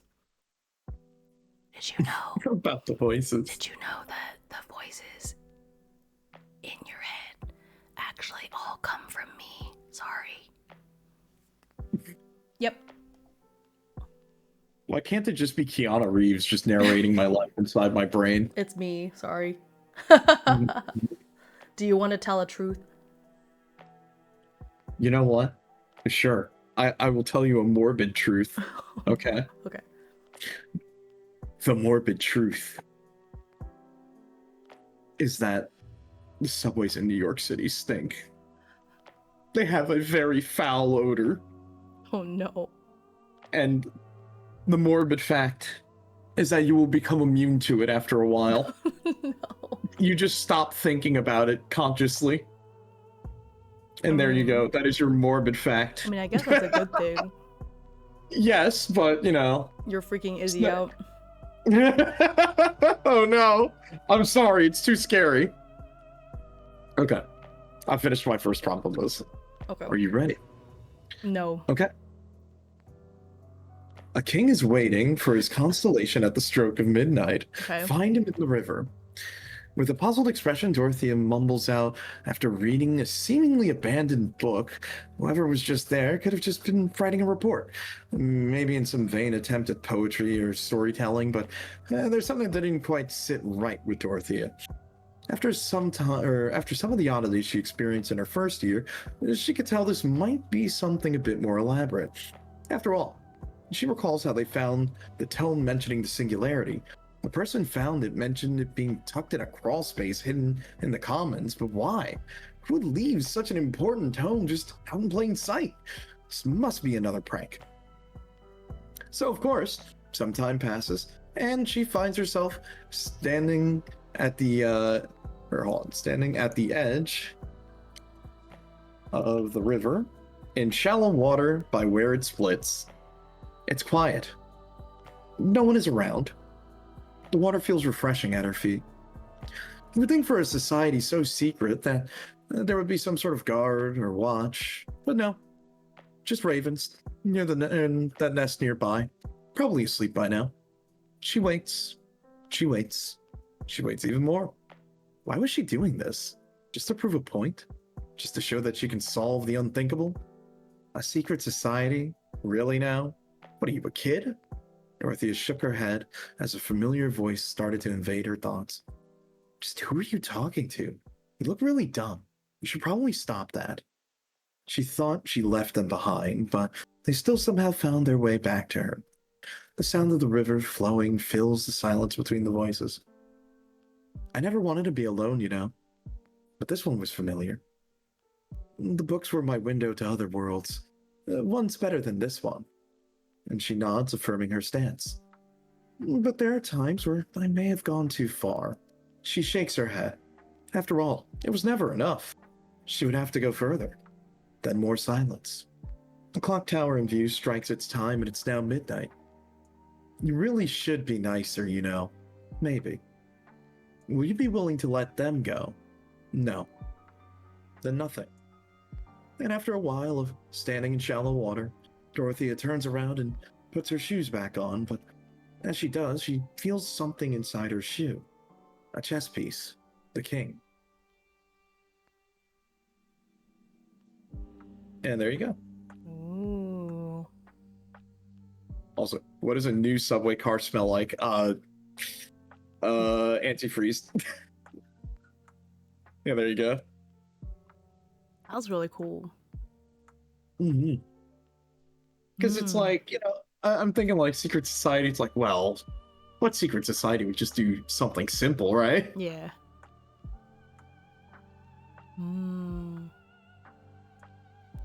Yeah, I have no idea.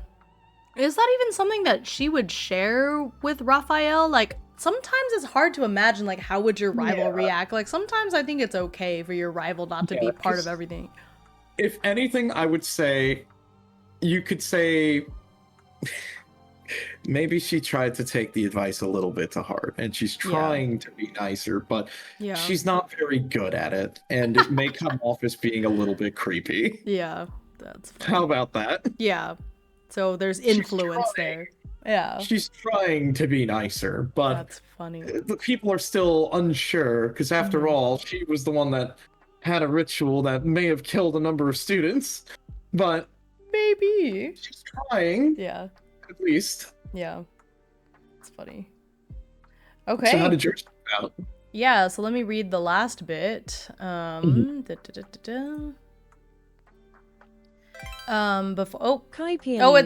it's Say. Say hi, Say.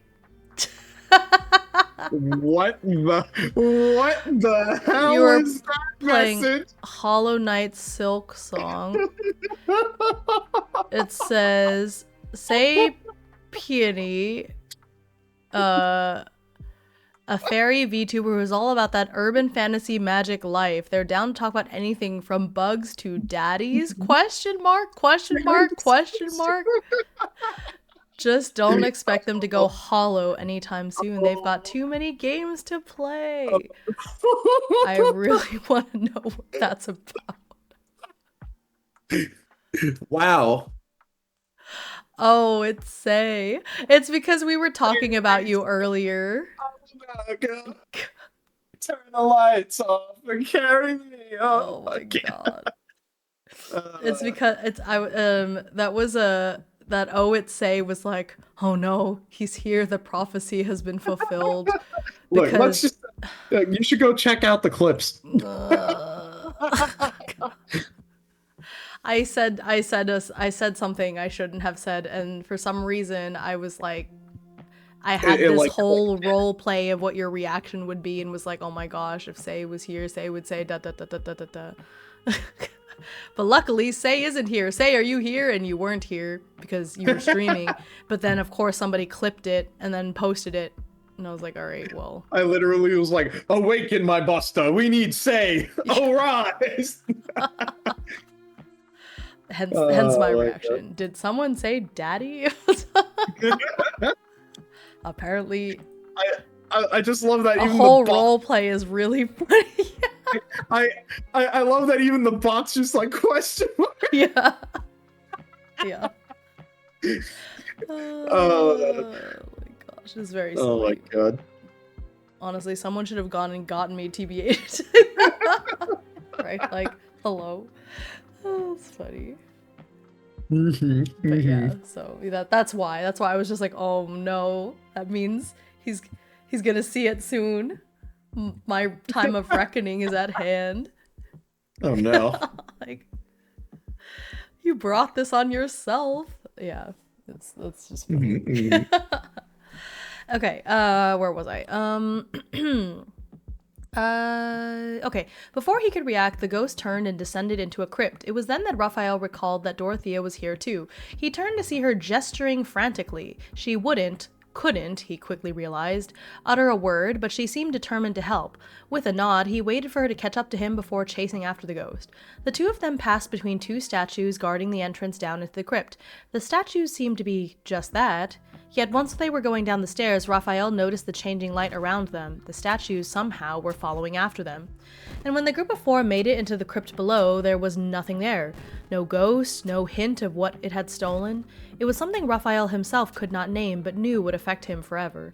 Ultimately, they awoke from the dream empty-handed. Raphael had no way in which to describe this profound loss, as if a part of his very soul was missing. And when his luck was the lowest it had been all his life for the rest of that week, Raphael finally had to accept that the magic that had always wrapped itself around him and made his life easier was gone. That's good. That's really good. He lost his life buff. He is rapidly approaching, yeah. Say is rapidly approaching this location. I like that. I like that a lot. I'm glad. It's fun. I was like, yeah, what is it? What is happening with this? But then I think it's just sort of like, okay, you got this buff. You drew a little too close to the sun, so we're gonna take it. Okay. Pretty good. Pretty good. I like that. I like that. I still don't really know the nature of his blessing, or if like was the ghost the one that gave him the blessing and now it's taking it back. I don't know. Good question. So the card that I drew with it was like the Hierophant, which is so it's like spiritual knowledge and guidance, and that's why I'm leaning towards being like the ghost was kind of like his patron in a way, and it blessed him, but then it didn't necessarily want to be perceived, and now that he's aware of his blessing, it's kind of warping his personality in a way of like, well, everything should go the way that I want. And the ghost, I think the ghost didn't like that, and so it's taking it back. I just thought of the most like cursed comparison. What? It reminds me of, okay, this is gonna be the most out there reference. I'm sure people will understand. It reminds me of incoming JoJo reference. It reminds me of from Steel Ball Run, where it's a stand that literally all it does is provide its user with like positive affirmations. Oh. Yeah. That's all it does. It That's can't fight, funny. it can't do anything. Yeah. All it does is give you positive reinforcement. And in that case, it's just like slightly adjusting things in your favor and like that. That's That's awesome. Yeah. Okay. I need to work on my second prompt. Right. That's knowing stand powers. Yeah. Yeah, exact. Dude, that's what it is, man. Look, a JoJo character that one fully understands their stand is like the most lethal weapon in the universe. Right. Okay, so let me read my second prompt so I can choose which one I'm going with. So this was the King of Cups. So first I'm going to read the one from the core book. It says, you were finally given access to shape-shifting magic. The instructor in charge warned your class that some students can't revert once they transform. You drank a tonic to help control the flow of energy, and it burned your lungs. What creature did you turn into? How did this transformation affect your human form? Did anyone get stuck as something other than human? That is interesting. Let me read the other one.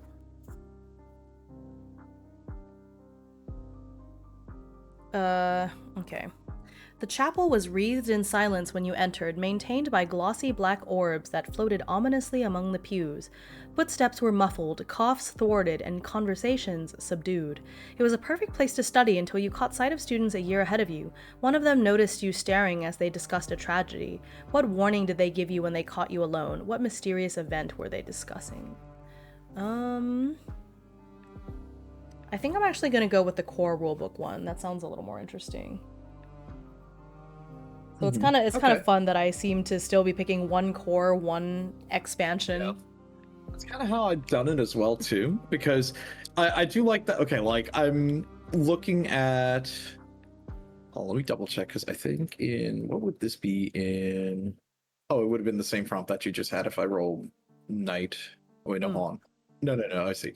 Fewer and fewer students attend class. As soon as it was revealed that they were missing from campus, it took weeks, but they finally were all discovered standing in a clearing in the woods, unblinking and silent, as a large pillar floated before them.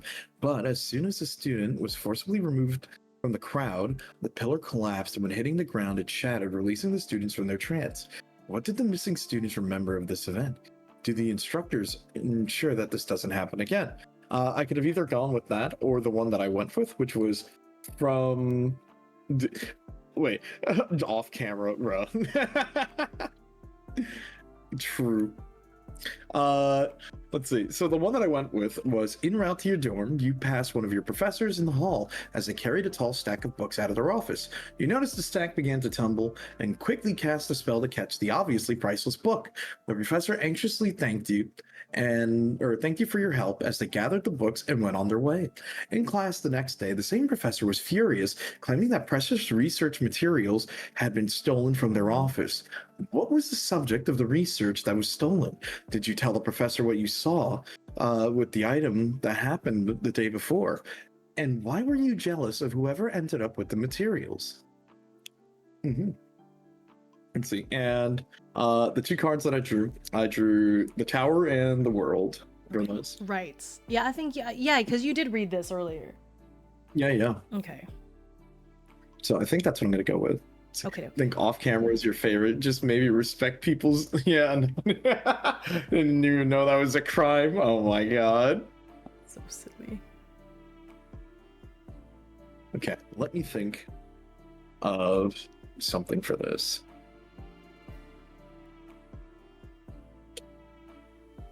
Because this is our last prompt of the night. And actually, well, I think technically we have the break, but up to you if you want, if we should do it then or save it. I would probably say save it. This one is not a break. It's like a... Well, I'll just read it so we can plan. But it says... You had strange dreams during the last month of the school year. They became clearer as time wore on, and you realized that it was the speaking gem calling to you. One night, you couldn't resist it any longer and felt compelled to visit the and so on and so forth. Yeah, so something happened. So, okay. So we'll probably save that for... Yeah, I think we can save that for next time. That way it's a nice connection from this scene to the next. Oh my gosh, I forgot to say... Thank you for the raid. I was so like, oh my god, it's Say that I completely didn't say. I forgot. Ha ha ha ha. Ha ha ha ha ha. That I completely forgot my whole spiel. I'm so sorry. I was just like, oh my gosh, the prophecy.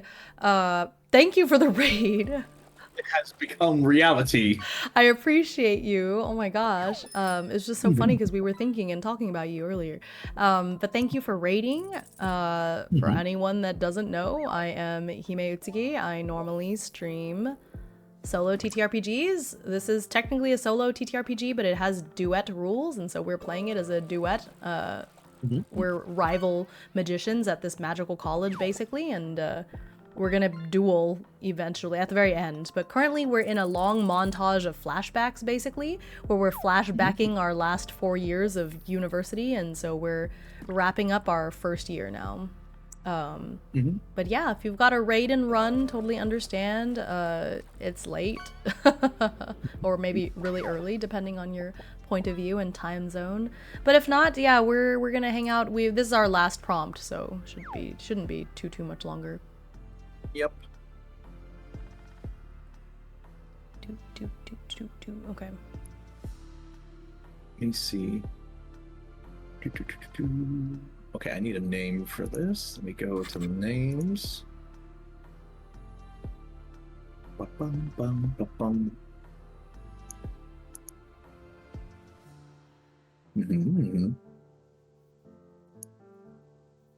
think because the emperor represents like leadership and ambition, that should mean that like this went favorably for me.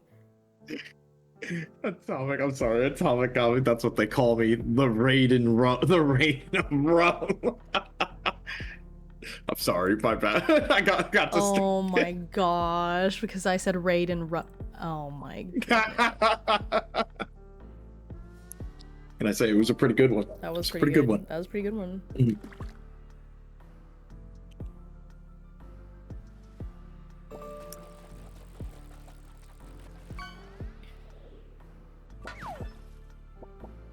Also, I think we should, I know this is for the future, but I think we should use the endings from the expansion because apparently it goes into more detail and it's more like dark. Okay. Yeah, that sounds good. Okay. But that's, you know, that's a later. Yeah, oh yeah, that's way later. I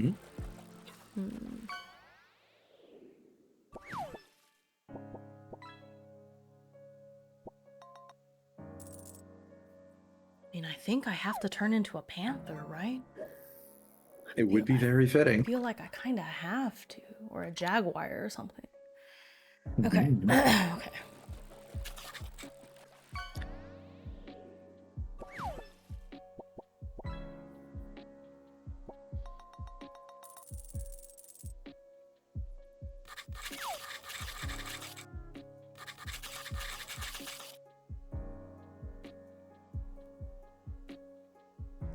So maybe you were here too then, in this same class.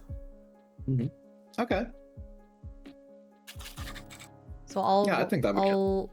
So I guess you should... I mean, so how would you shapeshift? What animal would you shapeshift into? Okay, I have to think. What animal would work? Let me think.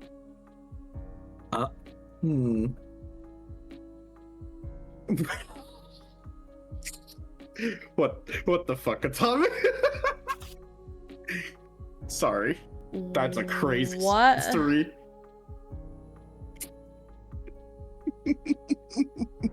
What?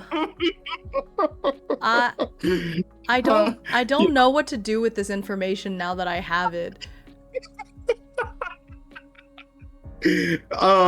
Nice. Awesome. Thank you, Atomic.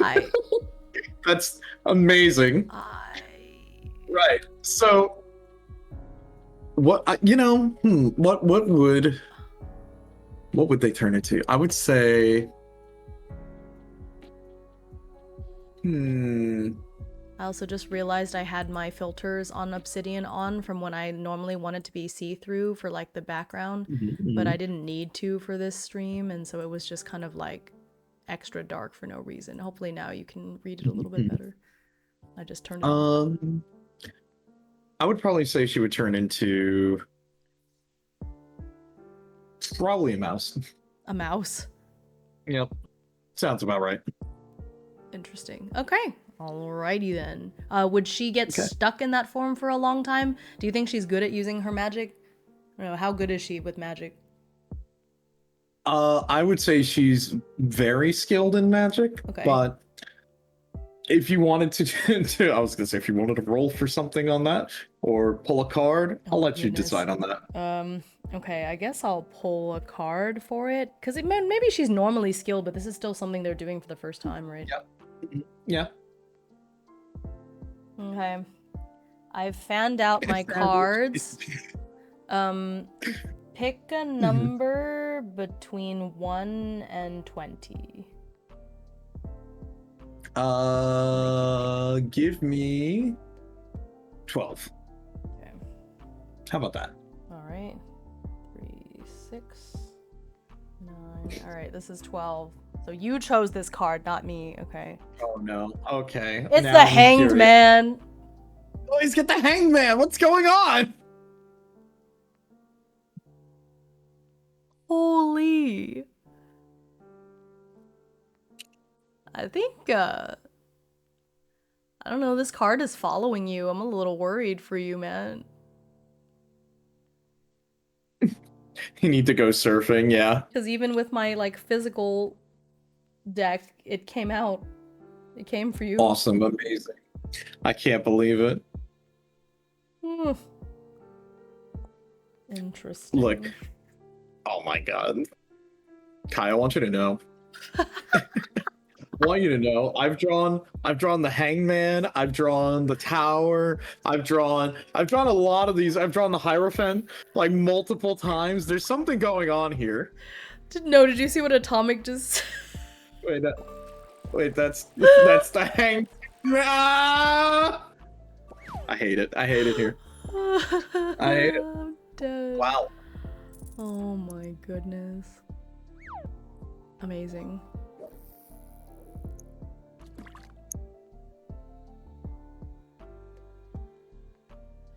Okay. Let's see.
Oh man, the word camouflage is not spelled the way I thought. I had the U in the wrong place.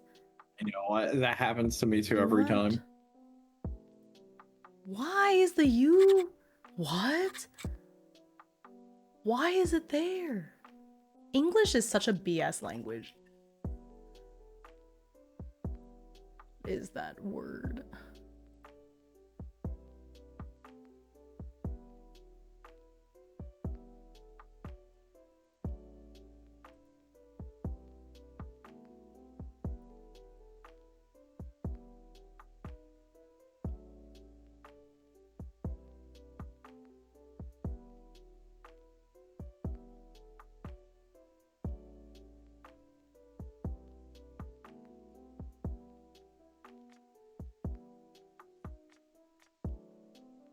Oh, is it? Oh, is it? Oh, is it? Does it? Oh, it does. Oh, What? wow. Okay. Thank Wait, you. what is that? Oh. Something on your side. I was like, what? Yeah, don't worry about that. Like, what does that mean? I see.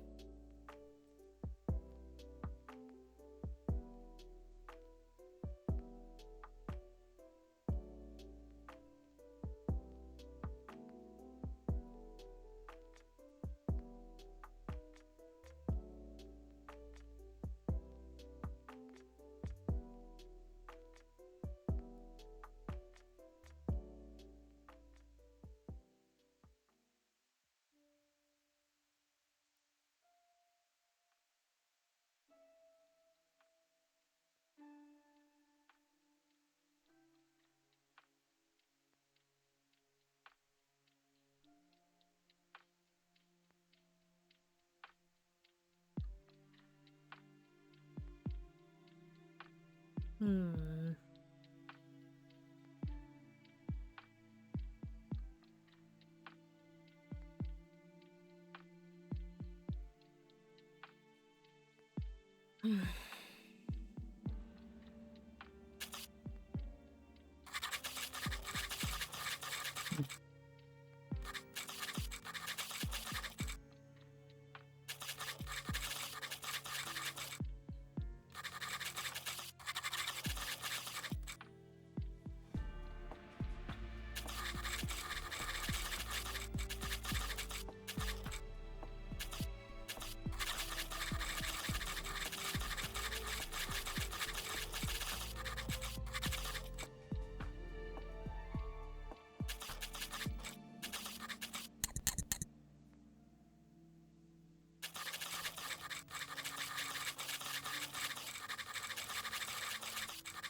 I can think of something better for that. Hold on.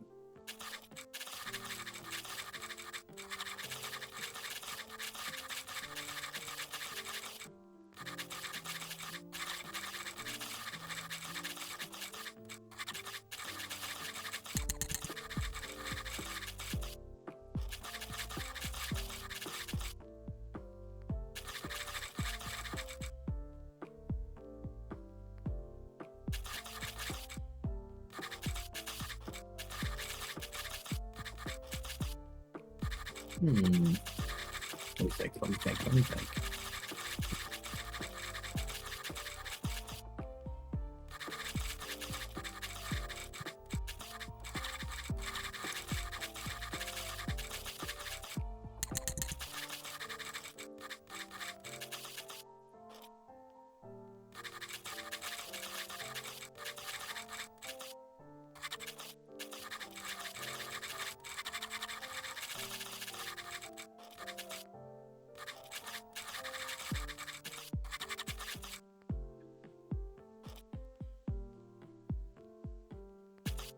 Hmm. Hmm.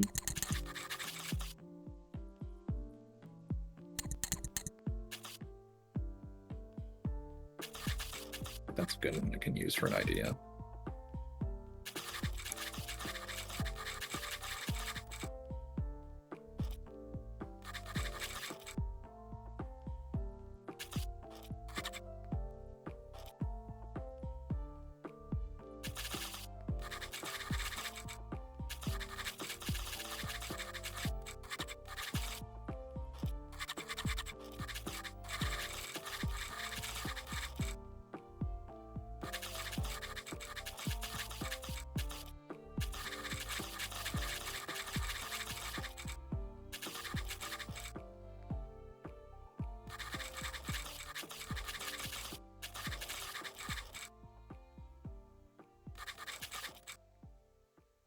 Mhm.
Okay.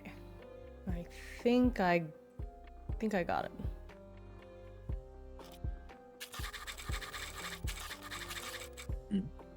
Oh, hey! Thank you for the raid, Lepus. How are you doing? We are Ooh. playing a journaling game called Tangled Blessings. I'm here with my friend Himeutsugi. And if you're wondering who I am, hi, nice to meet you. I am a vice captain. I usually play a bunch of RPGs, TTRPGs, and kind of whatever else. So I hope you guys are having a good time. And what were you doing? How you doing, Lepus? Like, what were you guys up to? Also, let me do this. My ad started right then. I'm glad they're Oh, over on your no. channel. There we go. Hopefully that works. Oh, you're playing PoE 2? Nice. You know, it's funny. I remember, okay, when that came out, I know like a good bunch of my friends were like super hyped for that. Mm-hmm. And I'm gonna be real with you. I was really bad at like any types of like ARPGs. It just really wasn't for me. I was just struggling to stay awake and to fight their computer. Oh no. Oh no, that's not great. Look, that's okay.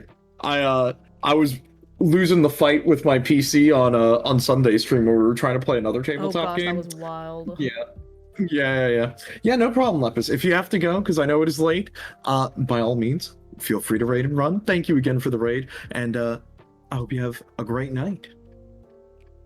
And to anyone else who's hanging out, by all means, we feel free to hang out. I'm doing a bit of journaling here, writing a bit of story for this prompt, and then we're gonna share it. She's no lady. It's not that late. Oof. Hey, be nice to the old ladies in your life. Ouch. You're so excited to get back into PoE 2 when you get better internet. Ooh, I didn't even know you were playing that. Nice. Very cool. Funny enough, when I like look at Twitch, Twitch, you know how they'll like recommend like you should stream these games or whatever. PoE is always on there for me. It's like you should stream this game. I'm like, oh. Wait, what games do you even play that would be similar to that? I'm like, I don't know. I don't even know. Like, I think what was the last? Well, okay, I was gonna say the last game you streamed was the Hobbit Shire game, but I'm like, that's not quite it. I mean, interesting. I don't know. Okay, it's odd. I'm like, that's not quite on par with PoE, I'd say, but you know, it's because they have. Oh, yeah, that would make sense. Yeah, that would probably check out. You know, sounds about right. to be honest with you. Nope, it's not there right now. I went just to look at it, just to see. It's not there now, but it was earlier. You want to hear some of the games that they suggest that I play? Go for it. Tell me while I'm writing. Okay, the very first one that they want me to play is Pokemon Fire Red.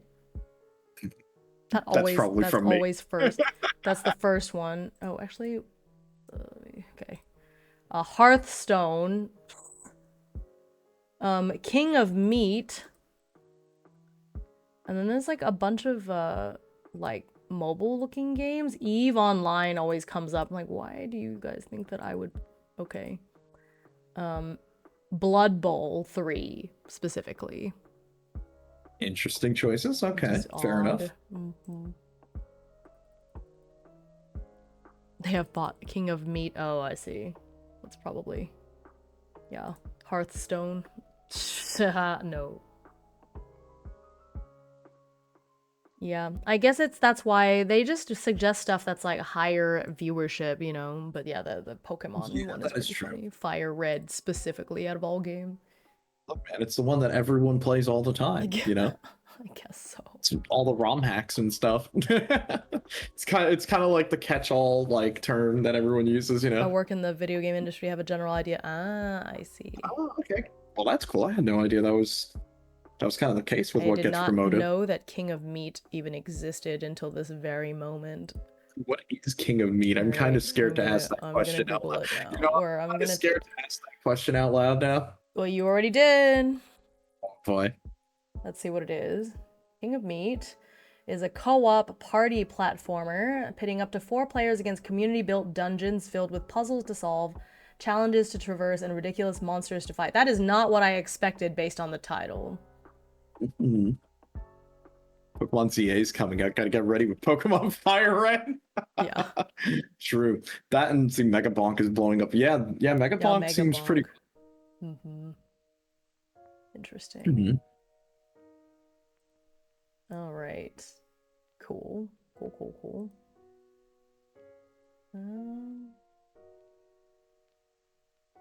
Okay. Anyways, they also have swap meat. God, that sounds so weird.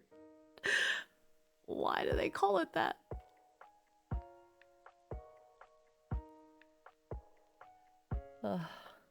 Swap meat sounds like the name of a like BL doujinshi.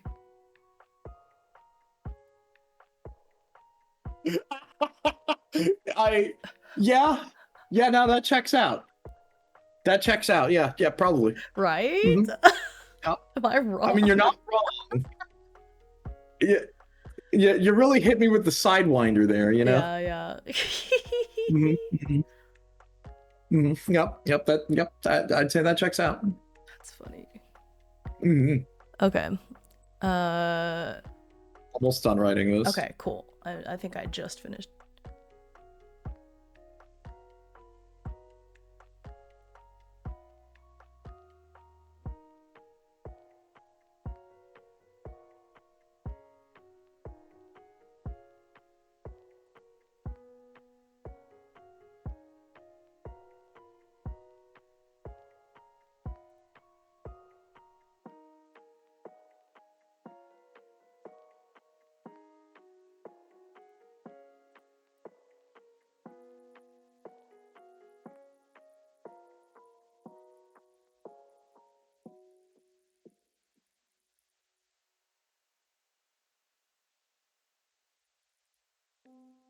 Yeah, the bird is vibing, yeah.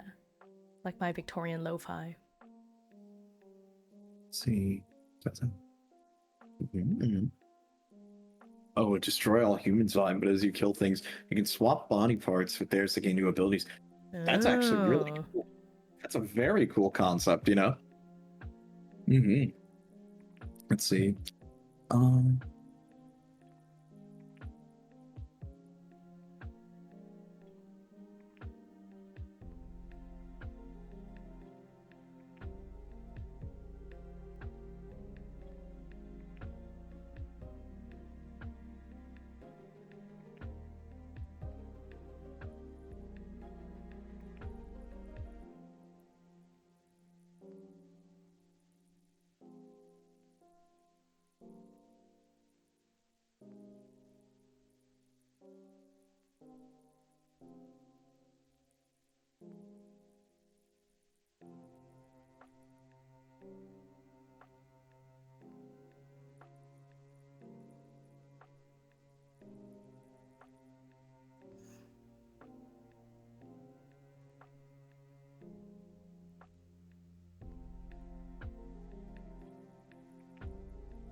I think I've got my piece done.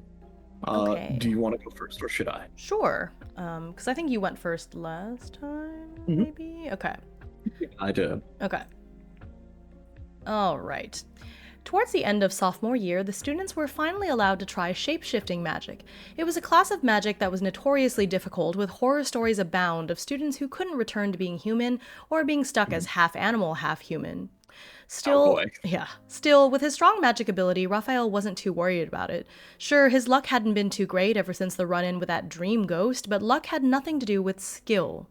Steeling his heart, he drank down the stabilizing tonic. It tasted like what gasoline smells like, burning its way through his body, but leaving raw power in its wake. When Raphael focused his thoughts towards the transformation, he found himself shifting into a panther, he thought at first, but ultimately he became a cheetah instead. Cheetahs can camouflage, sprint quickly down the savannah, and are social animals. Somehow his heart connected to that form before his brain could make the decision, and before he knew it, Raphael was a big cat. It was an odd feeling, having 4 legs instead of 2, being able to hear and smell so much better than he could as a human. This feeling of strength, of pure muscle and ability, was intoxicating. He was almost reluctant to let the magic go, flowing out of him until Raphael was back in his regular human form. Around him were wails and gasps of pain as others failed in their attempts. But where was Dorothea? He couldn't see her around and figured she was still in her animal form. Perhaps she needed some more time, is what he thought until he saw a little brown mouse on the floor squeaking up at him. Somehow he just knew it was her. It figured that even when she was transformed into an animal, Dorothea was still trying to give him a piece of her mind. Need some help? He asked with a grin, bending down to coax her to crawl into his cupped hand. Come on, the last thing you want is to get crushed by some kid who turned themselves into an elephant, right? With a loud squeak, Dorothea finally obliged, yet didn't seem too happy about the inconvenience. What, can't change back? Squeak! Raphael couldn't hold back his laughter. Wow, it's wild how well I understand you. Listen, you just have to take a deep breath. Remember that you're smaller now, so when you let go of the magic, you have to do it more slowly. He held on until he could feel her weight change in his hand. Raphael gently lowered Mouse Dorothea onto the ground, and soon enough she was her glowering human self again. And now you owe me one, he said, not bothering to hide his self-satisfied smirk. Felt good to be on the other side of things. That's good. I like that. That's very fun. Good. That's very fun. Yeah. Okay. All right. Mine is a little interesting. Okay. Not too much, but it's something to sort of. It's very similar again to the prompt, as I think it actually did a very good job to set a scene, Okay. and then from there I sort of elaborated just a little bit off it. Okay. So to start, Professor Alice was not one to just casually drop her belongings like that, but out of most of the professors, Dorothea felt that she could relate to Alice. She was just as much of a bookworm as she was, and always thumbing through tomes and trying to better make use of the occult for more mundane tasks around the House of Dun. That and, well, Alice just seemed to have a way to really get her to talk about what was on her mind.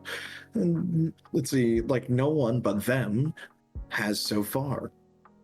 It was only natural that, seeing Professor Alice stumble a bit while transporting more of her precious tomes, she would cast a spell to catch one of these falling tomes and pass it back. Though her voice was a bit gruff, and maybe her hair was a bit more poofy than normal, she paid no mind, and after all, Dorothea felt as if she didn't need to keep her hair short anymore. I mean, to each their own until the next day, when she arrived to her occult studies class to find out that everyone had been lined up. Professor Alice was furious and pacing back and forth, questioning each student about where they had been, who they were with, and, well, what else?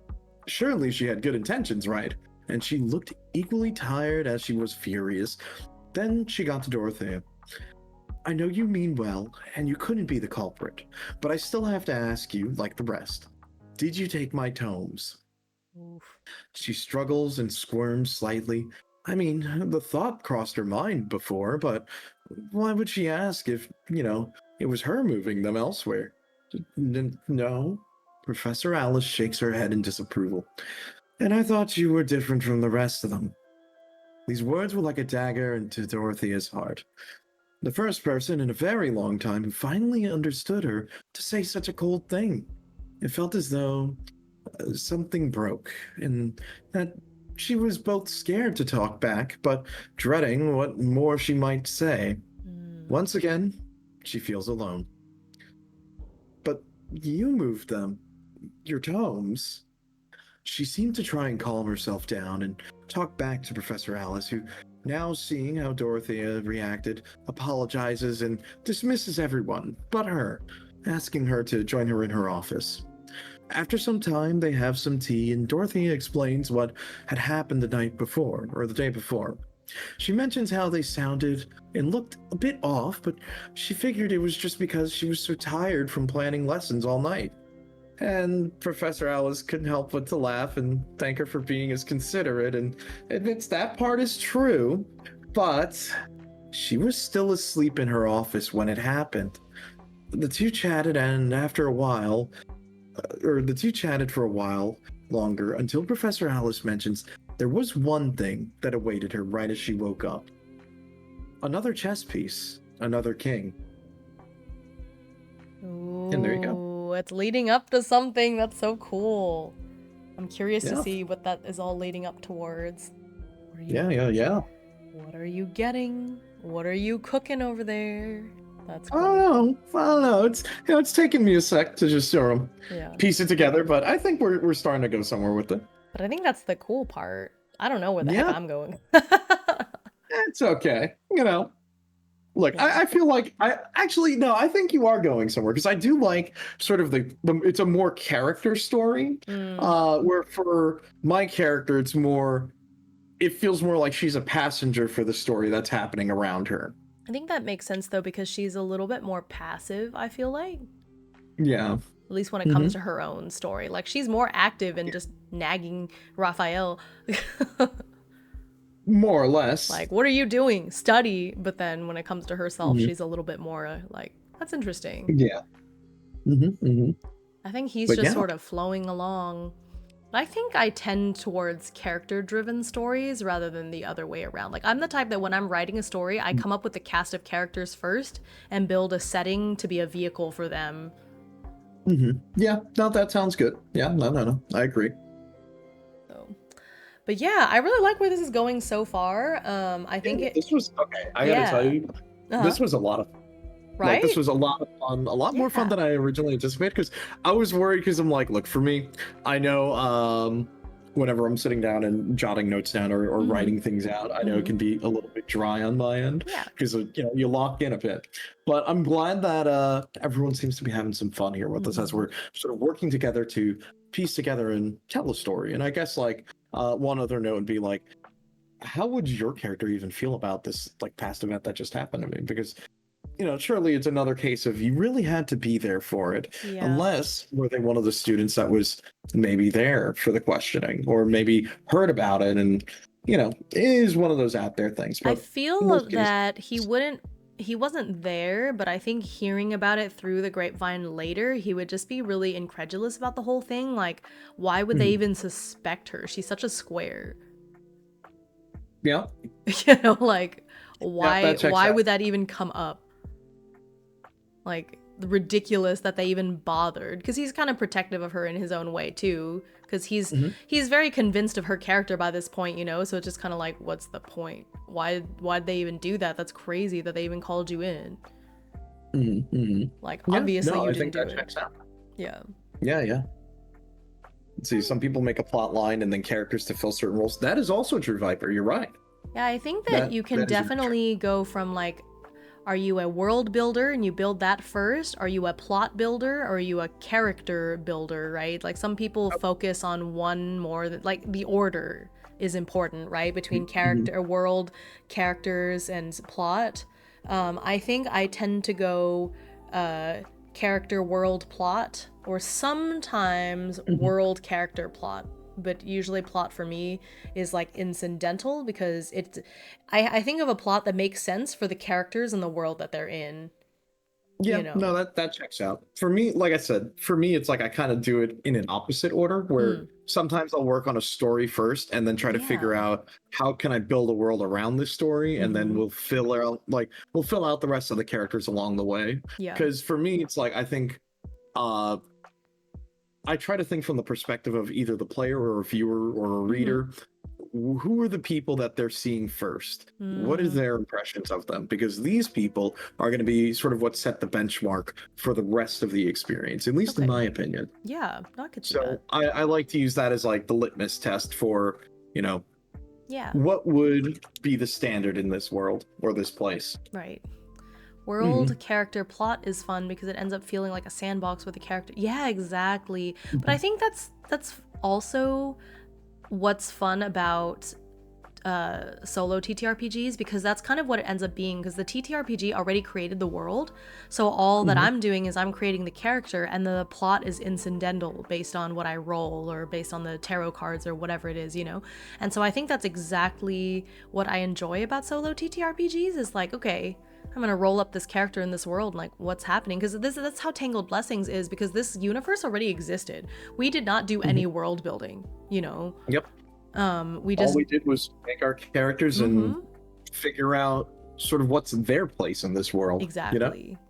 And yeah, it's a lot of fun. And I think Hmm. because that you and I approach writing and planning differently, that's what makes it kind of interesting to watch. And Hmm. it makes it feel like a rivalry, because it's like we have completely different approaches and we have completely different characters. It Hmm. Yep. almost, they almost don't even really feel like rivals, you know, but Yeah, I, it's I think I rival feel is a like that's strong mostly term. because yeah, I know because it's like it is a very strong term. I feel like it's mostly because um I I mean it's like They, I feel like I guess you could consider them rivals, but it's more like it's a friendly competition at this point because yeah, they seem to hate each other, obviously. And they do seem to at least care enough about each yeah, other. And I'm okay with that. I think that that could yeah. lead for a more interesting story. I think so too. And the thing is, we didn't design them to be foils and rivals to each other. We just each created our own character, and then we had to come up with a reason for why they're rivals, and that was a little tricky. Yeah. Because Yeah, that was a little bit tricky. when you play solo, you have all these different archetypes to pick Oh yeah. from, you know. Yeah, I noticed that. Like, I was taking a look at the on the side, the rival creation. There's a lot of Mhm. extensive material for like Yeah, it could be like, what's their personality? Do you score points with them or do you lose points with them? Are right. they sporadic? Yeah, Different. Like, there is a lot of detail to make a rival that will be a good foil or someone who you could do like a whole enemies to lovers type of deal or any other right. ridiculous stuff. Exactly. So I do like that there's options available if that is the type of role play that you wanted to do. Yeah, But it's also very interesting because here, since we are each other's rival, or at least I would say more or less like a counterpart to each other, yeah, I think it leads for a little bit of an interesting back and yeah. forth. They're opposites. I think they're less rivals and more like begrudging friends, you know, like I I think think that, friendly rivalry is like the way you said, and I think that's the case. They're more friendly than rivals. yeah, hmm I Yeah, think that checks out. yeah. Hmm. Well, I guess on that note, let me bounce us back over here as we're kind of getting ready to wrap up right now. Mm-hmm. As, I looked at the time and I'm sweating. I'm like, oh no, it's Oh late. yeah, I think it's about So, that time. yep, it is about that time. So let me bounce us back over to here. And I gotta say, wow, this was a lot of fun. Yeah, Like, a lot of fun. I'm looking forward to playing more of this. yeah, I same. know it was a bit of a dry spell in the middle because, Mhm. mostly because we had to lock in. But you know what? Yeah, We locked in pretty good. We had some really good beats. And I think the especially, like, I story is like how coming we out really cool. come Yeah, together. Yeah, I think it's yeah. going to end up pretty solid. I agree. Hmm. So, I guess we'll just have to come up with a time to do this next week, because so we basically, for the viewers at home, we decided to pause Riftbreakers for a bit just to try, for October, to try something else a little bit more, I don't know, A little bit Halloween, more. a little more spooky, shall we Yeah. say? And Mhm. when I was kind of throwing out like ideas for, okay, what about this or this, and I was like, well, we could do Tangled Blessings because there's a duet version, and Mhm. it's what we ended up with. And I'm so glad, because I've been sitting on this game for a long time and had been meaning to play it, but I think doing this duet mode with two characters playing side by side is so much more interesting. Mhm. Mhm.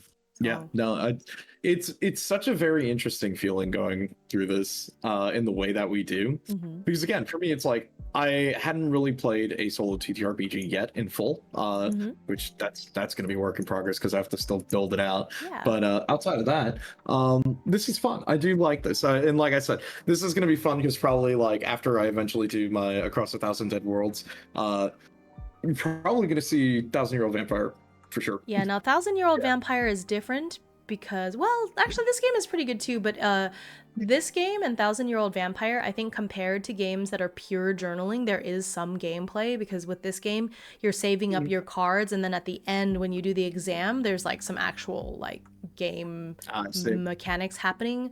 And same thing with 1,000-Year-Old Vampire, like yes, you're journaling, but then there's also like it's kind of an inventory management kind of game, shall I say? Yes, for a little bit that I've skimmed. Yeah. I'm debating about just doing the reading of it on screen first, and then we start to play. There's really not that much the little application to write stuff down much easier. Probably gonna use this to play that. There's honestly not that much to read because the vast majority of the book is the prompts.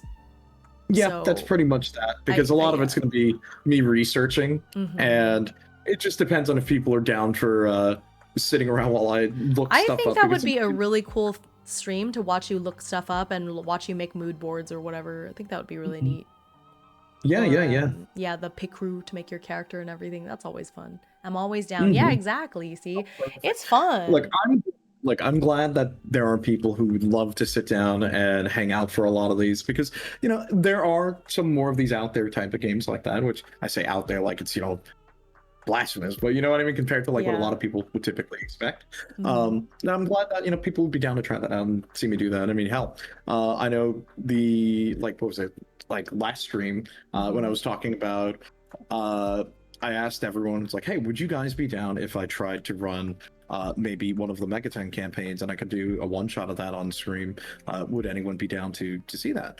And it's funny because it's basically a D100 system, and I know some people who might be interested in, you know, help. If you want to give it a shot, by all means, you're more than welcome. Yeah. But, you know, it's something that's on the table. But I'm glad that, you know, people are willing to sort of see more of these other games because I know there are some people that I know that are just like, if it's not D&D, I don't want to see it. And I'm like, okay.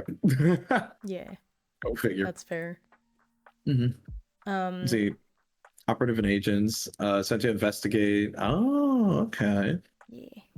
Interesting. Okay, well, I gotta say, it's been a ton of fun. Thank you again, and thank you again, everyone else who stopped by. Thank you again, Lepus, for the raid. And I have to go to bed because I got work in the morning. You have work in the morning. Wow, that's so... If you haven't congratulated Kappa on getting his new job, by the way. Thank you. And you hit 250 followers. I did hit 250 followers. I'm surprised that happened. Yeah. Awesome. I'm glad we were able to. I don't know why you're surprised. Fun back there. Like, I'm surprised because I'm surprised people even like hanging out. Whatever, dude. Stop. Look. It's okay. It's okay. Yeah. Mm-hmm. Okay, let's pick a raid target so you can go to sleep. Yep. Let's see. Congrats on employment and the follows. Yeah, you are a good bean. You are a good bean. I appreciate it. Thank you, guys. All right, let's. Oh my god, there are people playing Blue Protocol. That game came out? Oh, I guess so. It got canceled. Mary... Oh, Mary has been streaming for a minute. Why do I have Oh my god. Is she... It doesn't look like she's ending. Wait, hold on. Where are they? I'm curious. I'm just like scrolling through my list and see someone's rerunning, reading a book, which, that's cool. Wait, how long? Wait, oh, that's 4 hours. You know what? You're right. They're probably still gonna keep going. Yeah, I clicked into it and it didn't seem like they were ending soon. All right. I'm down with that. You think everyone else would be down with that? Yeah, we stand Mary in this house, right? Absolutely. We stand. This is a Mary loving household. Absolutely. All right, I'm doing it. I already clicked the button. Alrighty. We're a fan of moths. Let me throw that in there. And let me just give you guys your raid message. This will be your raid message as we are getting out of here for the night. And there you go. Enjoy. There's Have fun. Yeah. Have a very fun one. And I'll catch you back here tomorrow where I torture myself with Nero and we play Devil May Cry 2. That's gonna be so silly. It's gonna be, if you had fun on Tuesday's stream, everybody, you can expect it to be kind of like that. It's gonna be bad. Right. It's gonna be a lot of us playing bad games, and you're gonna hear many funny words of how much I really enjoy this bad game. Surely. Love that. Okay. Well. All right. That was Good night, everybody. See you later. Bye-bye. Have a good night, everybody. We will catch you later. Adios.